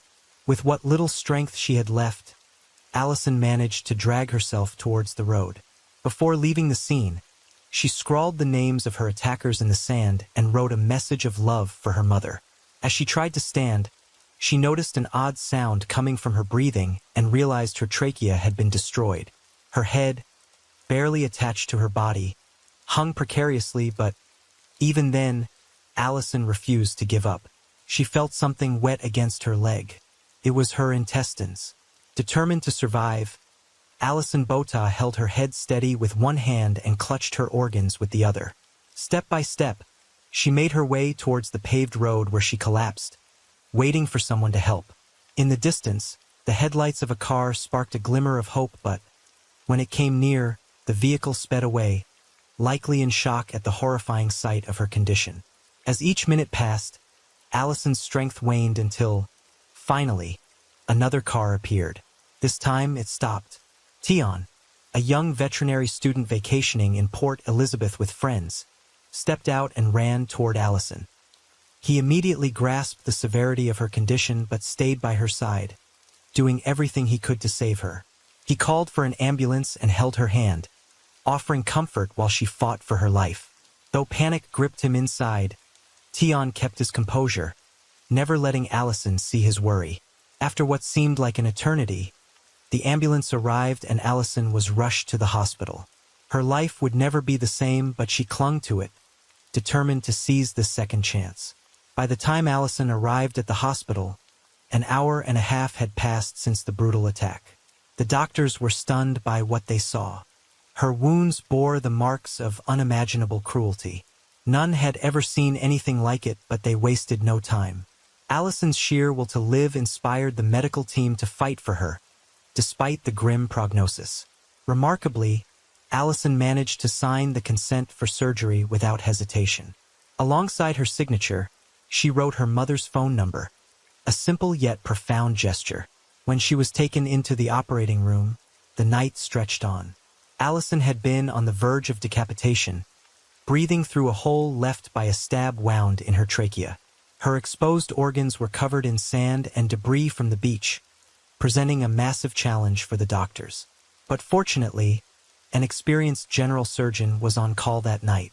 He painstakingly worked through the night, removing every foreign particle and carefully stitching each wound. Miraculously, the knife had missed Allison's major blood vessels. Had they been severed, she would have died within minutes. Her vital organs, though severely damaged, had also escaped the worst, and slowly her body began to heal. Still, a significant concern loomed over her recovery, the high risk of acute infection. Everyone anxiously awaited the outcome of the surgery. As Allison lay in intensive care, 2 police officers arrived at the hospital. They had a list of suspects and hoped she would be able to identify them. When Allison awoke the next morning, she reviewed a series of photos. She paused on one image, pointing to a man she recognized as Franz Dutrois, then wrote his name on a piece of paper. She did the same when she saw the photo of Thunes Kruger. The police had what they needed, but they returned later for confirmation. It turned out that both Franz Dutrois and Thunes Kruger had criminal records, including charges of assault. Months before attacking Allison, Dutrois had abducted a 19-year-old woman, assaulted her, and later bought her food and rose before attacking her again. Though he was arrested in February 1994, he was released on bail. In March, Dutrois and Kruger assaulted another woman, who was 3 months pregnant. After the attack, they let her go. Though they were briefly detained for this crime, they were quickly released with a court date set for January. But instead of complying, the 2 men had far darker intentions. They wanted to kill, and unfortunately, Allison became their next target. Despite the overwhelming evidence, the prosecutor insisted Allison verbally name her attackers for the case to proceed. The doctors were hesitant. Allison was still in critical condition and had a breathing tube in place, making it impossible for her to speak. The risk of removing the tube was high, but Allison, with incredible determination, wrote a note authorizing its removal. Once the tube was taken out, Allison whispered, "Franz Dutrois and Thunes Kruger." Her quiet words carried the weight of undeniable truth, laying bare the failures of the justice system. Finally, there was enough evidence to arrest the men. By 5 a.m. on December 19, 1994, both Dutrois and Kruger were taken into custody, charged with assault and attempted murder. When confronted with the charges, Dutrois expressed confusion, only to be informed that Allison had survived. With no choice but to confess, he handed over the knife used in the attack and returned Allison's blood-stained ring, which he had kept as a souvenir. Kruger also confessed, showing no remorse and even admitting that they had planned another assault, this time intending to throw their victim off a bridge. During the trial, Dutrois tried to lessen his guilt, claiming to be a Satanist possessed by a demon that forced him to commit these acts, but the court saw through his excuses. Both men were convicted of kidnapping, indecent assault, rape, and attempted murder. Franz Dutrois was sentenced to 3 life terms, while Thunes Kruger received 1 life sentence plus 25 years. The judge insisted that a note be added to the case file, ensuring they would spend the rest of their lives behind bars. With the threat of Dutrois and Kruger finally neutralized, Allison began the long process of healing. Her will to live was immense, but recovery wasn't easy. After months in the hospital and grueling physical therapy, Allison was devastated to learn she could no longer have children due to damage to her reproductive organs. Returning home to live with her mother, she found herself sinking into depression. Everyone around her seemed to be moving on, but she felt lost, unsure how to resume her life. In 1995, just a year after the horrific attack, Allison met her partner, Tien Bota. The 2 bonded over their shared struggles. Tien had battled depression stemming from unresolved childhood trauma, while Allison was in the midst of her own fight to rebuild her life. The couple married in February 1997, and together they began a new chapter of their lives. In November 2003, they welcomed their first child, a son named Daniel, and in November 2006, their second son, Matthew, was born. Reflecting on motherhood, Allison said, "Being a mother is the most important thing I've ever done. Knowing that life is now about someone else is an incredibly humbling experience." In one of her interviews, Allison shared that one day she hopes to tell her children about her past. She believes it's better they hear her story from her directly, rather than through a book or a television show. However, she plans to wait until they're ready and come to her with questions. Since that moment, and after overcoming the initial shock, Allison has shared her story in over 35 countries. She became one of the first women in South Africa to publicly speak about surviving rape, helping countless others come forward with their own stories. When speaking to other survivors of sexual violence, she often reminds them, "You are not responsible for the actions of others. Life isn't defined by what happens to you, but by how you choose to respond to it. In the years since her attack, Allison has written 2 books. In 2016, her remarkable story of survival was adapted into a film titled Allison. Today, she remains one of the world's most inspiring motivational speakers, using her journey to empower others.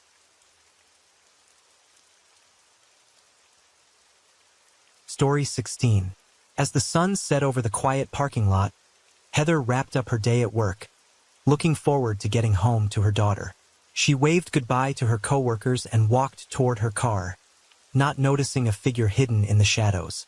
Suddenly, a person in a mask stepped forward, dressed all in black and holding a gun. Before Heather could react, the stranger aimed the weapon at her and said, "You've ruined my life." 2 gunshots shattered the silence, leaving her coworkers frozen with fear. The attacker quickly vanished into the night, but the shocking event was only the start. What followed was a chain of secrets and betrayals no one saw coming. During their time at the University of Northern Colorado, Ignacio Garros and Heather Hodges met at a party. Ignacio was a friendly and confident young man, immediately catching Heather's attention. It was love at first sight for both of them. Heather had a lively personality with a hint of innocence, complemented by her fair skin, red lips, and dark hair. Ignacio found her irresistible and soon reached out to her. When he invited her on a date, Heather felt like Cinderella after the ball, radiant with joy. She eagerly shared the news with her roommates, who celebrated her happiness. For her friends, this new romance was special. They saw it as the beginning of something extraordinary, as Ignacio had never had a serious girlfriend before. Their relationship quickly deepened. Ignacio was thoughtful, often surprising Heather with flowers or her favorite coffee. His kindness and attentiveness made her feel cherished, and their bond grew stronger. After they graduated from the University of Northern Colorado, Ignacio proposed to Heather, who happily accepted. However, she set a clear condition for their engagement. If Ignacio ever cheated, she would end the marriage immediately with no second chances. This clause was a non-negotiable boundary for her. A year after their engagement, they married in a joyful ceremony. Ignacio began working as an officer for the Colorado Police Department, while Heather took a supervisory role at a local credit union. Her colleagues and clients deeply admired her for her exceptional ability to handle situations with empathy and grace. One coworker described her as a wonderful person, a sentiment that seemed universal. After their wedding, Heather and Ignacio decided to start a family. The birth of their daughter, Victoria, brought immense joy to their lives, and Heather's world began to revolve around her new baby. Ignacio also showed himself to be a dedicated father. From the outside, their life in 1997 looked perfect. But tragedy struck when Heather's father passed away from a heart attack, and shortly after, her mother, battling cancer, also passed away. Grieving, Heather dedicated herself to her mother's care, providing constant support until her mother's passing in 2003. Throughout this difficult time, Ignacio proved to be a caring husband, taking on additional responsibilities with their daughter and around the home. After months of supporting Heather, however, Ignacio's attention began to drift toward a coworker, Shauna Nelson, a dispatcher at the police department. Shauna, who was married to a Weld County deputy named Ken, had 2 children, though her marriage was on the rocks. Shauna later mentioned that her relationship with Ken changed after the birth of their second child. Initially, her interactions with Ignacio were friendly, but gradually, they became more flirtatious, and a deeper connection began to form between them. The relationship between Ignacio and Shauna eventually became the talk of the town, yet Heather remained unaware of the situation. Everyone around them knew but felt uncomfortable sharing the truth with her. Over time, the relationship between Ignacio and Shauna deepened, evolving beyond mere friendship. Their bond intensified, and though they were both married, they struggled to resist their mutual attraction. Eventually, Shauna discovered she was pregnant and excitedly shared the news with Ignacio. However, he reacted with hesitation, questioning whether the child could be his, as Ken had undergone a vasectomy after their second child's birth. This revelation led Ignacio to pressure Shauna into terminating the pregnancy, fearing the repercussions if Heather found out. Years passed, and Heather remained oblivious to her husband's affair with Shauna. But as Shauna grew frustrated, she decided to confront Heather. One day, Shauna and a close friend followed Heather into a grocery store, watching her every move. Unaware of their presence, Heather was chatting with a friend on the phone. Eventually, Shauna approached her, hurling accusations and insults, which left Heather shocked and furious. This confrontation deeply unsettled Heather, prompting her to question Ignacio when she recognized Shauna as his co-worker from the police department. Ignacio explained that Shauna had feelings for him, but assured Heather there was nothing to worry about. He promised to speak with Shauna and put an end to her harassment. However, even after this confrontation, Shauna continued to pursue Ignacio, adding strain to an already fragile situation. One evening, Shauna unexpectedly showed up at Ignacio and Heather's home, demanding to see Ignacio. This left Heather puzzled and uneasy. Although she didn't want to consider the idea of anything inappropriate between her husband and his coworker, she couldn't shake her curiosity about what was really going on. In a moment of confidence, Shauna confided in someone from the county dispatch center, sharing details about her relationship with Ignacio. She admitted that her feelings for him were stronger than anything she'd ever felt for anyone else. However, Shauna also expressed her frustration over Ignacio's wife, Heather, which complicated things further. According to her supervisor, Shauna's behavior was impacting her work. She even mentioned going to the shooting range to vent her frustrations, imagining the targets as Heather. Shauna's husband, Ken, had been unaware of her affair with Ignacio until he found her diary, which documented her secret relationship. Despite feeling betrayed, Ken decided to stay with Shauna for the sake of their children. Shauna knew Ignacio's affair was risky, giving her a sense of control as she was determined to remain in his life as his only woman. She even threatened to expose everything to Heather if Ignacio ever tried to end things. Her fixation on him intensified, and in July 2005, she took a bold step to solidify her attachment by tattooing his last name on her leg. Her infatuation spiraled further, reaching the point of harassment, especially when she learned that Ignacio and Heather were taking their daughter, Victoria, out to a restaurant. Shauna ensured she and her family were there as well. Though Shauna's behavior worried him, Ignacio continued the affair. When Shauna found herself pregnant again, she insisted on keeping the baby, naming him Christian. In March 2006, she gave birth while still married to Ken. Heather had no idea about this child, a result of Ignacio's involvement with Shauna. Ken, despite his knowledge, offered to raise Christian as his own if Shauna stayed with him, and she agreed. In the summer of 2006, while Heather was away, a woman approached her with shocking news. Shauna had recently given birth to Ignacio's child. Stunned and disoriented, Heather confronted Ignacio upon returning home. When pressed, he lied again, trying to keep his affair hidden. Trusting her husband, Heather believed him. But one December night in 2006, Heather awoke to find Ignacio missing. When he finally returned, she immediately confronted him. This time, Ignacio didn't attempt to lie. Instead, he confessed everything: his years-long affair with Shauna, both pregnancies and the birth of their son. True to her promise, Heather ended the relationship and asked Ignacio to leave. However, determined to keep her family intact for Victoria's sake, she reached out to Ignacio the next day, despite her initial disbelief. In their conversation, a heartbroken Heather made her feelings clear. She wanted to keep her marriage but wasn't ready to reconcile immediately. She laid out specific conditions for their future together.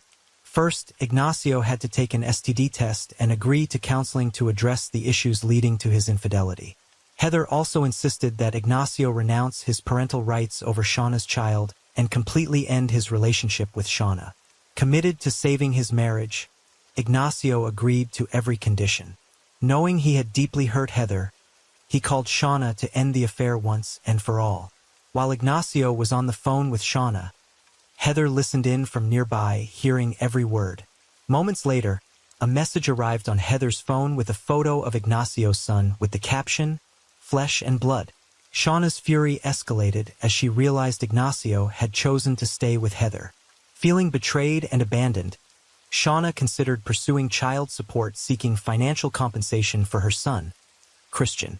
In early 2007, Ignacio and Heather were focused on rebuilding their marriage after Ignacio's infidelities. Despite the obstacles, they were determined to work through the challenges and move forward.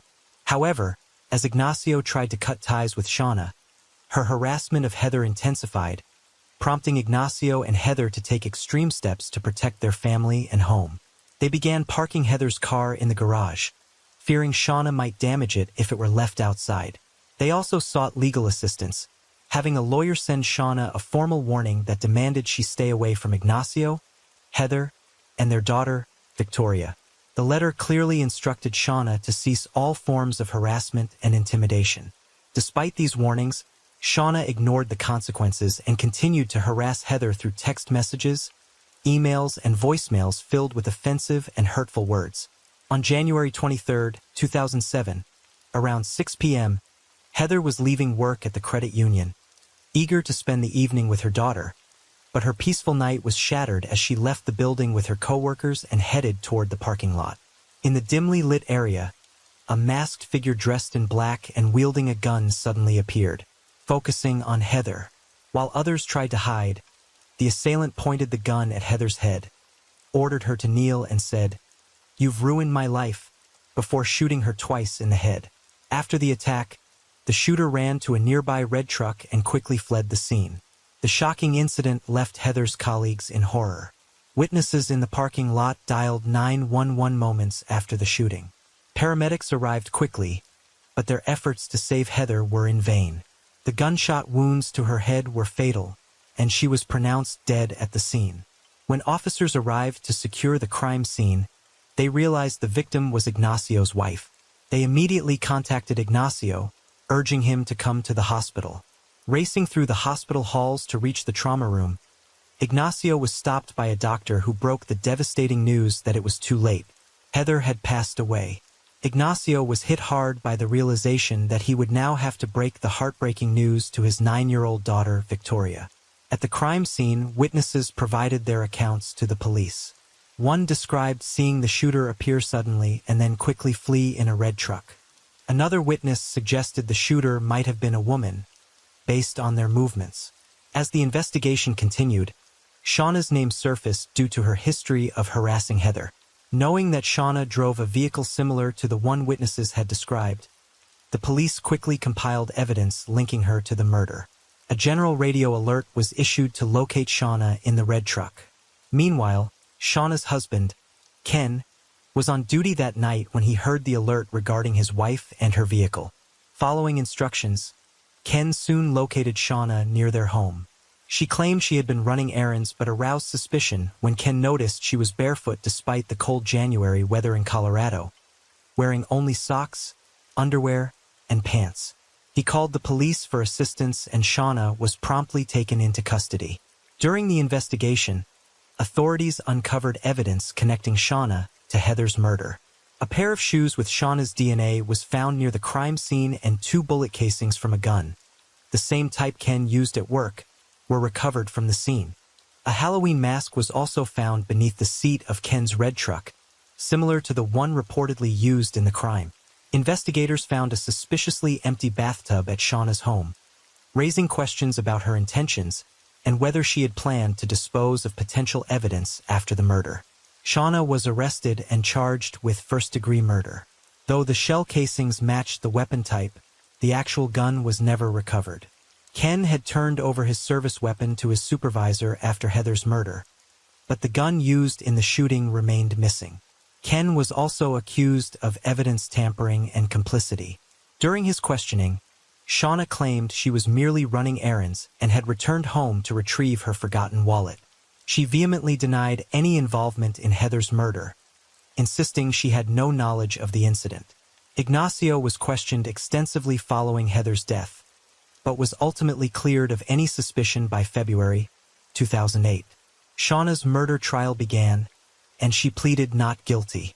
The prosecution highlighted Shauna's fixation on Ignacio as a potential motive behind Heather's murder. As part of the state's case, they arranged a deal with Shauna's former best friend, who agreed to testify in exchange for a reduced sentence. She spoke of Shauna's deep-seated resentment toward Heather. Throughout the trial, Shauna defended herself fiercely, denying any fantasies about killing Heather and refuting all accusations. She argued that she was headed to a liquor store when the shooting occurred, and even claimed her best friend was obsessed with her and wanted to make her happy by removing Heather. However, her best friend denied these claims when called to the stand. The prosecution suggested that Shauna had worn her husband's clothes during the shooting to implicate him in the murder, asserting that by eliminating Heather, Shauna and Ignacio would be free to live happily ever after. The jury deliberated for only 5 hours before delivering a guilty verdict. Shauna was sentenced to life in prison without parole. Ken resigned from the police department after Shauna's conviction and filed for divorce. Following the guilty verdict, he relocated with his children, including Christian, the son Shauna had with Ignacio. After some time, Ken returned to court hoping his children would someday visit Shauna in prison as he believed she was still a loving mother. All charges against Ken were eventually dropped. Tragically, in 2015, Victoria, only 17 years old, lost her life in a car accident when she lost control of her vehicle and struck a tree, marking another heartbreaking loss for the family. As the rain falls and the night deepens, thank you for being here with me at Radio Night Crime. True crime stories remind us of life's mysteries and the need to stay aware, even in the stillness of the night.